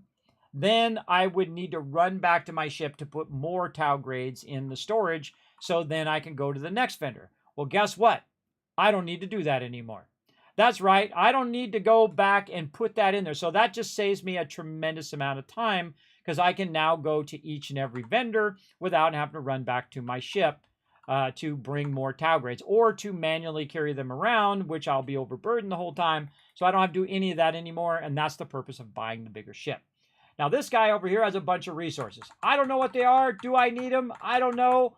I don't care. Get rid of them all. I even bought some Tau grades, you might have noticed there as well. Don't care. Just going to go ahead and buy a bunch of stuff there, and then turn right around again using my Tau grades down here. Now, again, this would be a great thing to sort by maybe weight, just to bring my Tau grades to the top. What's the best way of sorting? This scroll bar sucks. Yeah, Tau grades sort by weight. Sort by weight because they're pretty heavy, so they'll come to the top. I'm going to scroll all the way to the bottom every time. All right, about 8 grand here worth of not only credits, but resources in general. There we go. Okay, so I just bought out that vendor. Got their credits, got their resources. Next vendor. Now again, do I need these resources? I don't know. Am I going to get them anyway? Absolutely. And then I'm going to see what she sells. Now I have the sound off. You might notice again, sometimes they're a little annoying. Now these vendors actually have a lot more credits. They have around 11,000 to start. And again, more things I'm going to buy. Now I could buy out all the ammo as well because the ammo doesn't weigh anything. So I definitely could buy it out. But right now I'm just kind of buying the 7mm and the 40K. So I don't need that. And every single time I come in here, I look for med packs. Every single time I come in here, I look for the things so that I always have enough med packs to counter any encounter I get into. And I start taking a bunch of health damage, move over, heal myself up, back out again, blast them some more. And so it'll help me basically get through any encounter because I have such huge economic power. Right? And that's what you want. Massive economic power. You like big binoculars? Well, whatever you like, bro. Did you see the Icarus went full release? Oh, did it? I did not see that. Put a reminder in my Discord under the game thing. Put it in there or in the general chat about that, and then I'll look that up, and maybe we'll put that in our list of games to play. I got such a giant list of stuff I'm trying to get to, everybody. But again, want to play through the games I do enjoy as well. Okay, so resources. This guy's only got copper. That sucks. We did the 8 items, right? We got those, yes. Only copper, miscellaneous, picks, and Samson's art. So that's about it. Okay, so we want to sell from the ship. We're going to sort by weight, so we don't have to scroll down. Tau grades, yes, 13,000. Now, one of the drawbacks, less. There we go. 233 is where that's at. A little bit extra. There we go. Now, one of the drawbacks of being down in the well is the fact that I can't just transfer it into my ship, which is a huge bummer. I would like to buy it, and then it goes right into my ship instead of my inventory. So now I'm going to be overburdened. So you're going to see my oxygen go down. Now, I'm not too overburdened. I'm a bit overburdened. And I'm not running. When you're running, you really burn your oxygen. But you can get away with, kind of walking a little faster while overburdened. Depending on how bad you're overburdened. Then we're going to go back to the elevator, and we're going to go up to the spaceport. And then we're going to be in an exterior location. Now, I have a really nice machine, everybody, so if you see how fast my machine is loading and all of that stuff, just remember that I have a real nice machine. So sometimes it'll take a lot longer to get in and out of the well. Now, I think you should be able to teleport directly into the well and not have to run to the elevator to go down in the well every time. That's a complete waste of time. Once you discover it, you should be able to do it. Now, again, drop all that stuff. I just dropped it all in my ship. Now I'm no longer overburdened. Guess what I can do? Boom, I can just jump to the next thing. So the next thing that I'm going to do is actually go to the residential district. And you're like, Kismet, why are you not going to go to commercial? Well, we're going to go to that in a minute. But we're going to go to the residential so that we can clear out any extra weapons that we have. Now, I strongly recommend, because there's only a limited amount of vendors, that you sell any weapon stuff to your weapon vendors, and you sell any aid stuff to your bartenders or coffee guys, clothing stuff to clothing people, medical stuff to medical people. You get the idea. Pair the thing that you're selling with the person who you should be selling it to, because you're going to end up with more credits at the end. So I'm going to talk to this lady, and we're going to go ahead and we're going to see I got some weapons. I don't want to sell any of mine. I've got no weapons in there. So I don't really have any weapons to sell. But that's definitely what I would do, is sell those weapons. This is also where I found my chain gun, which is pretty awesome. I just sort by value. And then it comes up to the top here.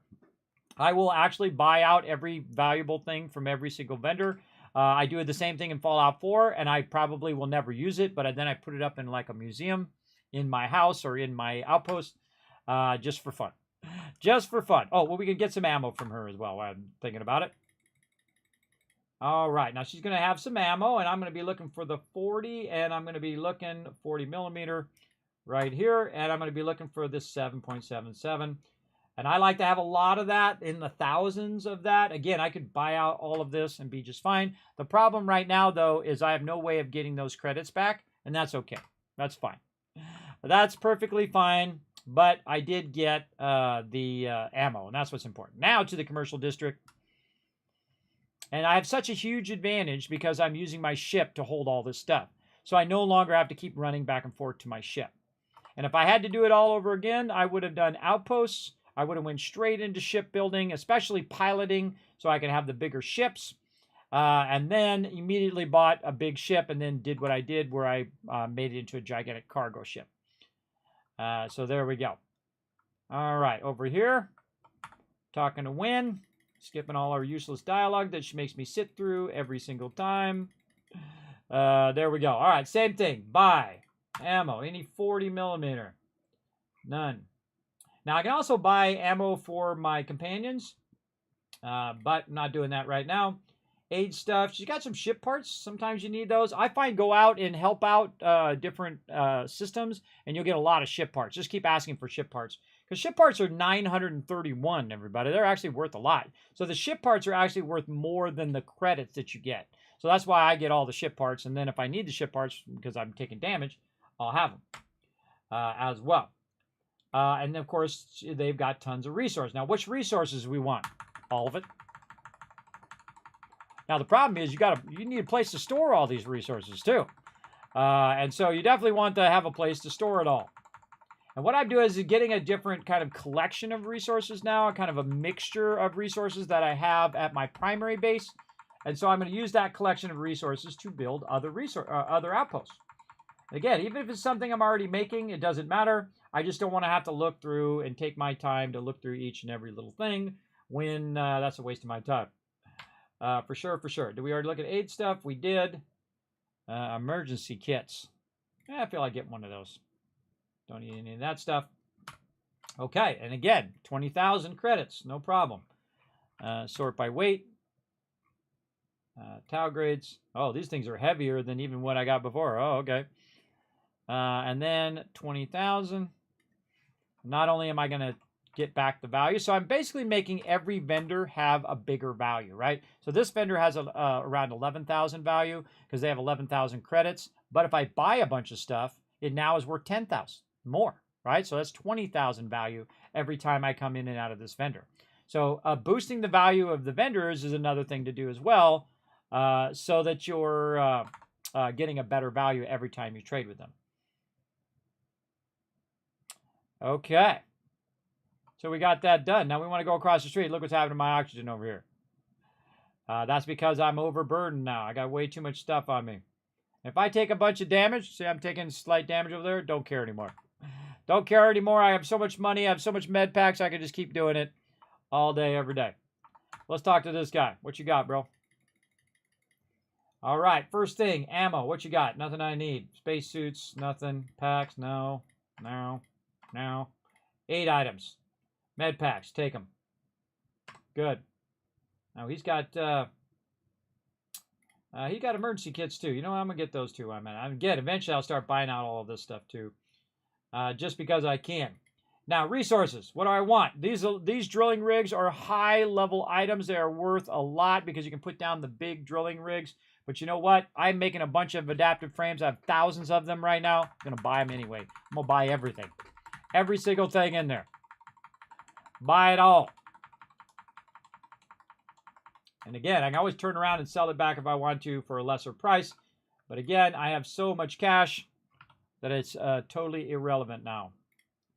All right, 29,000. So that was 30,000 worth of stuff I just bought right there. That's a real big boost in value there. Because normally he has around 5,000 credits. But now I just bought 30,000 worth of stuff that I don't have to go and collect via an outpost. I can just buy it. And there we go. And now I'm really overburdened. See this? 1739. Now, I think you should be able to access your ship from any point in the city, everybody, because the city is actually vertical. So you start on the bottom level here, and then the upper level, and then another upper level. Keep that in mind when you're doing this. Now, right here, you can see that there is a settled systems network over here. And if I move, I'm going to take a bunch of damage.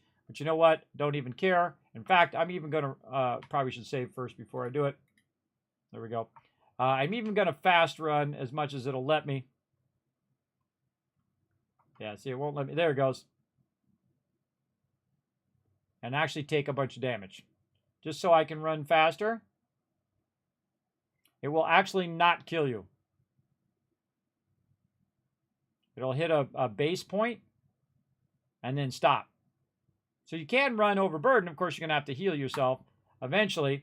Then what I'm going to do is go back to the spaceport. And what it's going to also do is bring my oxygen and my CO2 down. So oxygen up, CO2 down. And then I'm going to be at the spaceport. Now I'm close enough to my ship where I can just hit H. I can go F. I can hit Q to go to my inventory, hit T, and it just dropped all of that in my ship, and I'm no longer overburdened. So yes, so there we go. And that is why I made the big ship. That's why we made the one that's 62,000. Now I have a lot of med packs. I'll just use those. Or I could use my trauma kits. I have a bunch of those as well. I just use those to heal my character back up again. And now we have basically run all the vendors at this location that I want to run. But there are plenty more locations to go ahead and run. So we're going to go ahead and go to the next place I like to go to, the Sol system.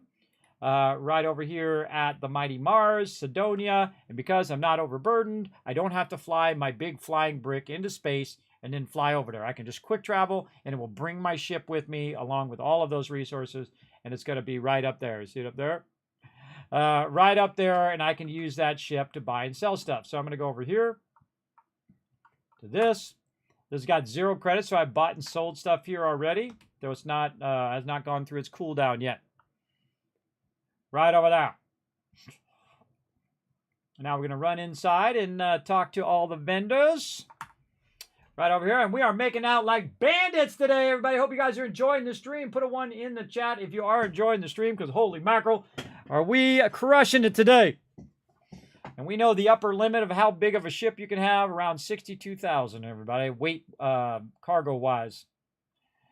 For sure, for sure.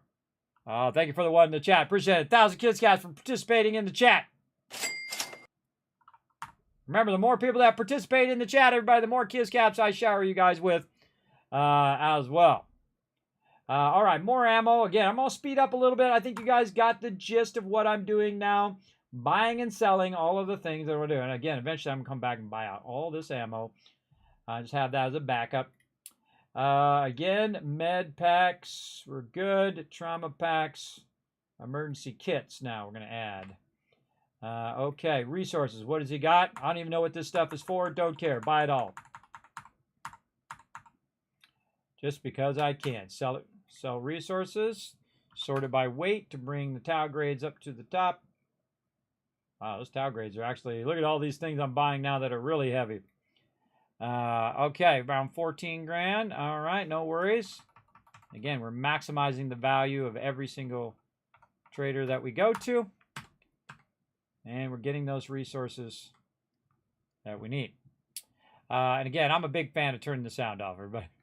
Because you have a lot of overlap. Once you've played the game for a little while, like I think I'm over 300 hours now in the game, and I'm only level 26. Yeah, 340 hours in the game. That's because I'm not rushing. I'm not rushing to be like, Kimmy, I got through the game in like 20 hours. Well, good luck to you, bro. I spent $300 on my game. I'm going to squeeze it for every minute of enjoyment. That's for sure. That is for sure.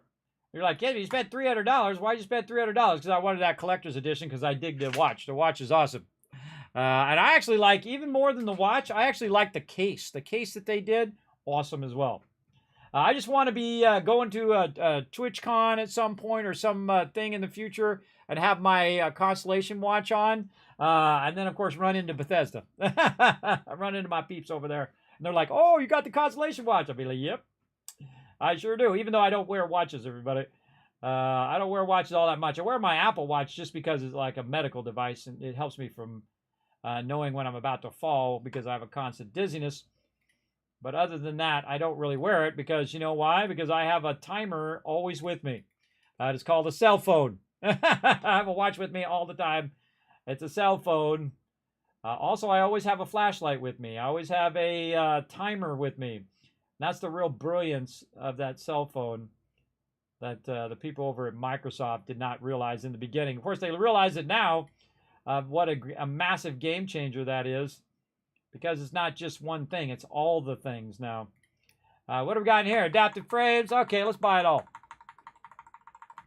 This dude's got a lot of stuff.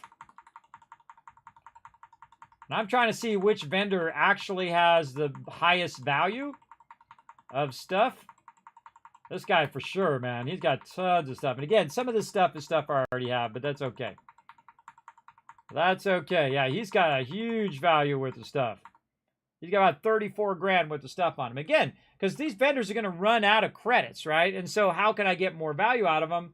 I can get more value out of them by buying stuff from them. And getting more stuff. Did we already buy the ammo? We did. Anything else we want to buy? I think we already did all the other stuff. All right, let's sell. Again, sort by weight. Bring that higher up to the top. Tau grades, 34,000.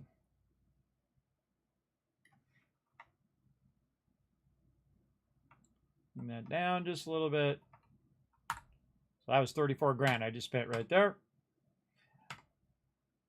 Boom. Okay. Got another vendor here. Now I'm massively overburdened again.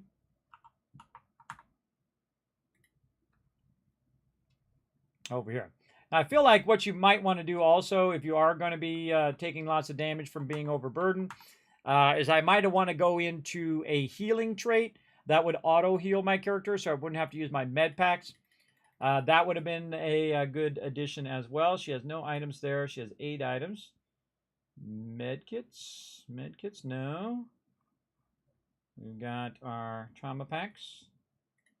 We've got our emergency kits. Up here, yes, okay. And I don't use any of this other stuff. Though I should start buying all that stuff out too. But here we go again.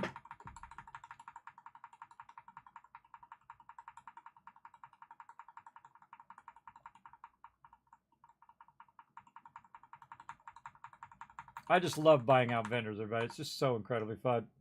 It's so fun. You're getting the general idea now, everybody. Okay, where's our Tau grades? There they are. Around 8 grand. Oh, on the dot. Bam! That was meant to be. And we out. All right, back to the elevator. Barrett is being very patient with me right now. He's like, Kismet, come on, bro. Let's get into some trouble. Oh, we're going to get in some trouble here in a bit, everybody. Wait until we go buy another one of those ships and mod that out. Now, we're going to need some cash before we do that because, again, we just spent around 1 million credits. And, again, look at this, taking some damage. Don't care. I'm going to run anyway, even when I take damage. Just so I don't have to wait as long to run out of here.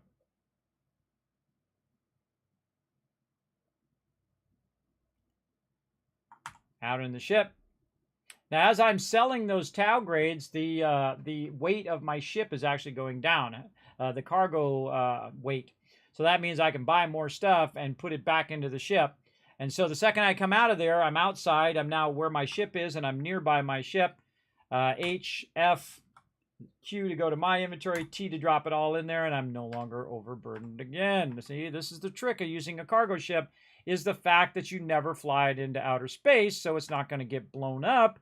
And you can just jump from location to location to location through your quick travel. It works incredibly fantastic, as you can see. It definitely helps you a lot in the early game as well when you're trying to build up some cash to get enough ammo or upgrade your weapons or do whatever you need to do. And we've invested a lot of time early game building up those outposts. Okay, here we go.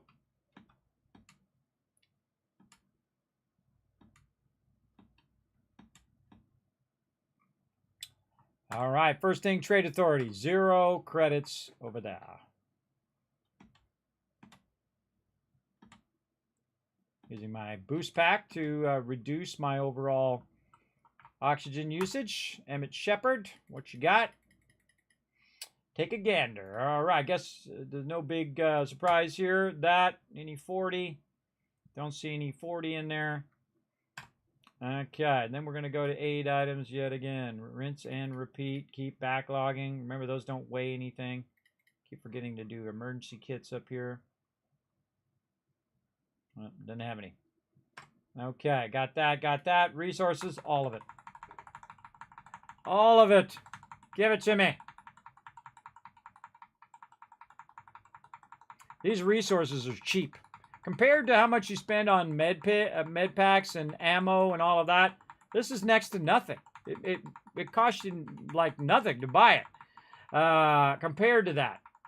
Especially if you had to go out and build outposts and go through all the process of doing it yourself. They got 41,000. So this vendor is the current leader in the most value returned on our purchases so far. This is by weight. And we'll find our tau grades. So 41,000, actually pretty close. Pretty close in the amount of tau grades that we have. Now the biggest problem with this, everybody, is finding a place to put all this stuff in the long run. 133. Got a little extra. We bought all that stuff. Now we are close enough to our ship where we can just go like this, hit H, F, Q, resources T, and all of it dropped into my ship. Now we are winding down on the amount of resources that we can spend because our tau grades are running out. Now I'm going to go to this vendor over here and actually just spend some of my credits because I don't have any weapons to sell to her right now. So I'm just going to go into ammo. I'm just going to buy the caseless. I'm going to look for any 40 millimeter there. Nope.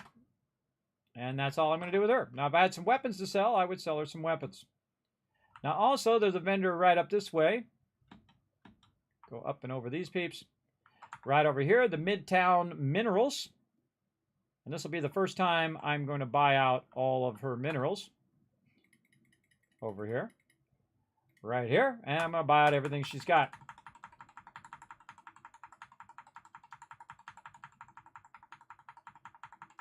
There we go.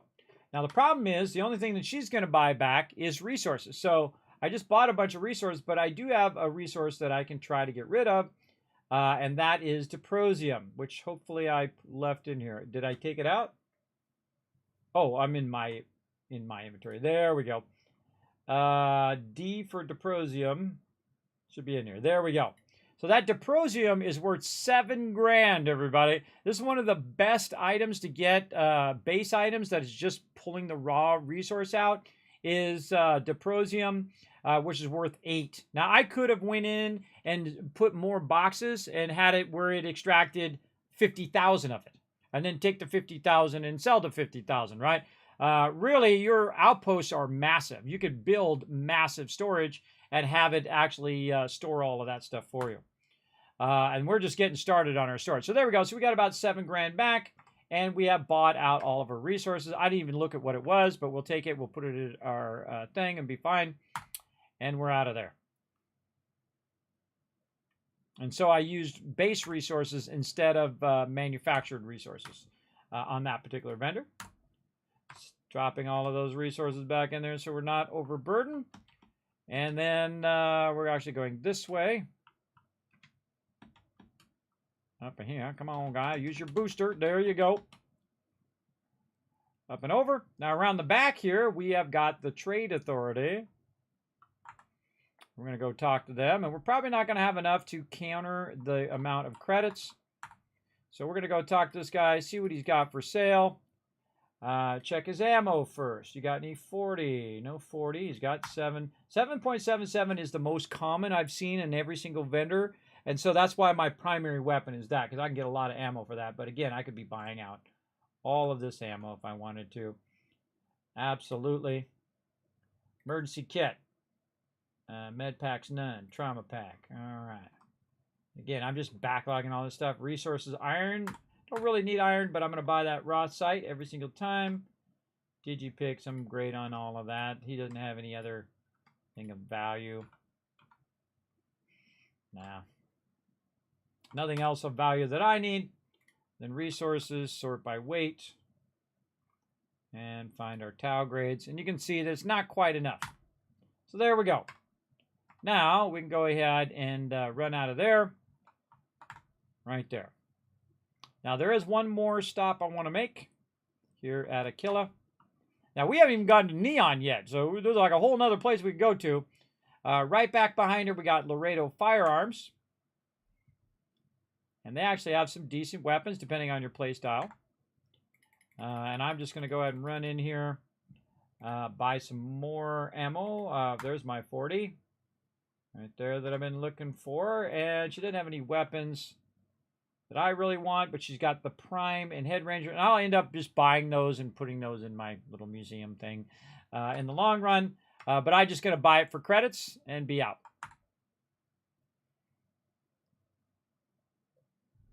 Oh, and thank you for all those ones, everybody. Let me shower you guys with some more Kids Caps. All right, how we doing on these over here? We're at 10 retweets, everybody. All right, let's go. Come on, we need 5 more retweets. We're going to give you 15,000 Kids Caps toward future giveaways. All right, come on. Participate in the stream, everybody. Go over there, show some love on what I call X Twitter. Over there. Go show some love over there. And earn some Kids Caps toward future giveaways. That's what that's all about. That's why it's there. The more you guys participate in chat, the more you participate on my other social media, the more love that I shower you with, higher chance you're going to get that loot. I'm trying to think of anywhere else I need to go. I don't think so. I think we all good. Okay. All good. Cargo hold. Anything else? No, barely anything on me. Okay, now, while we were busy doing all of this, way back over at our main location, and I definitely need to add a lot more storage to it so we can let it run longer. But it's going to hit a certain point where it has filled up all the boxes.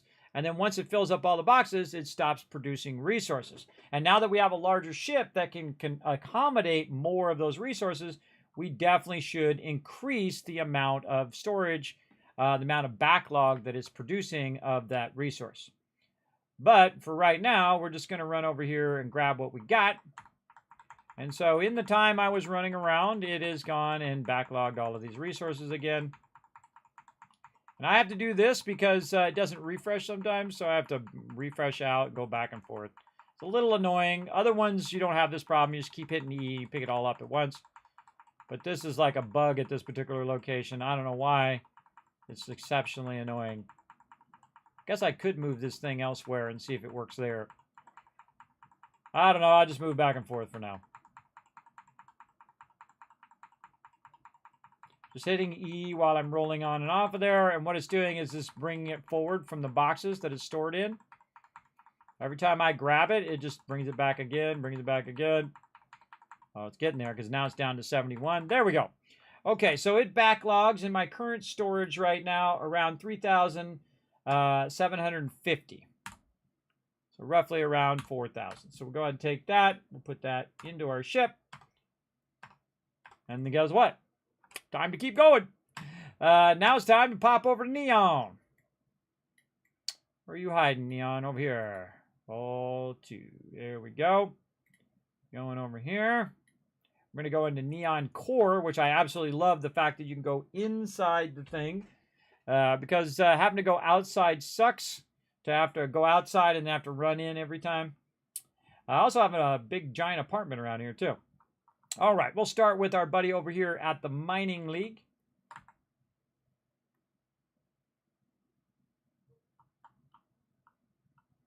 All right, how's it going? And we're going to go see if he's got some ammo we need. No. Weapons, no, no, no. And maybe no. And buy out all these resources. Buying them all out.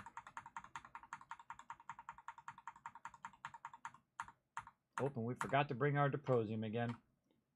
But I've got more resources I can go ahead and sell in here.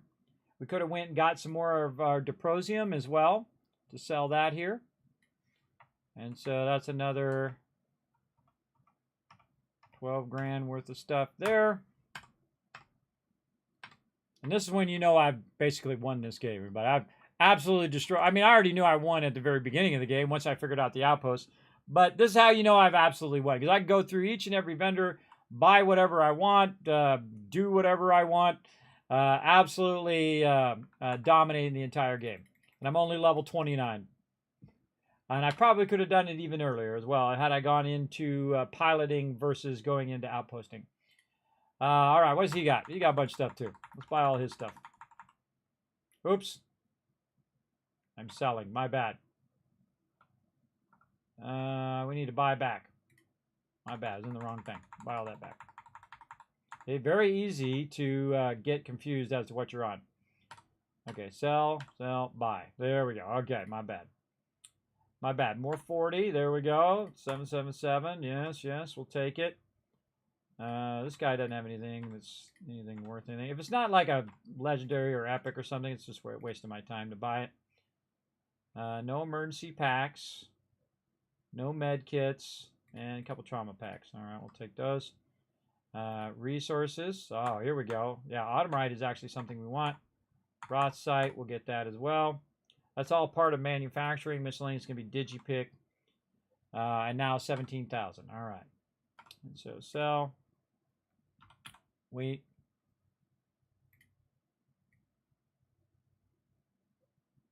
And again, while we're here doing this, it's making me more of these. Again, I got to a point where because my ship didn't have a large enough cargo hold, that I was producing it faster than I could sell it. So right now, we're probably in the neighborhood about 250 to 300,000 credits worth of resources that we're selling. Not just the stuff that we're getting in return. This is probably about 500,000 credits worth of transfer, right? So the stuff that I'm selling, the credits that I'm getting, and the resources that I'm getting from the vendors. And so this one run is more efficient than if I do a bunch of smaller runs as well. And so that's what we want to do. We want to make it as efficient each and every run for sure. And again, he's got no ammo. He might have some aid stuff, emergency kits, med packs, and nothing down there. All right, helmets, no. We're just going to look through all of this. Value, no. I did aid. Buy all of his resource stuff.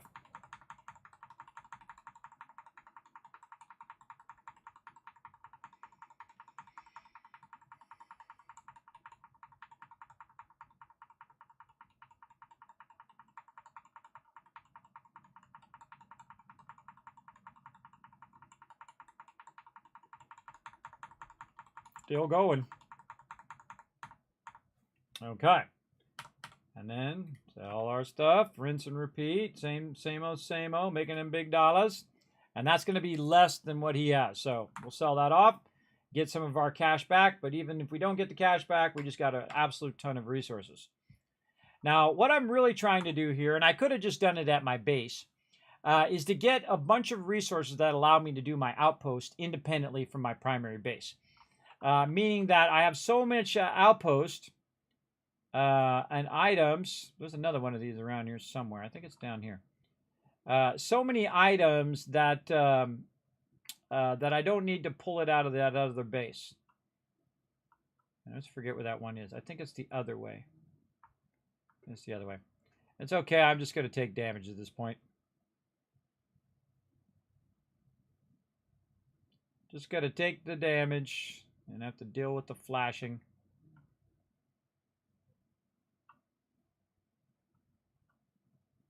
Yeah, forget to go to this guy over here, New Will's Goods. Hey, people, blocking. All right, dude, let's buy your stuff. What you got? You got ammo. We'll take it. You got aid items, emergency kits, medical, med packs, none. Trauma kits, none. Notes, resources, all of it. Now, I'm actually spending my credits now, and that's okay. I can always get them back another time. Over here. Okay. Now, at some point, it's going to be diminishing returns, right? It's going to be the fact that I am not making enough money to counter all the stuff that I'm buying. I can tell you I'm not right now. I'm really not that I'm not making enough money. It's that I'm not storing enough backlog of resources so that by the time I'm done selling all this stuff, I could go back, get the resources again, and do the whole cycle again. But I don't really want to do that anyway. Where is that? that thing out here. It's around here somewhere. There's a little cell thing. I forget if it's over here or if it's out on the dock. I think it's on the dock. Because the vendors won't reset by then anyway. If I go do a vendor run, I go to every single vendor and I buy out all the resources and everything I need. By the way, I could have just went and put all this stuff in my cargo hold as well. There we go. I could have done it and not had to worry about it. I can also now run, see my auctions going up while doing this. And there's a thing, I think it's in this building. That's where it is. I gotta bring my health back up while I'm at it. Right over here, Trade Authority. So it's still got 5,000 credits. You can see a couple of those vendors over there also have a bunch of credits. So I can see that my full vendor run is short about, I'd say around, it's right around 18,000 Tau grades, right? Because I spent around 14,000, I sold 14,000 Tau grades. I then went back and got around 4,000 more, so that would put me about 18,000 Tau grades for a full run. But I still am short about 30,000. So I probably need around, let's say, 25,000 Tau grades. And if I have 25,000 Tau grades, I can buy out every single vendor every single time they reset and do exactly what I just did, buy out every single resource, and then also get their credits back to counter some of that cost. So that is our goal now, 25,000. Let's make a note of that in our spreadsheets over here. Let's see, goals. 25,000 Taus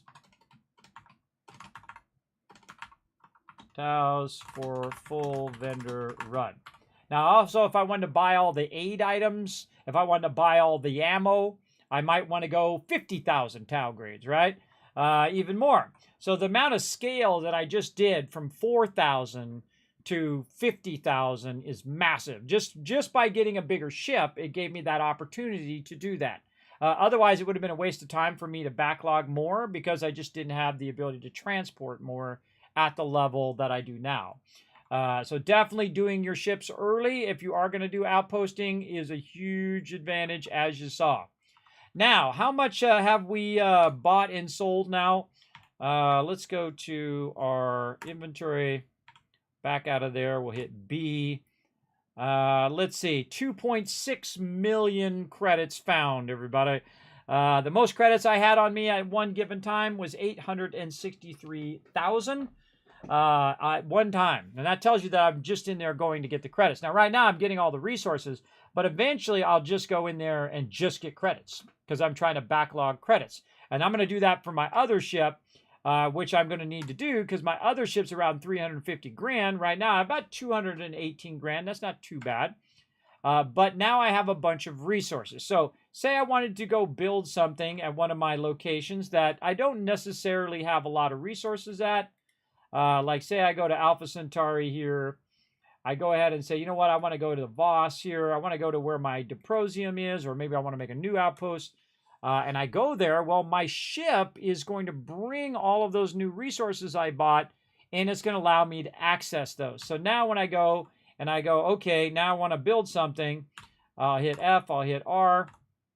I can go ahead and build a good amount of solar up there. And you're like, well, Kismet, you only have 100 of this and 100 of that. But actually, inside my ship, I have tens of thousands of resources just sitting in the interior area on the ground. And so I can just pick all those up, put it into my ship, and then now I can build whatever I want. And I can build tens of thousands of resources worth of each of those things.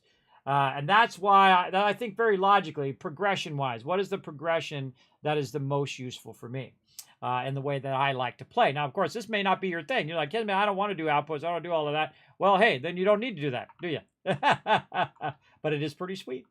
It is pretty fun. But then again, see, I can build all of these things now without having to constantly go back and get the inventory on me or whatnot. And that's what I do in the beginning. I get a bunch of resources, and then I just stand by the exit of my ship. I pick all the stuff up. I then walk out of the ship, and I'm in the kind of entryway of the ship, and then I can build whatever I want because I have it on me as my character. And I don't need to move. I can just use my fly cam to build out whatever I want. Now, we could spend the next 20 hours sitting here building all this up, but I'm not going to because I don't need to. What I need to is I need to add more storage to my primary moneymaker. And you're like, well, Kismet, why don't you make some higher end stuff and then you don't have to worry about it as much? Well, that is a good idea as well. I could make some high end stuff as well as I could extract higher end resources as well. So I have a lot of options that I could do. But for right now, we're going to go ahead and run over here. Whoop, whoop. Now, this particular location also has storage back here. If you guys missed it earlier, has a bunch of storage in the back that has tens of thousands of resources there, tens of thousands of resources over here, tens of thousands of resources over there, all backlogged and ready for me to do my thing. Now, I feel like when you're building, everybody, one thing you might want to do if you have a lot of cargo links is to mute. So you don't have to listen to all of those ships coming in and out of there. But another thing is to go inside here because you're not being affected by the frost. You're not being affected by all the stuff going on outside when you're inside your little thing. So you want to build one of these out pretty quickly and then just hang out in there. And then you can build right inside there and not have to worry about it. Now let's go over here and expand our storage. And this is as high as you can go, by the way, in the storage. Good to know. The max height, and this is a warehouse right here. And you can see that I have 2,000 titanium, 1,755 adaptive frames, and I have 18,270 aluminum over there. Now, the number one thing I'm going to run out of is going to be titanium. And so we're just going to go up here. We're just going to start vertically stacking these. You have to kind of give it a minute, which is super annoying. I hope they make this better in the future. And sometimes it works like you think it should, and sometimes it does that whole going off to the side thing, which is really obnoxious, or goes off to the other side.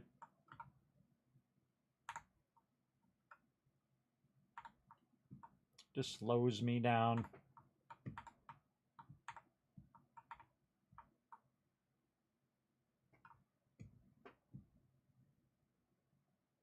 Got to get up close to it for it to, whoa.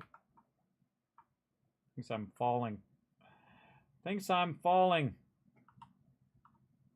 All right, stop doing that. It's annoying. Do it from an angle. See if that helps. Doesn't keep thinking we're falling down.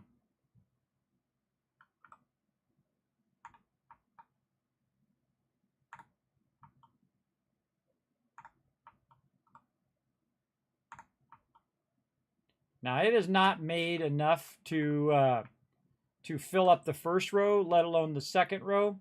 Now, I'll show you a little trick with the with these red lines. These are called link lines. What I'm going to do is get out of there. I'm going to zoom way in.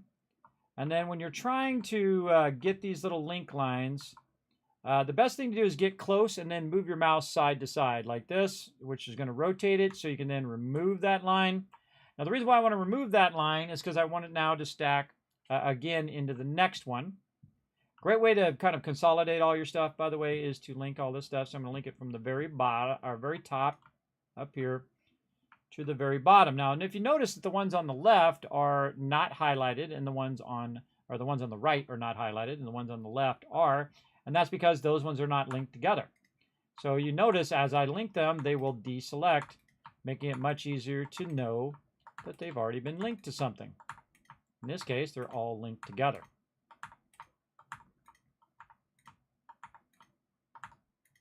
Just right click and then E, right click E, that's all I'm doing. I'm just going to push this to its absolute limit, everybody. Okay, and that one's all the way to the top. And back down to the bottom. And let's see how many more we can put down. Oh, is it going to let me?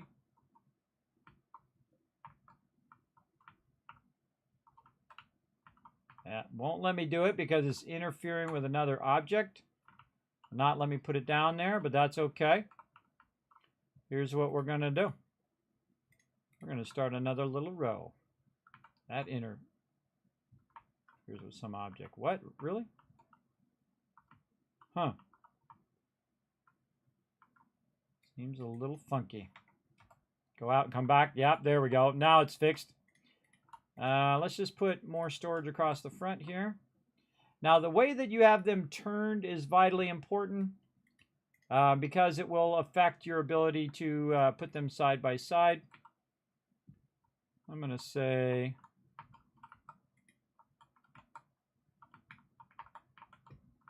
the snapping in here is really annoying. I probably don't want to have it too close to my manufacturing in case I want to add more. And let's put it over here to be able to turn that snapping off. It's really annoying. Let's say something like this. Okay, up we go.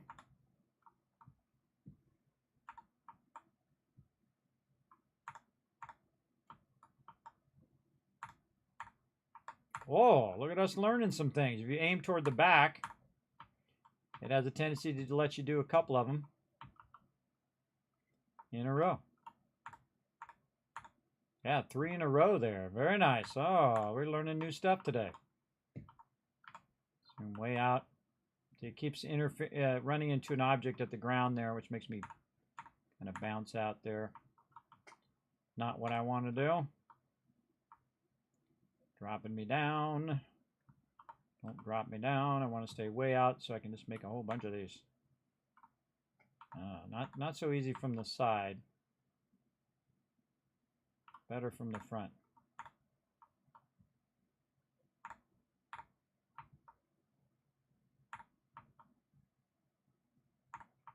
This is as high as you can put these up as well. Oh, yeah, that's outside the building area on that particular location because it's up higher. Okay, and this one came all the way back this way to the top here. And then again, all the way to the bottom. I'm going to link it to that bottom one. Link that up.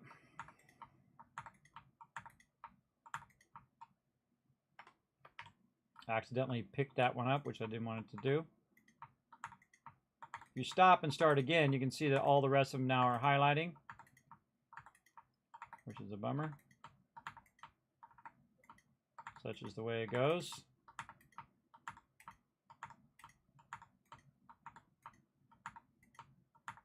Now, if you take any of these out from underneath here, it'll screw it up. Now you want to look and see if it stops. See how it stopped there? It's green there. It shouldn't. It should have went up to the top. That means that there's a missing link there. And then when I link it, you should see it start to go all the way up. And the way you know it's working is if it ends up here at the top. And you can see it is. And by the way, you can see it's almost a full row now. So now I have 3 times the amount that it can backlog. It means I can be out exploring space and doing other things while it is actually making me an obscene amount of these. And I want to make them all. I want to make as many as it possibly can. Use up every bit of resource I have at this location because guess what? I can always get more.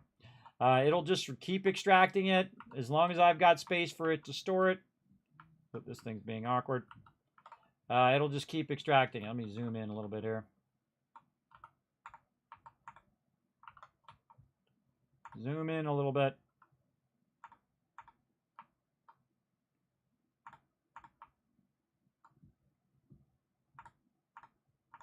Yeah, I like that where it does 3 in a row. If you aim right at the top of it, sometimes it'll do 3 in a row. Oh, you move forward. Oh, you hit E, move forward. E and forward there. I was in a good rhythm there too until it kind of messed me up. Now, stop doing that. Scroll out. Got to get that one more in there. There we go. All right, this one. Nope. Try it again. Right click. There we go. All the way to the bottom.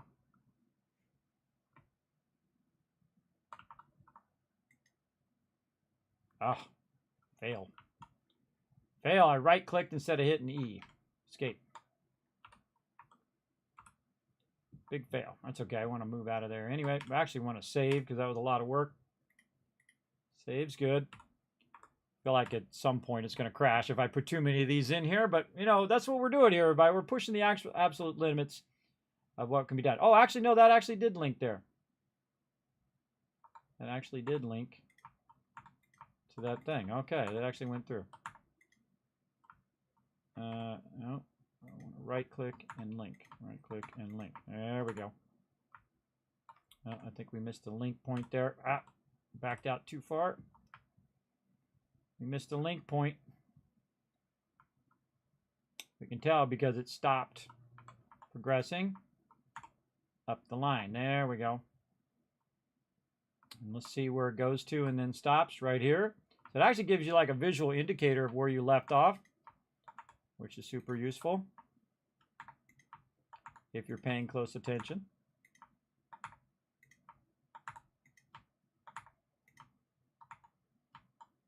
And right-clicking E. Let's go focus mode here a little bit. You'd think they would auto-link together. That would be awesome. I'm sure somebody will add that mod eventually. They'll also probably increase the size of these boxes because these are way too small. The box size is ridiculously small, especially for the scale at which I'm doing stuff. All right, so now we've got 4 of those. That's only 4, by the way. These are 4 large ones. We eventually need 8. So here's what I'm going to do. I'm going to put another one there. Another one. And another one.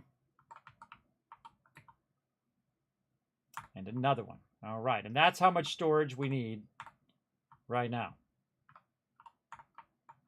Just to speed this up a little bit, we're going to go ahead and try to use our multi-level technique here. I do 3 of these in a row. Stop backing me away there. It'd be super useful.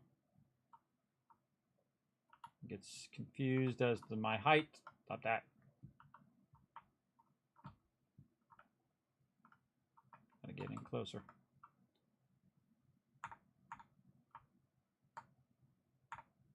Might be better off just doing 2 at a time. Yep. I kind of feel like being real close and then doing 2 at a time is way faster. There we go. All right, next one.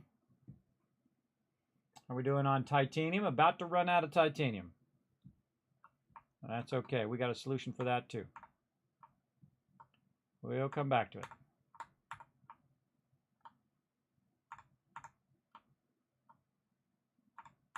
I'm just going EE, then moving forward using my W. And there we go. So we're out of titanium. So what we want to do, again, save, because that was, again, a lot of work. Right there. We got to go get some titanium. Oh, what are you doing with my door there? Barrett opened the outer door right when I was trying to run out. Or somebody did. I bet you it was Barrett. I bet you it was him. Okay, so first thing we want to do is say, where can we get titanium from? Well, we could get it from another location and bring it here. But one of the things that I do in my narwhal cargo ship here is I just keep it on the ground right over here. So I say, okay, is there any titanium in here? Let's go see. Beryllium, aluminum, copper, lead. Nope, no titanium whatsoever. Okay, no problem. Because we are extracting titanium, but we're not extracting it here at this location. But we are bringing titanium to this system from another system, right? And that allows me not to have to jump out of this system. I can stay in the system, which is just a level 1 system, and basically bring it over here from a higher level planet and bring it over here. And that is what I'm doing right here. Now, also what I'm doing is bringing hydrogen over here, so this just keeps going back and forth, bringing my hydrogen to this location. Now, I want it to all end up on this thing right here, which is my transfer container. I also have my 0 wire there right now, so I'm going to go ahead and actually disconnect anything that's going to it right now. Actually, I don't have anything going to it. Oh. Trying to get at. Oh, it's got the little spinny thing. Hold on, we got to do the whole spinny thing. Now, if you ever go into the camera mode and you got the spinny thing, this is what it is, everybody. When I go to it, the fly mode, you see that little circle in the center. And that means like something's blocked or something's not working right. And that's probably the most annoying thing in Outposts, is that thing happens all the time. So what you do is you save your game, like I think I just did. You know what? I'll save it again. And you save your game, and then you just reload your game at that location.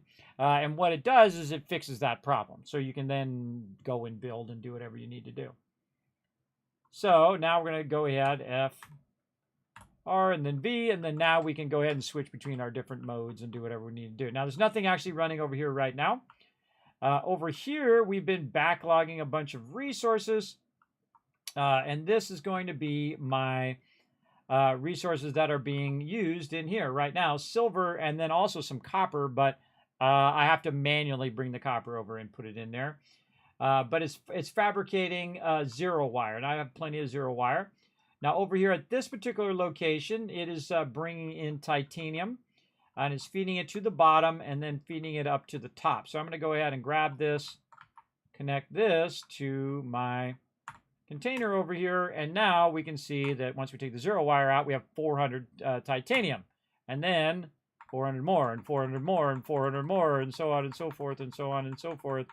And so we can basically drain all the titanium from that container over there that has probably been full for a while.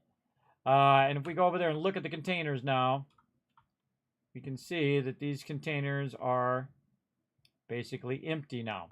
And so when this comes down, what it's going to do is it's going to go get more titanium from my other location, bring it over here, and start to fill those boxes back up again. Now, how much titanium was backlogged there? That's a good question. Let's go ahead and see. We had 7,200 titanium backlog right there. And you know what I'm going to do with it? Put it in my ship. Because I've got plenty of room now to put it in my ship. Because I have a giant cargo ship, 62,000 strong of cargo space. And now, again, this is how we win, everybody. This is how we win. Back over here. And we're going to go ahead and keep doing what we're doing. Now, not 72,000, 7,200, by the way, titanium. And that seems like a lot, but it's not going to be a lot here in a minute. You'll see. Then we're going to go in here to avoid any conditions or radiation or whatever. And then back to work. And so I've created a whole cargo system that allows me to bring all of the resources, the base resources anyway, that I need for building chests. And that's something you want to work on very early, is to be able to build out all these chests and as many of these as you possibly can. Now, again, I probably would have built out more in the very beginning, and I would have actually just used the small ones and not bothered to use these little ones, or I mean these bigger ones, and just use the little ones. That's what I suggest. Just use the little ones. All right, more down here.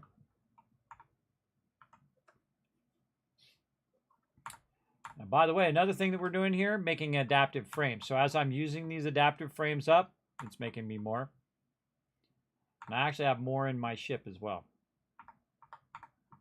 And then once I'm done using all these up, it'll build even more of them. Oops, not doing that. I'll do that. There we go. It'll build more of them and fill it right back up again with thousands of adaptive frames and other things. And so on. You get the idea. Again, now we're just putting all the boxes in first, and then we'll do all the linking at the end. Just kind of get this part out of the way. This is the hard work part.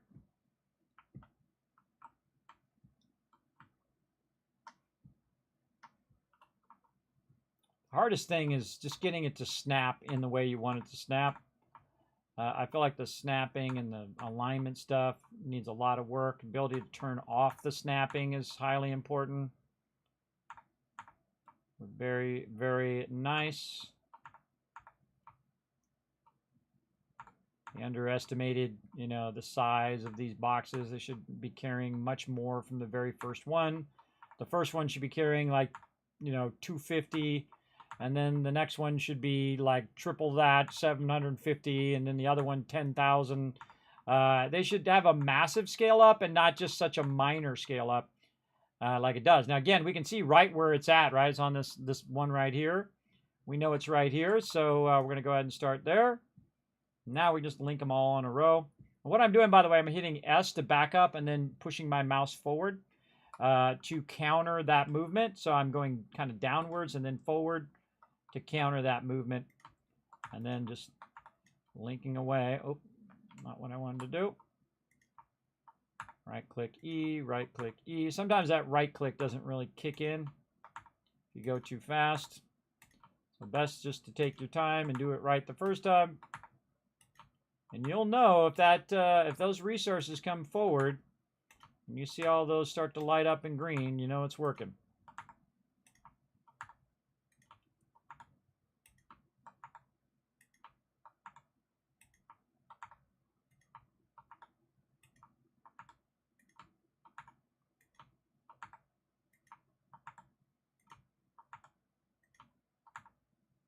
And we figured out how many of these boxes we needed to basically have enough to do a full vendor run where we buy out all the resources as well.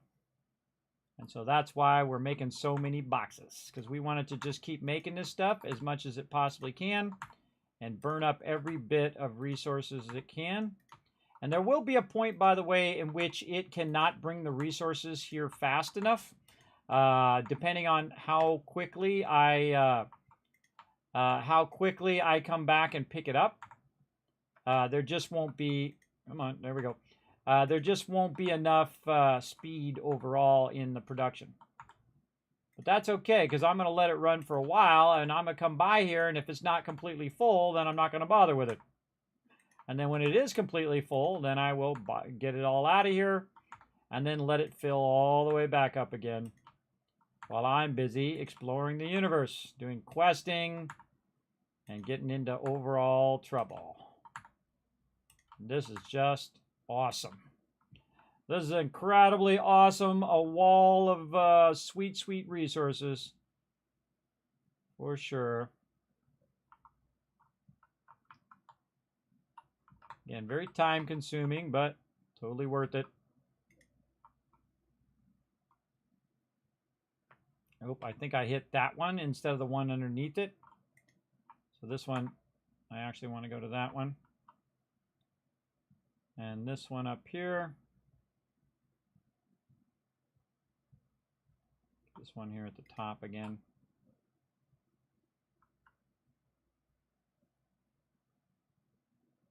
All the way at the bottom one.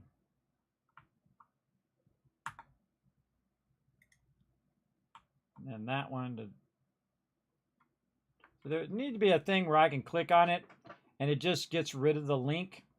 I can delete that one, but it's going to leave a hole there.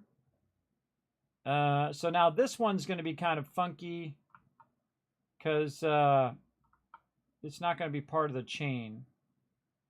And that's a bummer. So what can we do? Well, we can delete the link at the top. What can we do? Link it somewhere else, then link it back. Let's figure a way to see if we can fix this. Okay, so we're going to link this one to here.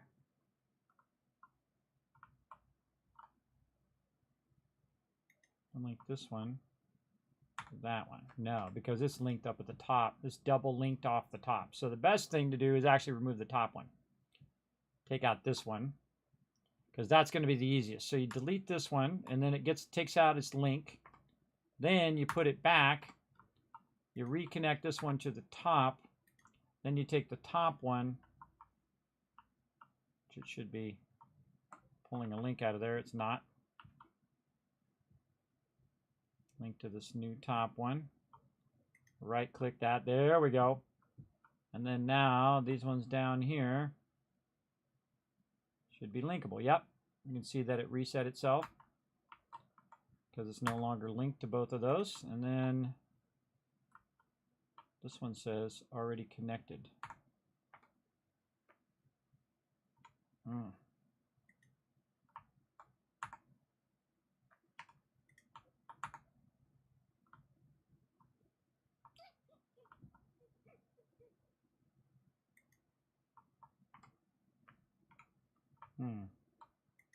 Well, let's keep going and see if it's good now. Looks like it is. All right, looks like it's good. I think we fixed it. Because it's connected to the one above it. Got to be more careful here.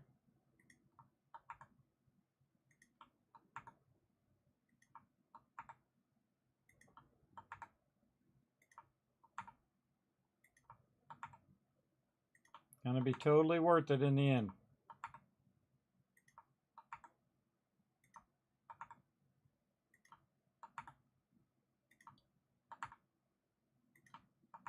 That's a lot of storage. Considering where we started and where we're at now, that's a lot of storage for sure. Right click. All the way back to the bottom.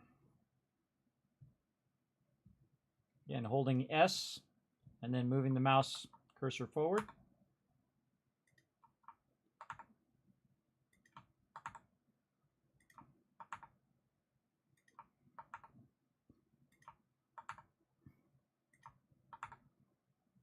Again, there's no point in doing this in the early game when I don't have the ability to put it on a ship, right? It would just be too much. But if you're thinking more in the long term, you could do this in the early game. And then as you, explore and get your level ups, then you could just take more with you instead of less.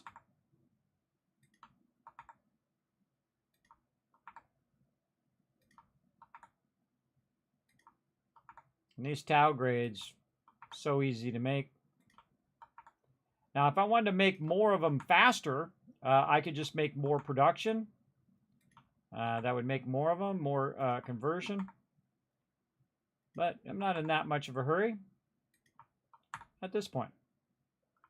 And then one last link to do. And that link ends up right over here by where my ship is at our transfer container. Right there. And there we go, everybody. What do you think of that? GG. Good morning, Kismet. What's up, Harm?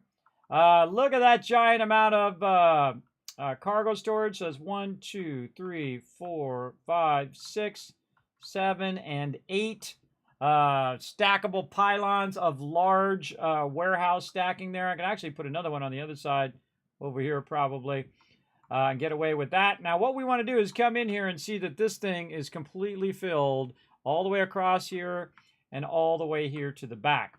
Now there's actually a great little trick that we could use to see if it actually is completely filled. And that is taking the last box back here of where this is going to end up linking to and putting that out in the front, right? So the last box of this one is the very top box up here. To make our way back up there is this one right here. So it's going to go in, it's going to end up in that very last box at the bottom, right? So this one links across to here, but the first one, the very first one that's actually getting the resources is right here. So we can pull that out and put that in the front here, if it lets me. There we go. Just put that in the front. Now the reason why you want to put that one in the front is when you see that one's full, that means every other one is already full, right? Because it's going to go to those after that. But when this one's full, then you know this whole entire thing is full, and you're good. GG's. And basically, that's just an indicator telling me. Now, I don't have to leave it over there. I can move it over here, like so, and that's even more easy, because I can just kind of glance over here, so I can squeeze it in between here, maybe. I can just glance at this one box right here, and it will tell me if all those boxes are full. So great little indicator. We'll run outside and I'll show you from outside. So if I roll up and I say, okay, the only time I'm going to grab this is when every one of those boxes are full. I can run right here. I can look at this box. That box is not full. Okay, it's not full yet. But I can still grab them if I wanted to. But now I'm going to let them backlog. Let them backlog until the time of the end of times over there as well. All right, and then let's go ahead back out of there, and we're going to call that amazingly done, everybody. That is incredible. Incredible. How much time went by? Oh, my God, 5 hours. Hey, thanks for the love right there, Astra Amethyst. Thanks for coming in and rating the channel. Appreciate that. Let's show them some love in the chat. Show them some love over there. I'm going to go ahead and give you a shout out, see what you were playing. And again, make sure to go ahead and support all these awesome people that are coming over and showing some love to my stream. Everybody, go over there, hit that follow button, show them some love. Oh, they were playing Starfield as well. Look at you go. Look at you go with your bad self. I was just showing them how to make a ship that has 62,000 cargo over there as well. And again, if you are new to my stream, my name is Kismet. They call me the Space Tycoon in this case, or the Gaming Tycoon. I've been gaming for 50 years. That's right, half a century. Yes, I was there when Pong dropped. I was there when Pong was a stand-up arcade, everybody. I was there when the very first, my very first gaming console was the first gaming console, called the Magnavox Odyssey, in the early 70s. I've played games over all the years. I've been very successful in my career as a graphic designer as well, worked for the top companies in the world, been married and been with my wife for 30 years. Get that real life achievement, everybody. As well as I have 3 headstrong and very self-motivated daughters as well. My oldest daughter is 18, and I have twin daughters who are turning 16 this year. So pretty awesome. They're going to have their sweet 16 next year in 2024. So pretty awesome. You were playing some Starfield too. Awesome. Yes, I'm taking my sweet time, everybody. I'm around level 29, I think I am.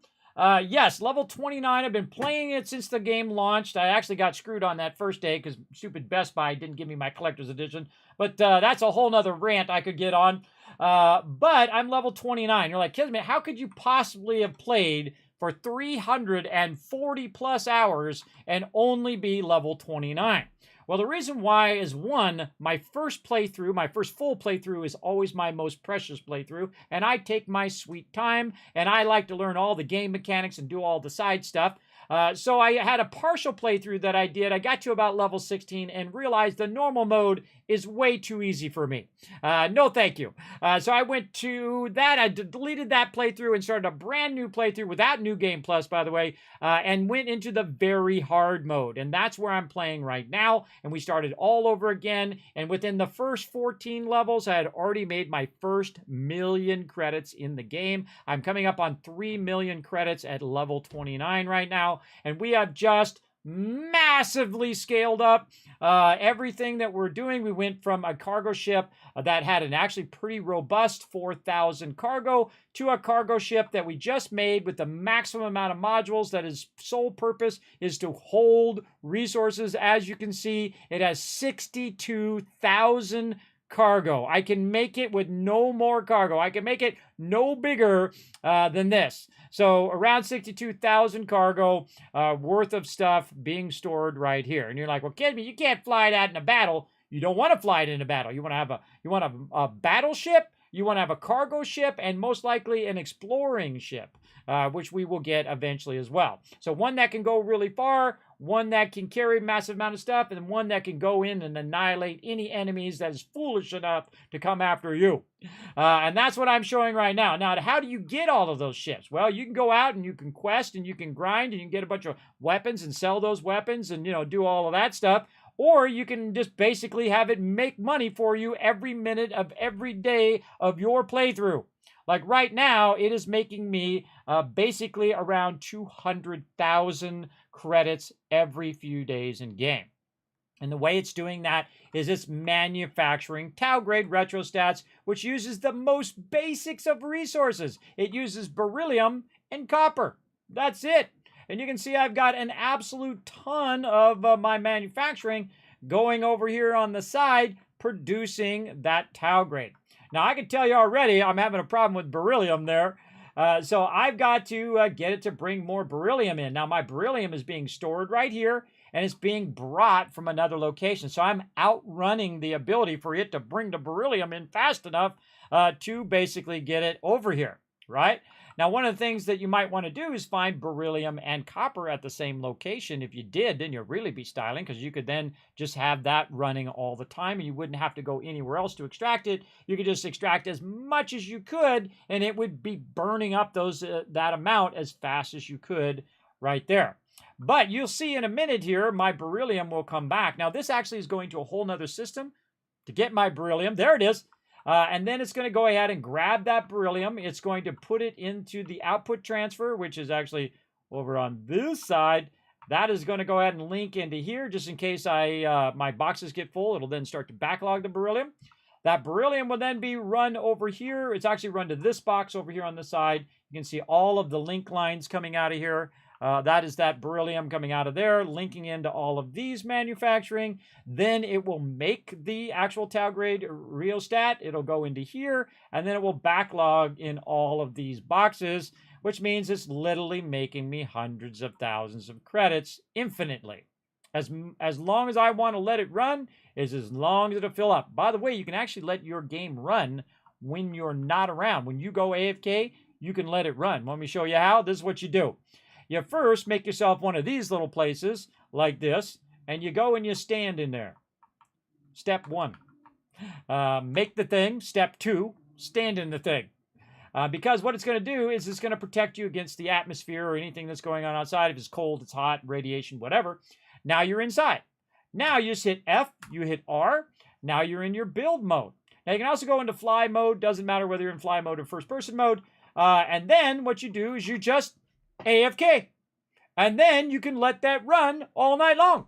Just like you can in other games like Satisfactory. You could let it run for days if you wanted to. Probably good to autosave from time to time. Probably good to save from time to time as well.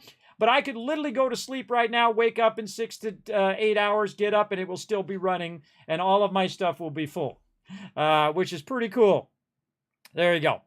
You play on very easy and it's too hard for you? Hey, you know, everybody's different. It's okay. I don't put people down for what mode they play on. I've been playing games for 50 years, so obviously I got an advantage, and I like it to be tough, but some people don't. Some people are just like, hey, I want to play it on the normal mode. Now, I can make it a lot easier for you, absolutely. So if you use your outpost to do what I'm doing right here, very easy. You just get the copper, you get the beryllium, and you run it to your same place. And then you use your manufacturing, it would be making you money every minute. Then you take that money and you buy yourself a bigger gun, right? Then you got yourself an epic gun. Then you go buy yourself some better armor. Then you go buy yourself an unlimited amount of ammo. And you go buy yourself a bunch of med kits. And then you're like me, where you're running around rocking that big rocket launcher like that, or rocking a big chain gun, which is an incredibly great gun, by the way. And then when you go to look at your ammo, you're like, okay, how much ammo do I got for my gun? Because I've been running to the vendors and buying a bunch of ammo for it. You realize that you've been buying so much ammo that you literally got around 8,498 ammo. So yes, you got lots of ammo, don't you? You're just like, oh man, I need some med kits too. Well, hey, check it out. I got 82 med kits on my character. I've got 25 trauma packs on me and 10 emergency kits as well. But also in my storage, I have about 150 more. And this is why I have such a huge advantage in the game, is because I beat it economically. Just like when you're playing like a game like Civilization, you have your different win modes. You have your economic win, your political win, your conquering win, where you just go kill all their peeps. I always go economic, and that's because it allows me to buy whatever I want. Every time I swing by the vendor, I just spent 250,000 credits at the vendor. I just went and bought a bunch of resources, a bunch of stuff. I spent about 700,000 on my ship there. That's just a cargo ship. That's its only purpose. That's all that it does. So very, very cool and a great way to dominate the game, especially if you're struggling. It will definitely help you, for sure. For sure, for sure. But thank you so much for the love over here. Now, we won't keep on going, everybody. We're going to keep on going. Oh, I should have left my guy in there. Speaking of letting it run. Let my guy in here. Now, I've been going for 5 hours, and it feels like 5 minutes, to me anyway, because I've been having a great time. We're just like a huge landmark here in Starfield in our progression. Again, a ship with 62,000. That's not it. I'm not saying that wrong, everybody. I'm not making a typo. I'm not, having a senior moment. It literally has 62,000 cargo hold right over here. In fact, it's actually larger than 62,000. It's 62,560. And its only purpose is to hold my loot. And right now it has 11,622 mass worth of resources in it. So very, very nice. And now I can take this ship and build outposts wherever I wish, which is pretty cool, I think. Big time. Okay, so now we got that going. So I'm going to go in here and do that very thing I just talked about, where I just go into crafting mode. And I'm going to go into fly mode here, give you guys a little overview of what's going on. You can see there's a lot of stuff coming and going. It's collecting resources and bringing resources in and out of there, and so on. It's bringing in iron, it's bringing in copper, it's bringing in beryllium. We're producing adaptive frames. We're producing zero-grade retrosats, so we can sell those. And it's backlogging and storing as much of that as possible. And again, my big bottleneck right now is going to be beryllium. And so, but it'll keep going, getting beryllium, keep bringing it back, keep going, getting it, and it'll just do that all day, every day, and I just let it run. Come back, 200 grand worth of stuff. But for right now, what we're going to do is we're also going to let you guys have some fun in my Twitch chat, where I go ahead and bring up, and some of you I know are pretty awesome. Now, if you didn't know, everybody, I have some amazing sponsors. They are Bethesda, the people who make the game, and Bethesda Gear, who make a bunch of epic Bethesda gear, like my little friend. Where's my little friend at? He's over here. Hold on.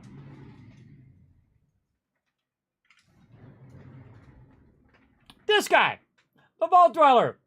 He's a bobblehead. As well as other cool things like this. They actually have mentats. Look, they send them mentats, and I put the word grape on it because I don't eat any mentats other than grape mentats because they give you better barter rates. Yeah, better barter rates in Fallout. As well as they have other cool things like this, and these are the ones I kept for myself, everybody. Look at it, it's a holotape. Pretty cool, right? Pretty cool. So they have a lot of cool stuff like that, t-shirts and other amazing statues and all of that stuff, and they send me that stuff, and they say, Kismet, we love your channel, we love what you do, we love the fact you bring a lot of positivity and love to your community. Here's what we're going to do. We're going to send you a bunch of stuff to give to them. That's right. That's right. My sponsors are Bethesda Gear, and they send me a bunch of stuff to give out to you. I'm talking tons of epic loot, like little cool things like this, or like statues that are $140. I just give them away to you guys. So definitely be around here because I will be raising funds for St. Jude Children's Hospital starting on December 1st as part of Fallout for Hope, as well as giving away thousands of dollars worth of stuff here in the stream. And again, thank you to all my awesome sponsors like Bethesda Gear, Bethesda, and a whole other list of sponsors that I'm going to let you all know on December 1st. Basically, we'll be giving away stuff every single day, including games and gift cards and just all sorts of killer stuff. But I've been working on it for like 6 months. So it's going to be amazing. Definitely be here in the stream. It's going to be an incredibly great time. I'm going to try to stream as much as I possibly can for 24 days in a row for St. Jude's Children's Hospital as part of the Global Super Stream event, Fallout for Hope. We're going to get all of that going on. But for right now, I'm going to take a quick break because I got to go put my towels in the dryer for the last 5 hours. So I'm going to go put the towels in the dryer and let you guys go ahead and descramble some words. Now, the more descrambling I see you guys working together in the chat, don't just make one person do it. Everybody participate in the chat. Work together. The more you guys work together, the more I come and shower you with Kiz Caps, and you use your Kiz Caps to buy tickets for the giveaways, all right? So work together. Here we go, and I shall be back in just a moment.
All right, I'm back, everybody.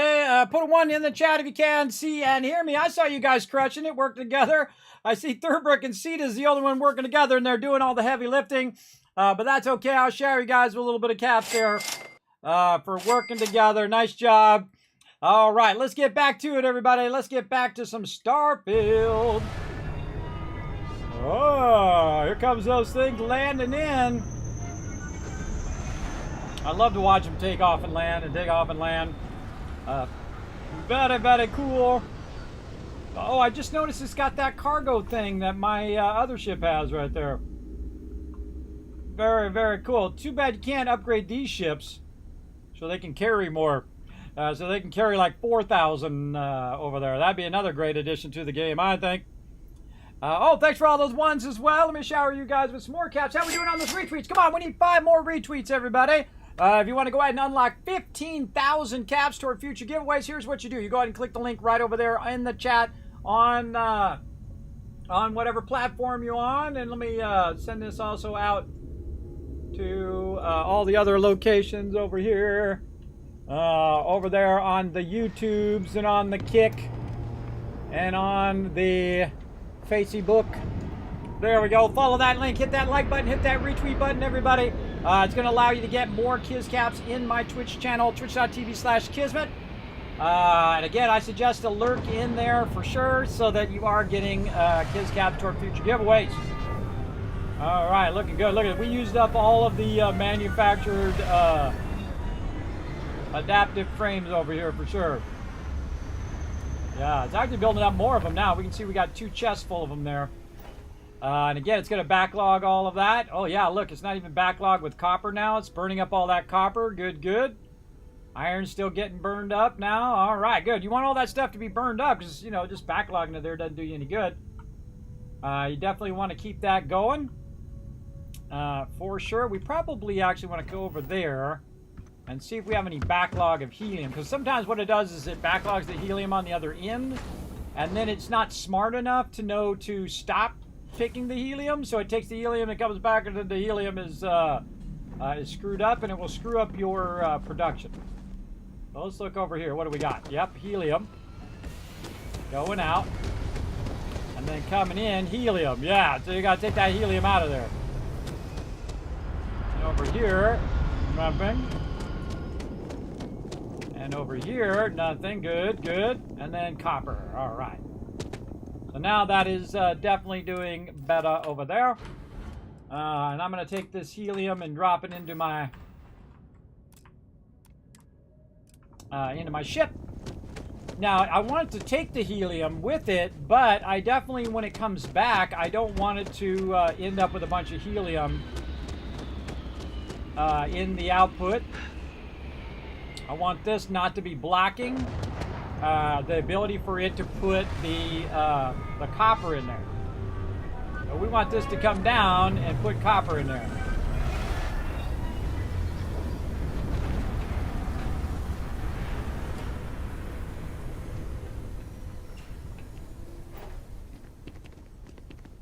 Ah, more helium. Yeah, so that's a real problem. That kind of thing needs to be fixed because it's really screwing up its ability to pick up those resources.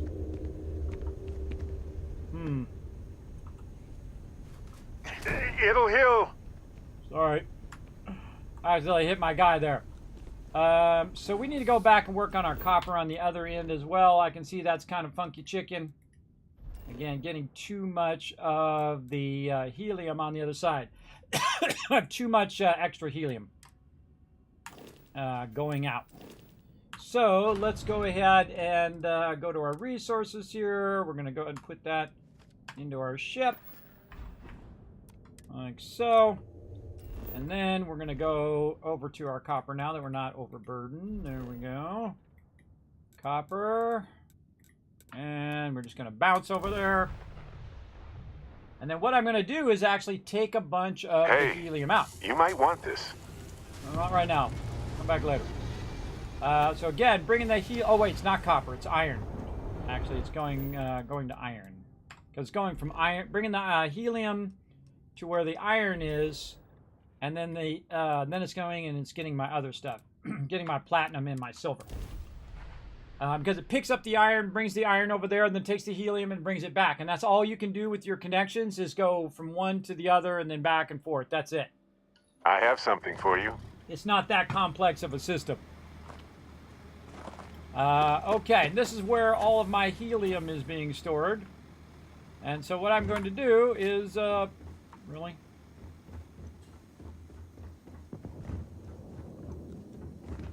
Why is it not in there? That's strange.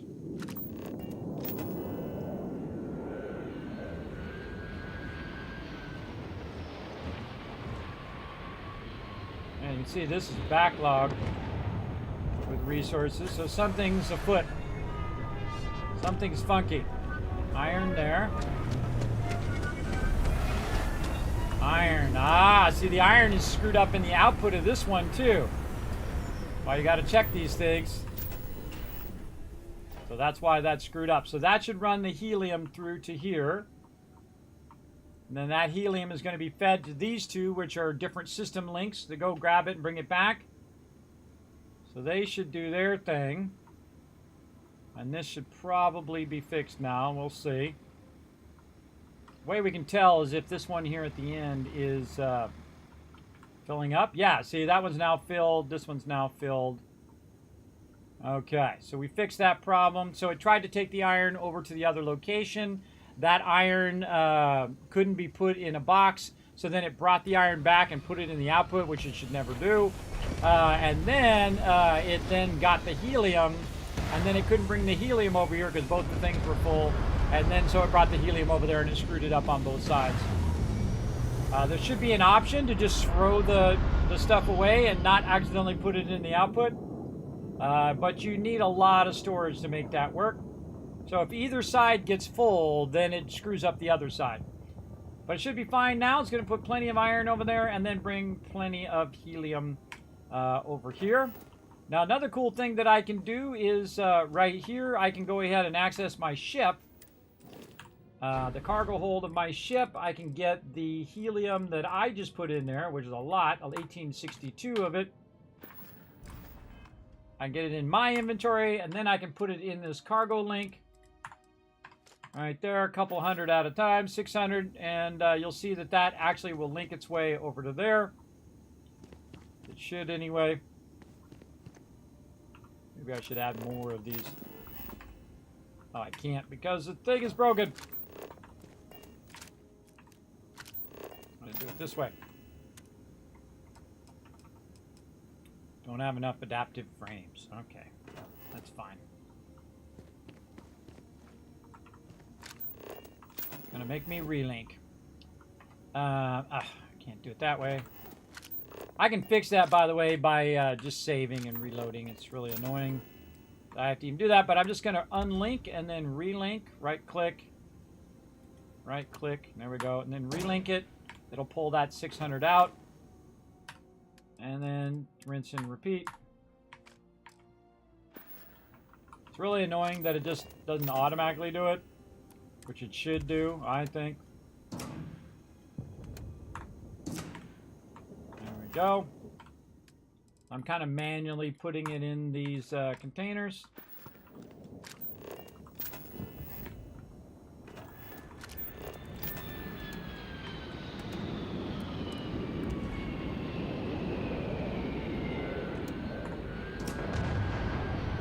Now it's about to bring some more down. We can see that the first kind of 5 of them are full. We've got 3 still empty. So cool. Every time that's cool. Every time. That's going to transfer in there, and we're going to see these start to fill up. Yep, those are all filled up again, and of course these are requiring this fuel that I'm bringing are going to these 2 over here. So that's going to have plenty of fuel. And that should have emptied out, and then I'm just going to put whatever I have left on me in there, and we all good. It's good.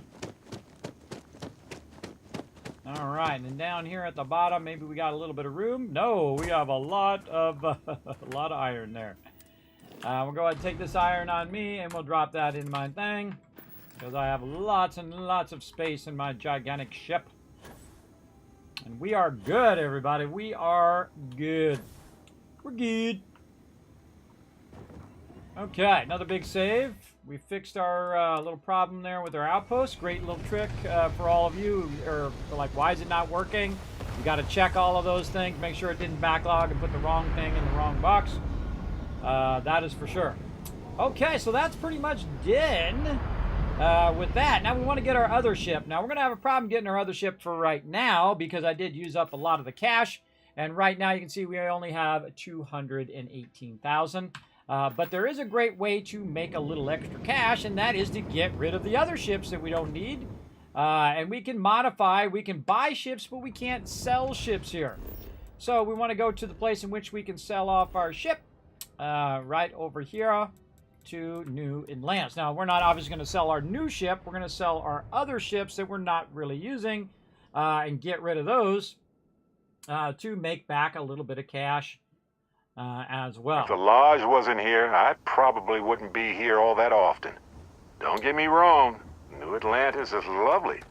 It's just sort of predictable. Anything I can help you with? Okay, let me see. Where do you say I could sell things? Where can I go if I need more crew for my ship? Let's see. What do you have for sale? I'm sure you can find something you'll... Now, these ships are low-level ships for me now. This one, actually, I bought this ship right here in my first kind of partial playthrough. I bought this ship for about 200,000 and then realized I couldn't fly it because I didn't have the B-level piloting. So watch out, everybody. Watch out if you go to buy them ships. Now, what I really want to do is go to my ships and modify, view and modify my ships. Nope. And I wonder if I could sell them back there now that I think about it. I actually forgot how to sell the ships. Let's see. I want to sell this ship. So, let's see. What ships do you have for sale? I'm sure you can...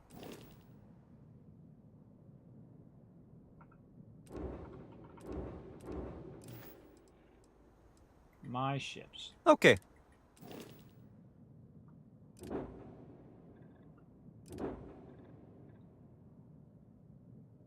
I've totally forgotten. I know I've done it before. I'm going to keep the Bulldog. Razorleaf is a unique ship that you get. This is one I actually stole from some baddies. God, I forgot. Don't tell me.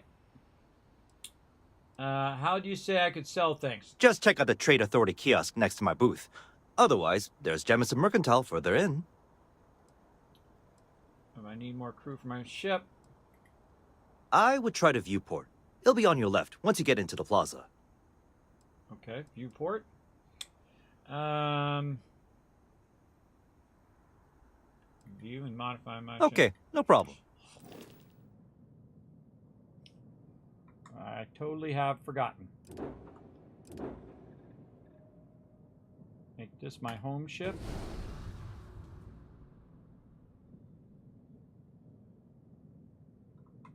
God, I've totally forgotten.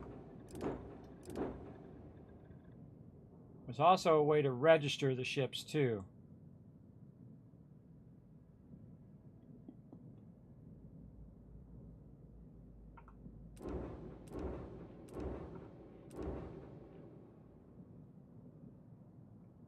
Shipbuilder. Upgrade ship.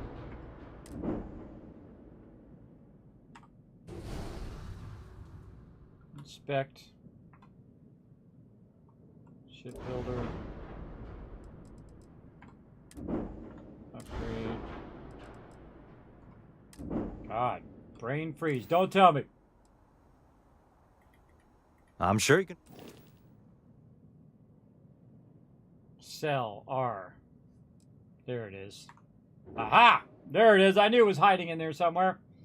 All right, I remember now. Okay, so this one's going to sell for 14,000. Seems totally unfair, but let's get rid of it. All right, we want to keep the narwhal. Keep the Frontier just for nostalgia's sake.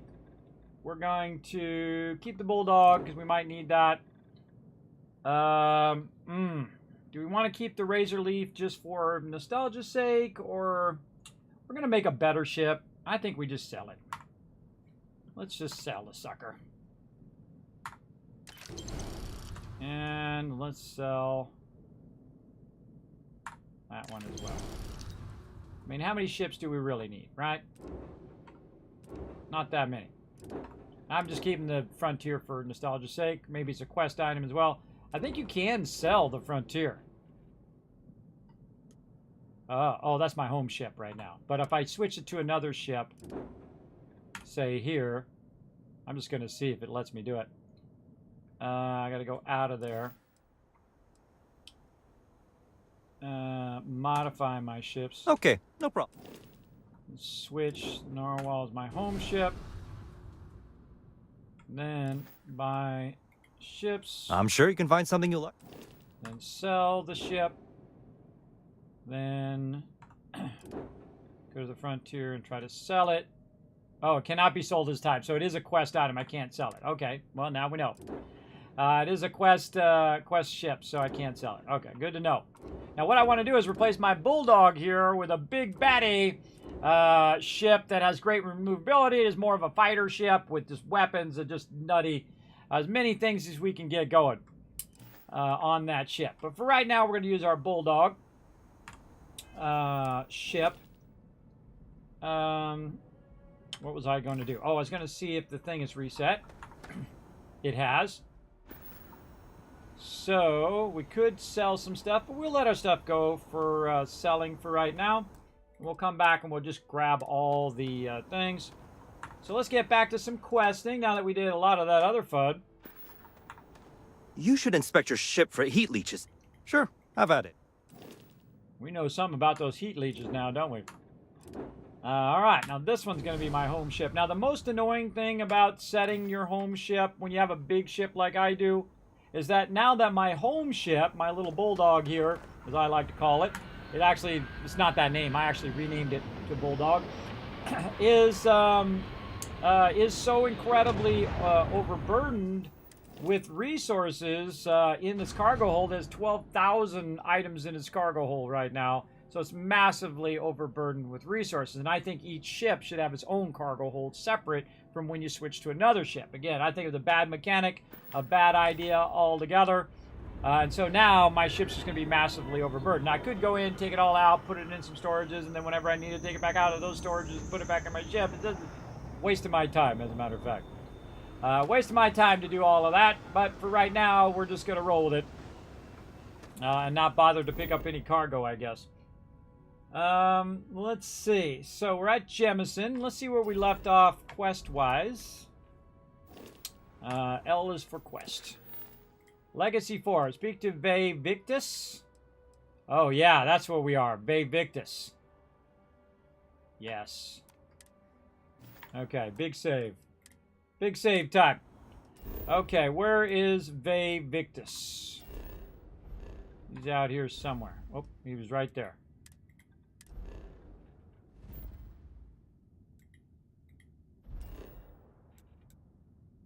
Mass District. Okay, so now you saw me do a massive amount of money making. Now we're going to do a massive amount of talking and doing some questing. Let's do that. Well, maybe not a massive, because we're going to probably run out of time. We've got more fun coming tomorrow. Fallout 76, Season 14 coming to an end, everybody. So get your Season 14 in as much as you can. Captain, can I help you? Going to subsection 7.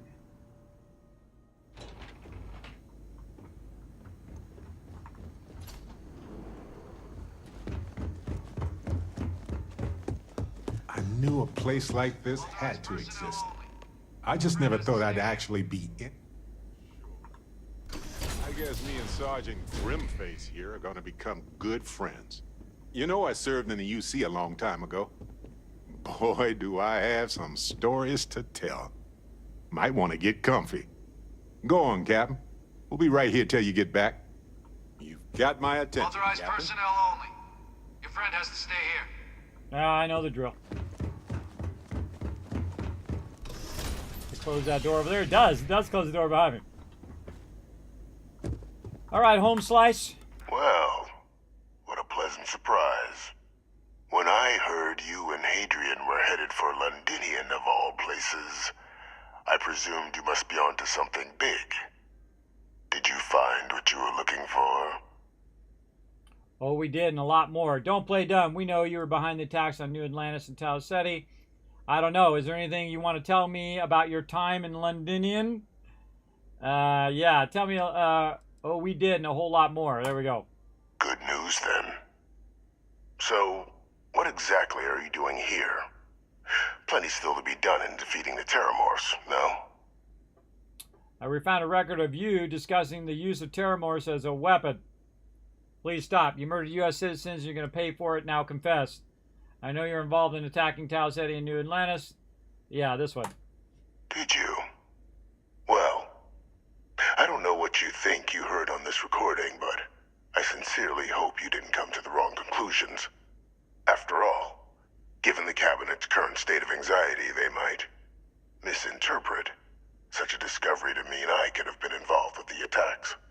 Perhaps I can convince you to keep this among us. The people in this game are always trying to get me to do shady stuff, everybody. I don't know what it is. It's like that's the whole game is written that way. To get you to do shady stuff for people. Sorry, I'm telling the Cabinet what I learned. Consider this your chance to come clean. I've got no plans to tell anyone. I just want to know the truth. So you really don't know anything about the attacks? No more lies. Confess, and or I'll turn over what I found. I have no plans to tell anyone. I just want to know the truth. I feel like that's probably my best option. You want to hear the words, then? I did it. The Terramorph attacks on Tau Ceti, New Atlantis, my doing. Years of coordination between my associate and I. Figuring out how to deploy the Lazarus plant's pollen outside of Londinian. Learning to synthesize it. Use it as a weapon. Now, being as clever as you are, I'm sure you have thoughts on why I might do such a thing. To work on something that long seems personal. Associate, who you been working with? No better way to show the UC what a deadly weapon they have in the Lazarus plant than to use it. Yes, than to use it. Not a bad thought. But no. The attacks were a correction. When I discovered the plant, I did consider handing over what I'd found. But we were at war. And I couldn't risk information that dangerous falling into the wrong hands. True. So I ordered the bombing of the Londinian spaceport. Fixing two problems at once. Halting the spread of the city's Terramorph outbreak, and sealing away knowledge of the plant's potential. That information should have been handed over. Let's see. You don't even trust your own people in the UC? Well, he's not wrong. That information should have been handed over, secured it to keep it from ever being used. I just said it took you years to use the plant outside of Londinian. You killed them for nothing? Please, no secret is so dangerous that you can justify condemning so many lives. Well, see, this is a moral conundrum, and this is why I love Bethesda games, everybody. Because he's not wrong. He's not wrong. If someone else figured out that that was a thing, they would definitely have used it against the UC. They've definitely used it as a weapon against anyone that they didn't like, especially all the crazy people like the Spacers and all of them. The Spacers would go and be using Captain? Yes, I'm having a moral conundrum. That information should have been handed over, secured it to keep it from ever being used. That one. It's easy to judge now, but the Freestar Collective had spies everywhere. In that moment, I wasn't about to add another dangerous variable to an already catastrophic war. But then, as the war ended, my trial, my execution, I made a decision. After all, I'd given everything for the colonies. My life as I knew it included. And what did I get in return? Was there any effort by the UC to protect my legacy? My daughter's legacy? No. We were sacrificed when all we did was serve. So I kept what I'd learned and arranged the attacks to set things right again. My daughter, she becomes a hero. I become a trusted advisor, having found Kaiser, the research team, and cement my new position of influence when I hand them the name of the person responsible for the attack on New Atlantis. The dear departed Dr. Reginald Orlays, the associate who aided me all these years, and whom I always slated to take the fall. What luck he was stopped dead before he could hurt anyone else. His decades on the run brought to an end by another unlikely hero. You. So you murdered U.S. citizens because of some slight against your honor. You're sick. Ah, so I'm just your cleanup crew. You must think you're very clever. Orlays, why does that name sound familiar? How could you coordinate all this from here? And why the hell do I care if the UC wants you as an advisor? Why does that name sound familiar? Can't remember the many lives you've taken. Orlays was the man whose death you brought about around the moon of Etheria. The pilot of the Warlock. The man I had to eliminate. To hide my secret. Ah. Ah. See, they always have me doing shady stuff. So I'm your cleanup crew. You must think you're very clever. Captain, please. You've benefited here as much as I have. Maybe more. It's why I had Orlays reprogram Kaiser. Had that old machine guide you to where I found the plant all those years ago. I went to great lengths to ensure your and Hadrian's success. And look at the results. I know for a fact the Cabinet's planning to honor both you and Hadrian once this is all done. Isn't that preferable to languishing away in obscurity? Running jobs on the tail end of nowhere for the Vanguard? With only the vague hopes of perhaps earning the right to buy a home in the well someday.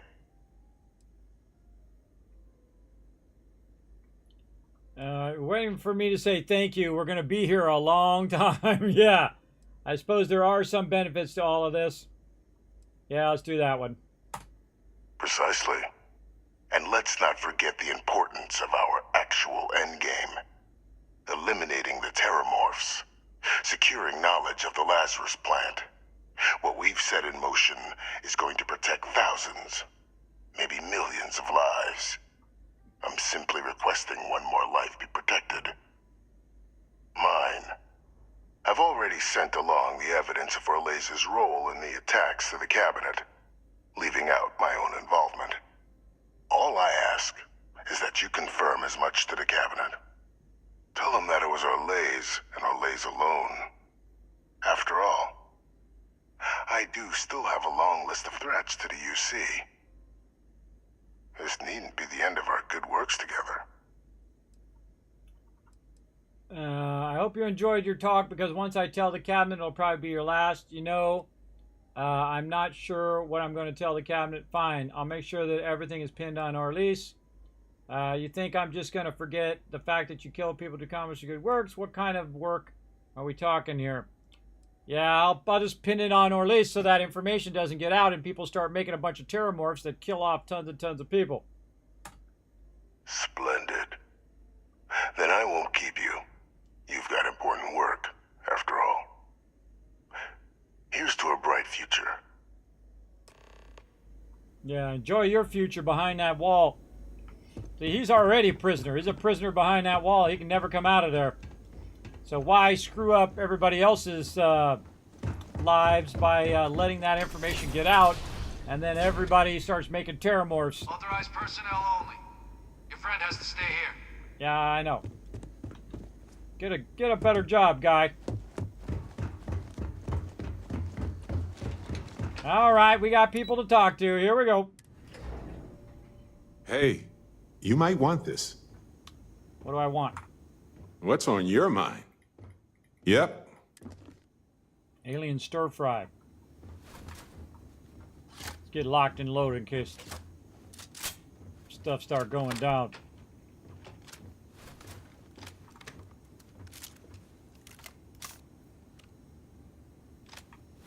Always good to be locked and loaded. Always good to save, too. Alright. Who am I talking to? I'm not talking to you people. I'm talking to somebody way back here in the corner. Over here. Perfect timing. We just got in. So on our end, good news. The microbe and the Asylees are both as effective against heat leeches as they are against terramorphs. Means either plan should work for clearing those critters off our worlds. Considering what the Lazarus plant is capable of, I don't think we can deal with those things fast enough. I already sent along info to the cabinet to get them up to speed. So what about your end? Did you find anything? Any leads on who might have committed the attacks? It was Vive Victus. I managed to get him to confess. Bam! It was a man named Dr. Reginald Orleans. He perpetrated the attacks. Actually, I'm still gathering intel. No, let's just go with Orleans so everybody doesn't go off the rails. Let's go. Orleans? Reginald Orleans? He did this? I didn't think he was still alive. You're sure it was him? Positive. The evidence is on its way to the cabinet as we speak. You all need to add some screening questions in your interviews to weed out the maniacs. Clearly. That's some impressive work. So then give us the rundown. Where's Orleans now? Were you able to bring him in? I was on a mission to bring him in, and I killed him. Didn't realize what he had done at the time. Guy tried to kill me. Last mistake he ever made. Orleans is dead. Things went badly. Still shaken up. Rather not talk about it. Yeah, I was on a mission to bring him in, and I killed him. Didn't realize what he had done at the time. Huh, I see. Wish we could have questioned him. But, well, there's nothing we can do at this point. Any idea why he might have done it? Or what he was doing with the plant? He found the plant while searching London for weapon data and chose to use it against the UC. He thought he was doing the right thing, making sure no one could ignore the Lazarus plant. He found the plant while searching London for weapon data and chose to use it against the UC. Let's go with that one. Aha! That makes sense. Plenty of abandoned tech for an old warmonger to pilfer there. Instead, he stumbles on the plant and finds the perfect way of getting back at the UC for trying to put him on trial. Decides to use the plant against the people that destroyed his old life. I can see that. Well, at least he won't be able to hurt anybody else now. Might be the best we could ask for, given the circumstances. So I guess there's nothing else to do but get this all in front of the cabinet. Unless there were other things we needed to discuss.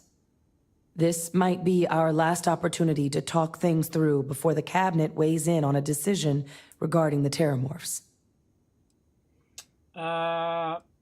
Let's see. Nothing else on my end. Which method of dealing with terrorists are you two leaning towards? So both approaches are clear off a world effective against heat leeches.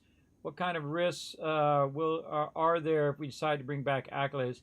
I'm thinking the accolades is probably a bad idea now. The method of dealing with terrorists are you two leaning towards? Microbe is going to make the cleanup a whole lot quicker. If we're concerned about this Lazarus plant getting deployed again, that's the way to go. The cabinet can secure the Lazarus plant, and then we're not risking any surprises when it comes to dealing with a microbe. You're being paranoid. You know the science. You know we can make this safe. I do know the science. I also know math, and a 1 in a million chance of a mutation isn't 0. So I guess we're still in discussion. Probably best at this point to let the cabinet weigh in, see if they have a preference. Sounds good. So both approaches to clearing our worlds are effective against heat leeches. They are. Microbe needed minimal adjustment to Such a account good for story heat in leech this game, anatomy. buddy. So good. And the Asylees seem like they're even better at tracking leeches than morphs. Hell of a sight to watch, though, when they catch them. Like an open airlock guzzling angry spaghetti. What are the risks if we decide to bring back the Achilles? Asylees aren't hostile to humans, but they are megafauna. If someone decides to pick a fight with one, it could get ugly. But they've already been spread far and wide once before when the UC was raising them as livestock, so the risk of introducing them to new worlds is minimal. Using them to clean up the terramorphs and leeches, though, it's not going to be nearly as expedient as the microbe would be. Given what we know now about the Lazarus plant, the speed of the job does matter. But going with the Achilles, we're at least dealing with known risks. Now I'm leaning more to the Achilles. All right, that's it. Again, you want to read all these ones at the bottom if you want to get the deeper storyline, everybody, and then do the top one, which is usually the one that will progress the story. So watch out you don't just click this top one, because then you don't get any of that other additional dialogue if you want that. Me, I love the dialogue. I love the whole storyline stuff. Let's go. And here we go. All right. How's it going, Barrett? Barrett didn't like that I wanted to go with Achilles last time. He wanted me to go with the microbes. But sometimes, you know, you got to disagree with your friends. It happens. People walk too slow. Let's go. Let's cook in here. Welcome back, all of you. I wish we were meeting under better circumstances. But according to Hadrian's report, and the second one I just received, it seems the Terramorph attack on New Atlantis was no random occurrence, but a planned strike. Is what I'm reading here true? That's correct, ma'am. It was a deliberate attack. Yes, but you don't worry. We found the culprit. Is the second report from who I think it is from? Yes, but don't worry. We found the culprit. The second report claims to know the perpetrator as well. Did Reginald Orlais actually commit these attacks, Captain? That report isn't the whole truth. Orlais helped, but Victus organized the attack. Lies. Yes, it was Orlais. Hadrian, I think you should tell them. I'm sorry, we need a moment to verify something. Yeah, I'm going to have the lady say it. Let's make her lie. You want me to? Well, we believe that report to be correct, ma'am. Reginald Orlais appears to have committed the attacks. Reginald Orlais? Wasn't there a report he'd been killed recently? Body was found floating around Etheria. Report mentioned you were sent to try and bring him in, Captain. I guess that didn't go according to plan. Ah, yes. I was told about your mission and who ordered it. Did you two suspect at the time Orlais might have been involved in the attacks? No idea, ma'am. We were just dealing with a known criminal. What are you suggesting? Just lucky coincidence. I'm as surprised as you. No idea, ma'am. We were just dealing with a known criminal. Well, it appears you were ahead of the curve. This report contains definitive evidence Orlais triggered the attacks via this Lazarus plant the captain and Major Sanan uncovered. Simply harrowing. Indeed. Though it would have been preferable for him to have finally faced the UC's justice, it seems both of you are to be commended for ensuring he was dealt with before he could strike again. You have our thanks. Now, with our villain unmasked, we can attend to the other matters at hand. With the threads you've brought together here, the Lazarus plant, the attacks, the heat leeches, the three of you have likely spared thousands of lives. But it now falls to the cabinet to ensure this can never happen again. As such, the cabinet will be securing the Lazarus plant on Londinian. All materials related to the plant will be classified to ensure no one else learns its true nature. A sound decision, Madam President. Agree, that's the right call, ma'am. Ma'am, I believe the other factions should be involved in securing the Lazarus plant. Securing the plant isn't enough. It should be wiped out. What sort of measures will the UC be taking to protect the Lazarus plant? Securing the plant isn't enough. It should be wiped out. Agreed. It should be wiped out. We're already discussing the elimination of one species, Captain. Explain to me why you wish to eliminate another. Hard for anyone to commit new attacks on with the plant if we erase any trace of it. Destroying it and asking the Freestar Collective to help proves the UC has no ill intentions. I'm shocked you won't want to destroy it. Is the UC planning to keep this for themselves? I'm going to say Freestar Collective, and it proves no ill intentions. We're all humans, and we're all in this together. I don't care whose uniform you're wearing. This affects us all. He likes that one. That is an idea with some merit to it. Decrease the likelihood of anything like this occurring again, and further relations between our two factions. 2 birds with a single stone. Very well. We'll include the collective in the removal process.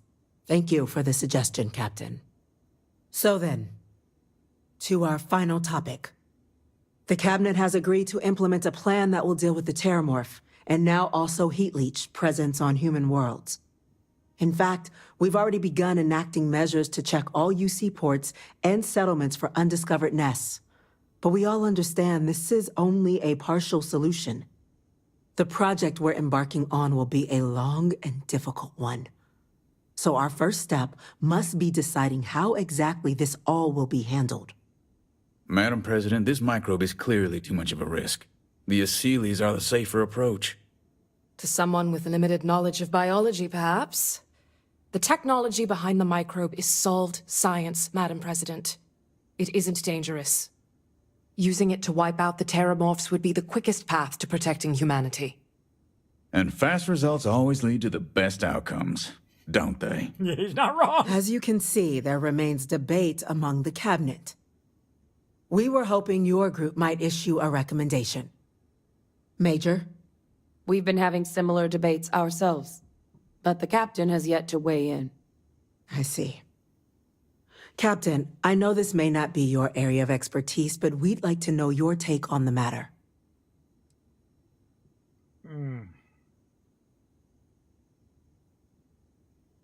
See, this is how you affect the whole rest of the universe, everybody. This is going to affect everybody in the universe. I need a moment to collect myself. I have still questions about the methods. Do we need to do anything? Shouldn't destroying the laser plant be sufficient? Oh, that's a good one. Shouldn't destroying the laser plant? No, but then if they find it on some other world. Every time you try to destroy a species, it always fights back. The microbe could mutate, and then we got 10,000 more. We're waiting on you, Captain. I know, I'm thinking.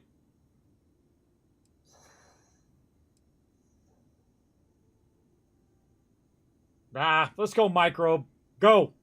Glad to see someone's not afraid of a little applied genetics. Here we go. The science division is in full agreement.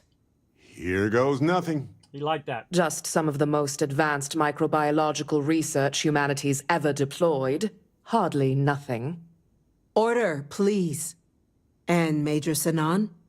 Dr. Walker, you'd find this acceptable? We trust the captain's judgment. Then the matter is settled. We'll begin the process immediately. Today marks day 1 for the United Colonies Terramorph Management Division, making you 3 the founding members of the TMD. As befits such a group, the Cabinet wanted to display its gratitude. Today, we will be adding 3 new Class 1 citizens to our ranks. Woo! Class 1? For the 3 of us? Are you joking? What he means to say is, thank you, ma'am. Oh, yeah. Thank you, ma'am. What is a Class 1 citizen? I'll be the one to ask. It's a status reserved only for those who've dedicated their lives to the United Colonies, or done great things for its cause. Class 1s enjoy an ample credit disbursement, an additional reduction on the cost of colonial goods. And I'm told the penthouse is rather impressive. So long as I'm getting paid, I'm happy. Actually, let's go with thank you, Madam President. You all have earned it. Booyah, Now, chat! There's much to be done. Major Sinan, Dr. Walker, I hope you two are willing to continue your efforts spearheading the TMD's research on Mars. We'd be honored, ma'am. As for you, Captain, the Vanguard will be providing much of the on-the-ground support for the TMD. As a member of both the Vanguard and the TMD, I believe you'll have your pick of duties. Speak to your commander. Tuala, if I recall correctly. He should be able to provide you with assignments going forward, plus help you collect the benefits that come with being named Class 1. On behalf of the whole of the United Colonies, you have our sincerest gratitude. Starting to tear up a little bit. This meeting is adjourned. Ah, so good. Okay, I made the right choices. If you have time, I've been thinking about some things. You just gave me Wanted to talk to 15 you grand. 15 grand right there. Okay, we got to save that because that went really well. I was so nervous the whole time I was going to pick the wrong thing and spill out the stuff and something go horribly wrong. Let's talk to Barrett there. Woo!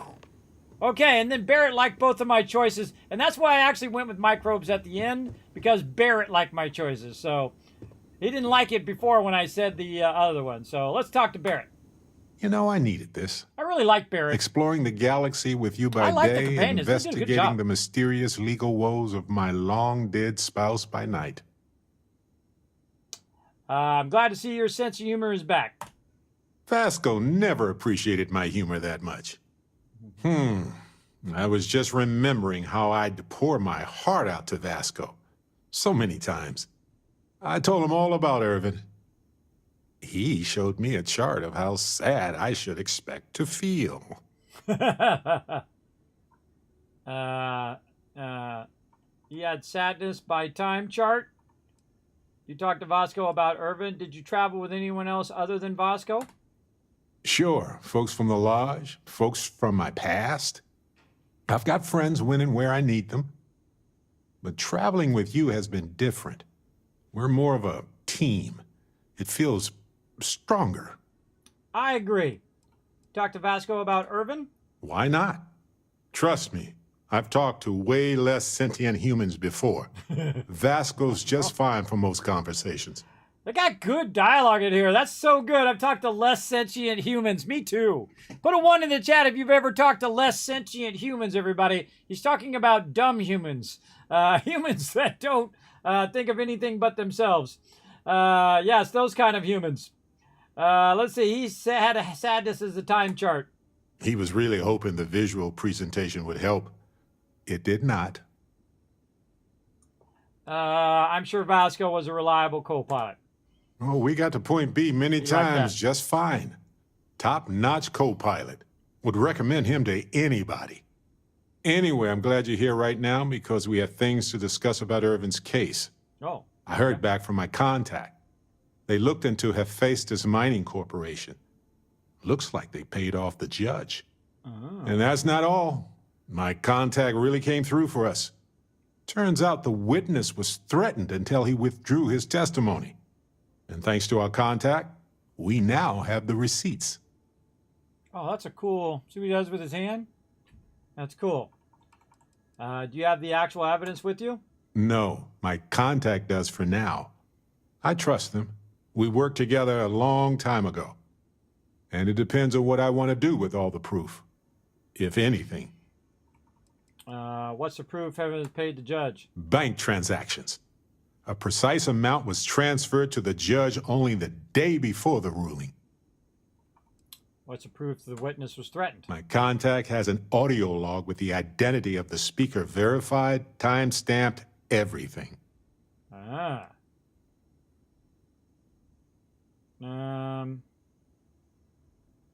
seems pretty good. We should hire a lawyer now. I'm glad you're confident already. I'm not, though. I'm worried we don't have enough evidence to go up against a massive corporation like that. So I know a cyber runner who has accessed corporate archives before. They can dig into the classified archives before we go to a lawyer. We can pay extra for them to use less legal methods to obtain information, but that adds risk.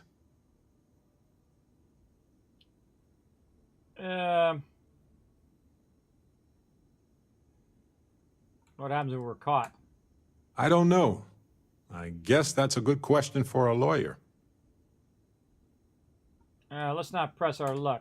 That's definitely wise and absolutely why I'm glad I asked you.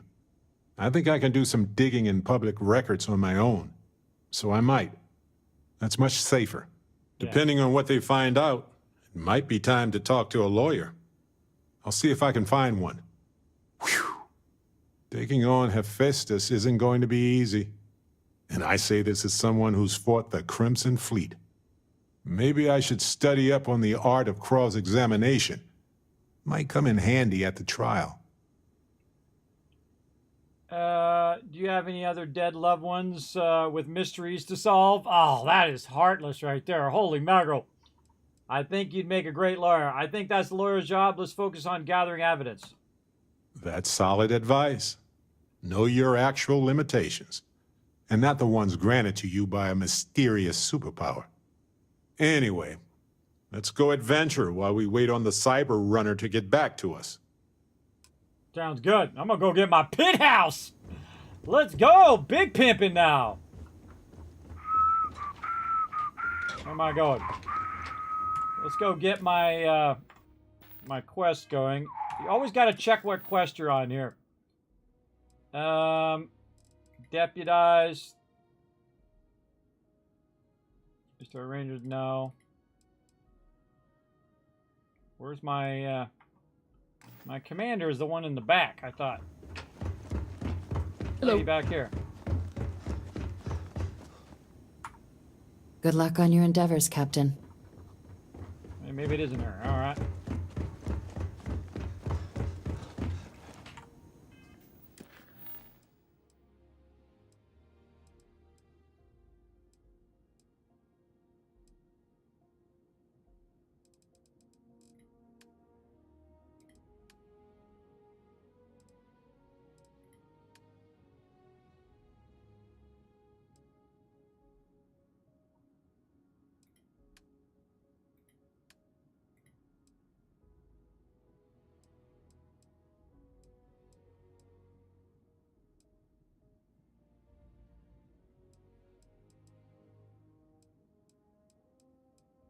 Oh, I forgot who it is. Commander Tulia?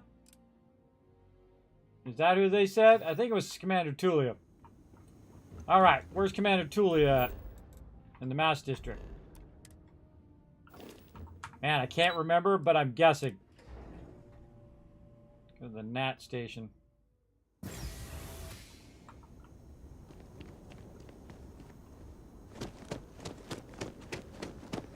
I have a feeling today's going to be a great day. Don't you agree? I agree. Let's make it a great day. What time is it? Oh my gosh. Holy mackerel. Time flying by. Oh, that's the dude who I enlisted with. Am I overburdened or something? No. I'm just burning up all my O2. What's up, big man? All right, let's save again. I'm gonna get my pit house. Well, I've got to say, this is a first. I've never had a Class 1 citizen in my ranks before. Congratulations, Captain. Can you tell me more about what Class Citizen 1 is? It's a high honor. Have to do something big for the colonies to earn that sort of designation. Only ever met a couple myself, and certainly never given one orders. You should be real proud. I'm just collect whatever citizen thing pays. Thank you, Commander. It's an honor. No need to thank me. You brought this all on yourself.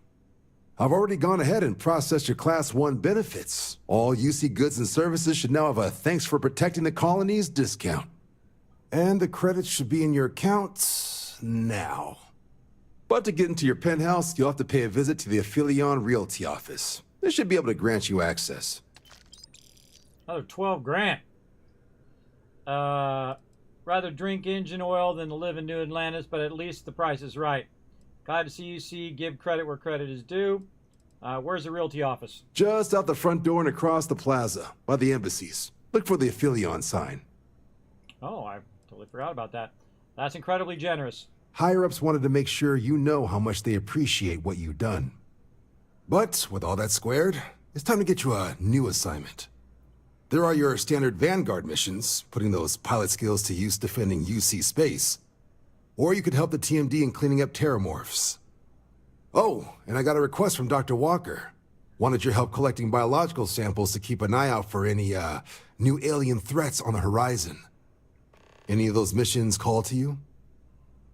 I like to run a Vanguard mission, only ever really done the one. That's true, we did one Vanguard mission, everybody, and we became a Class 1 citizen. That's pretty cool, everybody. Again, I like the storyline, I like the embellishment, I like the different options that you can choose from the NPCs. I think they put a lot of love into the RPG part of the game, and I give them huge credit. See, a lot of people just skip all the story, and then they miss out the part that Bethesda does best. This is the part they do best. Now, of course, some of the game mechanics and stuff like that, I've got definitely some feedback on that, but the storyline is good, and I like the characters. And the thing is, I like this guy. See, I like this guy. I like, Barrett. I like Sam Coe. And, some of the people I'll probably forget, but I'll remember Victus now. I remember his daughter now. The scientist guy, probably not as much. That the guy who was doing the tree, that's the same kind of guy, another scientist. But I'll remember those characters in the long run of the game, of playing the game, which is great. I'd like to run a Vanguard mission. I'd like to take on some Terramorphs. Percival with new alien threats. I've done my duty, Commander. I think I'm going to take some time off from aliens.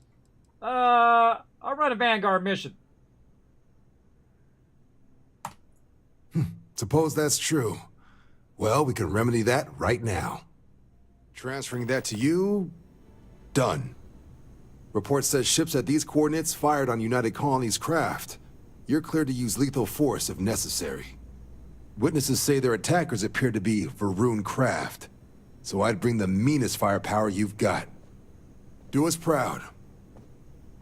No, we'll get to that later. We'll get to that later. We'll get to the penthouse now. Now, I already bought a penthouse, by the way, over at Neon. It cost me about 200 grand. Bought that. Already got my dream home from my trait. Bought that, paid that off, $125,000 mortgage. On that, paid that off so I didn't have to pay the monthly thing, which means you don't have to pay anything after that. I also bought a house in the well, and I bought another house somewhere else. Where did I buy that other house? I bought another house somewhere else, which I don't even remember. So it's just across the plaza, over here somewhere. Can you believe this tree was here before the city? Yeah, I can believe it. Here it is. I wanted to buy the penthouse before, but she wouldn't let me. Well, well, if it isn't the United Colony's newest Class 1 citizen. That's You've right. made quite a name for yourself in New Atlantis. In fact, the higher-ups want to thank you for your dedicated service by giving you one of the nicest pieces of real estate in the city. It's a premium penthouse at the top of Mercury Tower. Best location in New Atlantis, in my professional opinion. What do you say? It'll just take a second to get you registered as the owner. I'm interested. Great. You're in for a real treat. It's one of my favorite apartments in the city. Okay, you're all set. Your new home's located in Mercury Tower in the residential district. You'll love the place. It has a gorgeous floor plan and an unbeatable view of the city. Now that you're an owner, I'm sure I'll be seeing you around town. All right. Building materials added to ship's cargo. Mercury penthouse key added. Visit your penthouse at New Atlantis. You know we're doing that. You know we're going Big Pippin. Let's go. Big Pippin. Let's go. Oh, we got to go to the residential area. Oh, yeah. Boom. Going to my Big Pip. I'm going to buy all the houses, everybody. I'm going to buy all of it. Buy every one I can get. I think I bought one in Aquila City. Maybe that was the other one that I bought. I can't remember, but I'm buying them all. As many as it'll let me buy, I'm going to buy. These are like little kiddie slides there. Little kiddie slides. All right, Mercury Tower. Definitely better than the last Interceptor. But why did they replace the handler? I thought the actress was amazing. She turned him down. She apparently signed on to do some Shakespeare film. King Lear, I think. How many damned versions of Shakespeare do we need? I mean, after Kincaid's King Lear, why bother, right? Huh? You have hidden depths, my friend. Return of the Interceptor? is going Let's to just stop just sweep the pumping awards out and this you'll year. take. Mark my words. We're talking at the same time. All right. Like talking to my kids. We're all talking at the same time. I can't hear them, even if one's talking. Partially deaf. All right. Ooh, I got my own private elevator going to my own private suite. Booyah! Oh, okay, this is nice. This is pretty sweet. Look at this place. Man, I want this place in real life. Look at this place. Boom, big pimpin'. Got back here. There's like a walk-in closet. Oh, it's a pantry. That's a pantry. That's where you keep all your food. Very nice, very nice. So, see, I didn't even need to do Dream Home. I could have just done some stuff for the UC. Now, this is a closet there. That's definitely a walk-in closet or room closet. This is the elevators there. What's this one here in the back? I bet... Oh, what's this? Oh, now that's a bathroom. I never realized why people need so much room in their bathroom, everybody. They're like, some people's bathroom is like the biggest some people's house. Like, it's huge. Right? I mean, what are you going to do in the bathroom? You're going to use the toilet. You're going to take a shower. You're going to use the sink. That's pretty much all you're doing in the bathroom. Personally, one of the things I should have done with my bathroom, if you have children, split your bathroom into multiple things. So you have one thing that is just the toilet, and then you have one thing that is the shower and whatnot. So you have the toilet and the sink in one, and then you have shower in the separate one, especially if you have girls, everybody. Split that into two separate things. So one child could be going to the bathroom, and another child could be taking a shower. I absolutely think that is how bathrooms should be, if you have children. Big time. Oh, the big living rooms. But God, this place is huge. Big living room or bedroom, maybe. That kind of feels like a bedroom. Oh, massive master bath. Yeah, see, look, you have a separate area for the toilet, and then sinks, and then shower separate. Very nice, very nice. What do we got out here? Oh, who's the biggest pimp in town, everybody? Look at this. Kismet the Space Tycoon strikes again. Got the best location in town. I can see my ship from here. Yeah, my ship's down there. It's right there. I can just jump off of this thing and use my boost pack to get down there. Or if I wanted to go sell something, I bet you I could jump off of there too. Oh yeah, there's nothing to block me. I could totally jump off of there. Oh, that's awesome. So right out the side there, we got that. We looked at this. Any other stuff there? No. Oh, more rooms over here. Oh, big bedroom. Make a nice den in there as well. Or maybe a room just for my wife's clothes. Oh, look, you found the laundry room. Got my own laundry. I wonder if that's one of those new washer and dryer things. Have you seen that, everybody? Where you actually put your clothes in, and it washes it, and then it dries it in the same thing. It's super cool. I forget what the name of that thing is. It's actually like, it leaped forward in that stuff. New washer, new appliance, that's both washer and dryer. What's the name of that thing?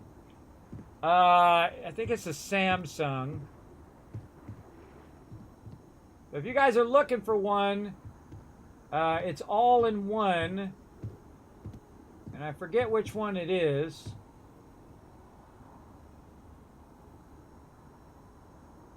But you don't have to have the washer and the dryer anymore. You just have the same thing in one.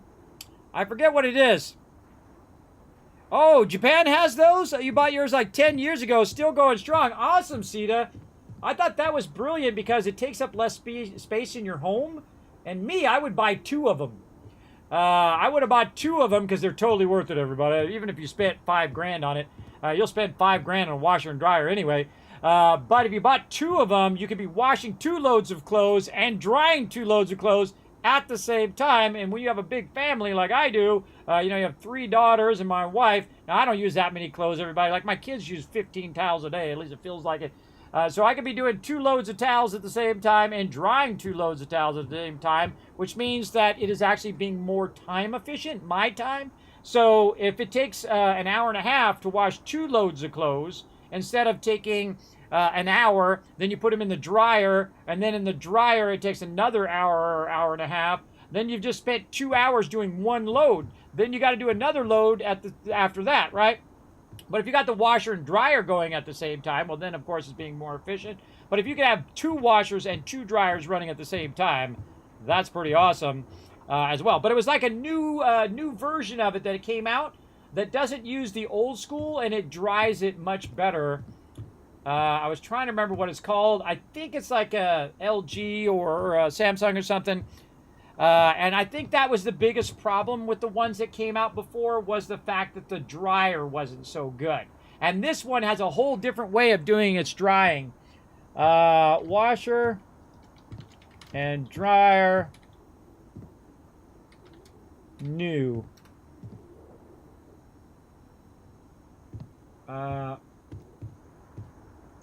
All in one. That's what it's called. All in one. All-in-one washer and dryer. Maybe it was, no, I think it was GE. And it was on sale, too, for like $500 off or something like that. It's very tempting, but I already got a washer and dryer, so... I mean, if mine died, I'd probably get another one. But it was on sale, and they were... watched a video about technology. Yes, it is the GE Ultra Profile. Holy mackerel, it went way up. No, it went up by about $800. So, and that's saving $200. So yeah, it went up by about $1,000. They were selling them for like $1,800 for the first people who went and bought them. It's called a GE Profile. Oh, don't get it from Best Buy. Hold on. I'm gonna go look it up somewhere else, like on Amazon. Screw Best Buy. I'm never buying anything there again. Screw them. Hold on, I'll find it for you. You guys can check it out.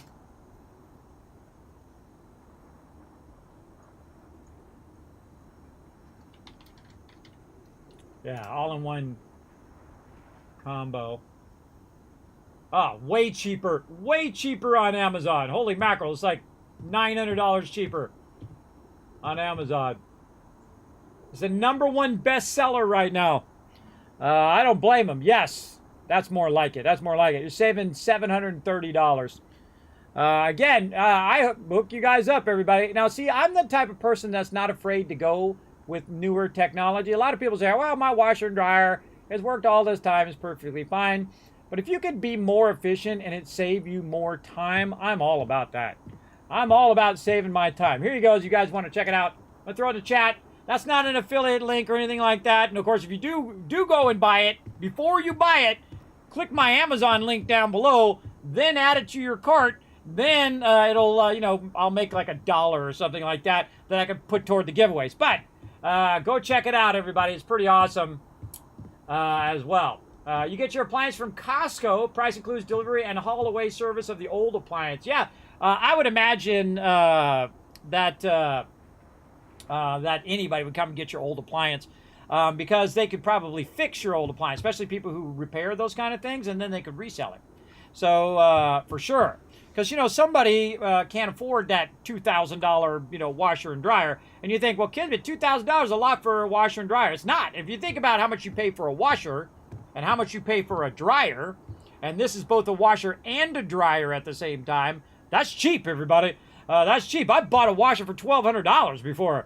That's next to nothing. If you think that'd be $2,400. If I look up washers, wonder how much my LG washer is now. I probably don't want to look it up because it's probably cheap now. And of course, these are the things I get for my wife and my kids. Everybody, not for me. I don't really use the washer and dryer that much. I don't wear a lot of fancy clothes. LG washer. I love this LG washer though. Probably the best washer I ever bought so far. Yeah, this LG washer right here is about the same. It's $1,624 for a washer. This one, the smaller, because we have the large capacity because we have a big family. But the one with the smaller capacity is $1,400. So, you know, if you're paying $2,000 and you're getting both a washer and a dryer, you're getting like $800-900 off. And it saves you the time of taking the load out of the washer and putting it in the dryer. Imagine if you didn't have to spend the time, and how much time between the washing and the drying happens, right? If you don't set a timer or whatnot. Like right now, I gotta go probably put my stuff in the dryer right now. If you could just let it run and finish, right? Or you could tell it to stop after washing, which you can do. You can tell it just to wash if you want, if you're the type of person who likes to take your clothes out like my wife does and hang them up so they don't shrink, right? Like your t-shirts or whatever, or you might be doing delicates that you don't want to go in the dryer. But you can set up your washer and dryer cycles at the same time and then just have it do the whole thing. And even if it takes 2 hours, guess what? It ain't 2 hours of your time. It's 2 hours of it doing it from start to finish, and all you got to do, take the clothes out and fold them. I mean, that's brilliant. I mean, I love engineering leap forwards like that. I think that's absolutely brilliant. Not is a huge savings of time. Exactly. Lux knows what I'm talking about. Also, by the way, you don't have to have multiple hookups put into your house, and you don't have to have as much space. So you gain square footage of your house back. And I tell you, that is one of the most valuable things.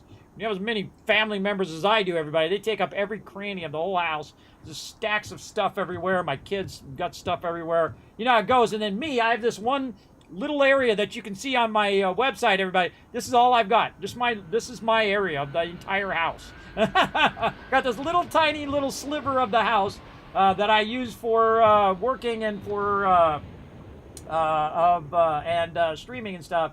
And this is my office in here, where I do my work. So there you go. So again, I just thought of that, everybody, when I saw that, and forgot to mention it on stream. I saw a video of it a while ago, like 6 months or whatever. But if you do go buy one of those, or you buy some other stuff for Christmas or whatever, you can help the stream simply by scrolling down below. Remember, it's never required, everybody. If you want to just go buy it, I don't care either. Because I only make like $1 on something that's worth $1,000. So if you spend $1,000, the stream makes $1. So it's no big deal. But I take that $1 and I put it into giveaways and stuff. But if you go down below, you're going to find that link right there. There it is over there. So you find this link right here first. You click that link. Then you go ahead and add a bunch of stuff that you're going to buy in your cart. And then you check out, and it actually helps the stream. It really does. And, you know, I get a penny here and a penny there, and I put all those pennies together, and I can do another giveaway. So, again, very, very cool. Know that none of that goes to me, everybody. I put everything back in the stream and have been doing that for 9 years. This is a huge loss, huge loss business I'm running here. Of course, one day I wish it would pay for itself, but if it doesn't, no big deal. No big deal. I keep living the good life, everybody. The life of not caring about money every single second. Oh, whoa, we got a second balcony. What? Oh, we got a second balcony. What's that over there? I didn't even know that was out there. There's like one of those farm things out there. Oh, see, when I see stuff off in the distance there, it makes me want to go check it out. Yeah, it makes me want to put an outpost out there, too. There's something else beyond that. There's like a ruins or something out there. Oh, we got to go check that out. For sure. Oh, look, there's another one way over there. I didn't even notice those were out there. Yeah, this is a great way to jump off the back of the building. What else is out there? Yeah, man, a bunch of cool stuff. What's on this side? Oh, yeah, another place right over here. Big old location of something over there. And I went down there, but I never ran into that. I was in the bushes here, and I never ran into that thing. Didn't even know it was there. And I did go down there and explore a bit of that. Yeah, some big city or something way on that side. We'll get up here. Probably a good time to save. Yeah, I can see the spaceport there. Oh, there's something else out there. Over here. Over there. Right here. Something else out there. And a bunch of little places over here, too, that we haven't even gone to. And a bunch more stuff over there. Look out, Barrett. You're going to fall off, man. Okay. What's on the other side here? Anybody else with a balcony? Am I the only one with a balcony? Because it make me want to jump around the side and see if I can land in the balcony. All right, let's just YOLO. Oh, I missed it!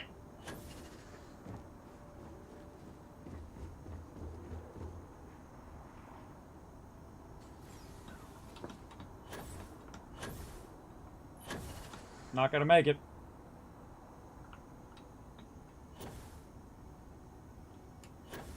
Whew.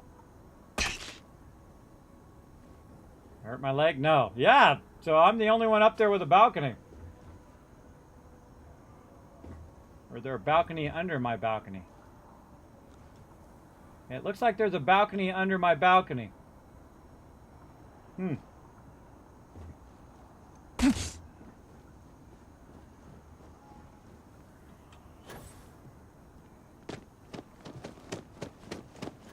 That side balcony that's facing inwards.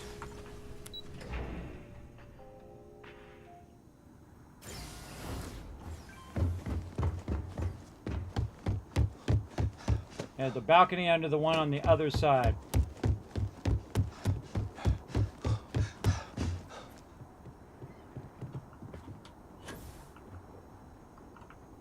Oh, I can't go in here.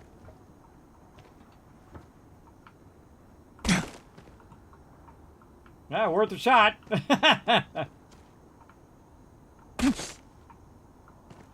breaking my legs.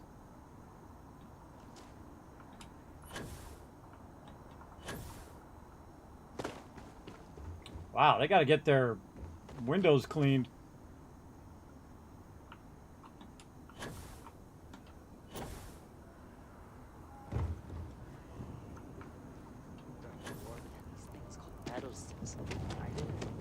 All right, well, we know we can't get in those balconies. Because that would be super cool. See, that's something I would do, everybody. I would make it where if you jumped off there, you find something secret on the balconies. Sadly, they did not. All these opportunities missed, everybody. All these opportunities have been missed, but such is the way it goes. So, yeah, this is your living room. You got your kitchen. You got your pantry. You got your sweet balcony out here where you can set up some stuff here. Living the good life. And see, I don't even need that house that I have somewhere else now, because I could just use this for all my adventures and put all of my mementos in here. Nice little office back there. We got our bedroom. That is absolutely a bedroom. This is the master bath. Oh, I hear the ships coming in. We can watch the ships land.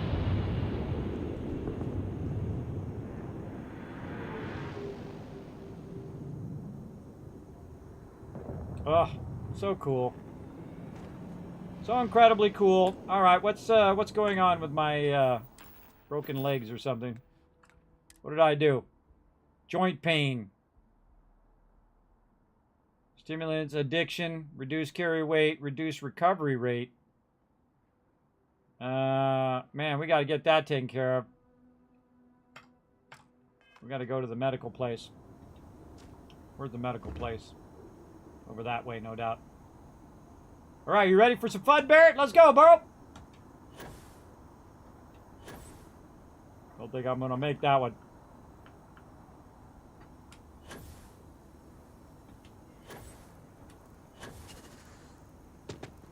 All right, it's reducing my O2 regen. We got to get over here and take care of it.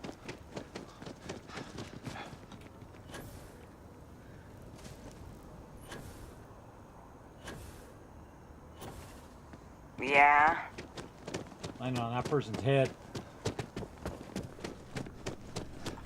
Gotta go talk to the doc. The majority of citizens here in New Atlantis welcome to... Blah, blah, blah. I could use some medical supply. I need some help. How can I help? My goodness. Take care of all of it. All right, we'll clean things up and get you back out into the world. Just relax. Everything looks good. Thanks, man. May you remain in good health. Yeah, well, 5 minutes later, I'll be back. So there we go. We just go to the dock, pay 700 credits, and GG's. All right, we all good. Let's see. So, yeah, we big pimp it, everybody. Wow, what a night, man. What a night, right? What a night of epicness is going on up in here. Let's see. Let's go back and check out how our deal is doing over here at our main aluminum mine. And that's why I have my aluminum mine at a location in which that's why my main base is at the aluminum mine. Let's chat sometime, okay? Sure, let's go inside first, man. Not do it out here. Let's go. I love the lighting on this thing is coming down and hitting my little base there. So cool. Got all my peeps in there doing their thing. Sometimes the airlock doors are locked open, both of them. And so they're both locked open, and it looks like just getting, it's exposed to space. What's up, everybody? Well, I should get you as my companion next. We'll get Barrett taken care of. Come on. What's up? We're going to take Heller and all these guys as well. All right, Barrett, get in here. Oh, he's actually, he's a quest. What's up, Barrett? Okay, are we in some lighting here so you're not in the dark? What is it? Come over here, Barrett. Get in some good lighting. Alright, hold still. Hold still. Don't get on that.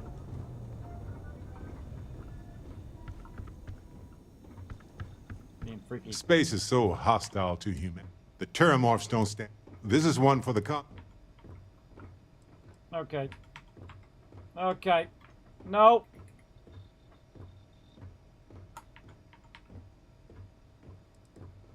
Don't want to talk about this now, Barrett. Well, I'm not going to forget either. Okay, jeez. Okay, let's talk about it now that's less awkward to talk. Space is so hostile to humanity already. And you, the terramorphs don't. This is one for... Alright, sorry, man. Well, I'm not going... Why's the lighting got to be so bad in this game? Come on. Turn this way. Space is so hostile to humanity already. And you made it just a little bit safer for everybody. The terramorphs don't stand a chance. This is going to make a real difference. This is one for the Constellation history books, Captain. There are way better things they'll remember me for. There are way better things they'll remember me for. I don't care if I'm remembered for that. Way better things they'll remember me for. Oh, really? I haven't noticed anything. Just kidding, just kidding. You're amazing. Like chocolate-covered prasada berries on an all-you-can-eat spicy chunks buffet. Sorry, I'm a little hungry. Anyway, I can't believe you got them to agree to the microbes. Bravo, Captain. Bravo. Honestly, I just picked something. The stuff was way over my head. I'm starting to regret that Achilles would have been more fun. Sounds like you're not mad about it then. Chief Unicron knew what she was talking about, and I believed her. Me too. Now that the Lazarus plant is destroyed, people can shift their focus from survival to thriving. Balancing risk versus reward is tricky, even more so when so much hangs in the balance. What would you have done, Barrett? What have you done, Barrett? Same thing. The science is compelling. The expert was confident. I'd make the same call. I kind of thought. I have no regrets. The microbes are risky, but it will work. Making the subtle system safer with every petri dish. All right. He's got great lighting there, but then when I talk to him, it's terrible lighting, and that's because my light is shining on him. And if they just used my light on him, then he would have been better lit. Ugh, the lighting needs work. You modders out there, fix the darn lighting in this game. I don't know what the heck. I'm missing out on crucial, character developer moments because the lighting is terrible. All right, so Barrett isn't allied with me yet, so we'll keep him with us. And I think we're out of time, everybody. We are out of time. Ah, man, that was 7 hours. Like that, everybody. Like this. Gone. Gone and enjoyed every minute of it. Absolutely. All right, now we got to come back and we got to do it all over again. Later today, we're going to try to get some Fallout 76 in, as well as some more Starfield tomorrow, 10 p.m. Eastern Standard Time. So let's get on that Kismet Love train and roll on out of here.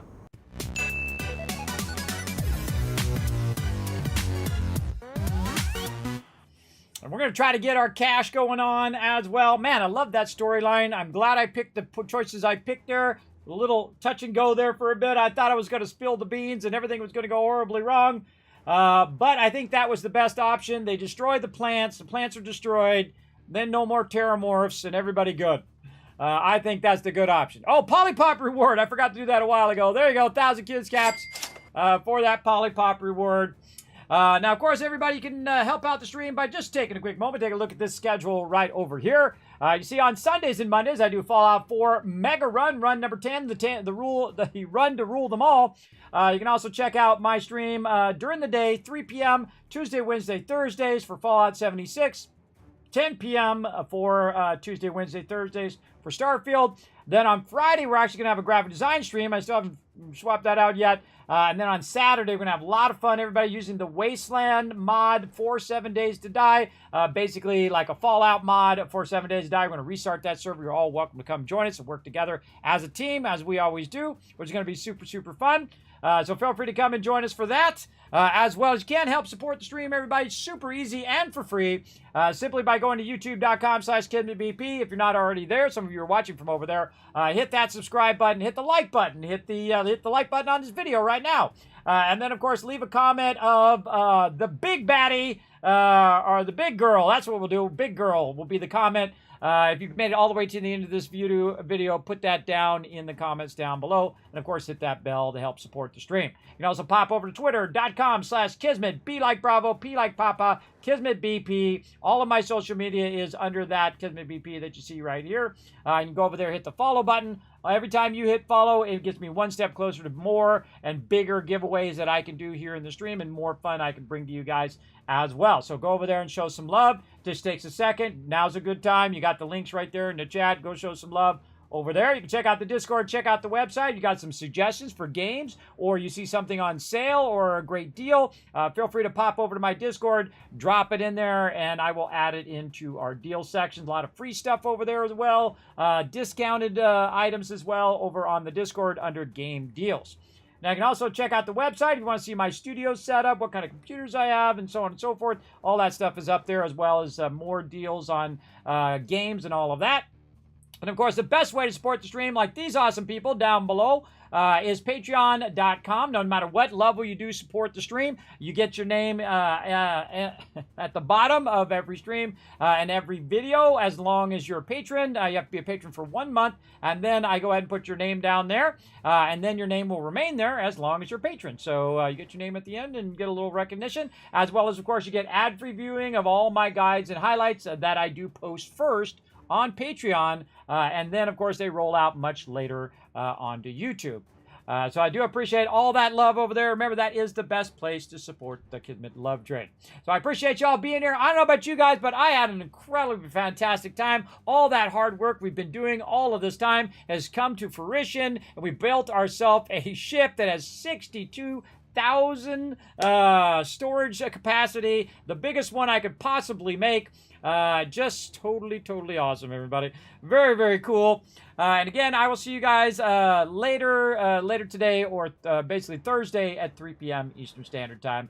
Thanks for being here, everybody. Now, if you are watching this on the future on YouTube, remember this little circle going to pop up. You can click on that to subscribe, as well as you can see more videos right over there. Thanks for watching. Bye, everybody.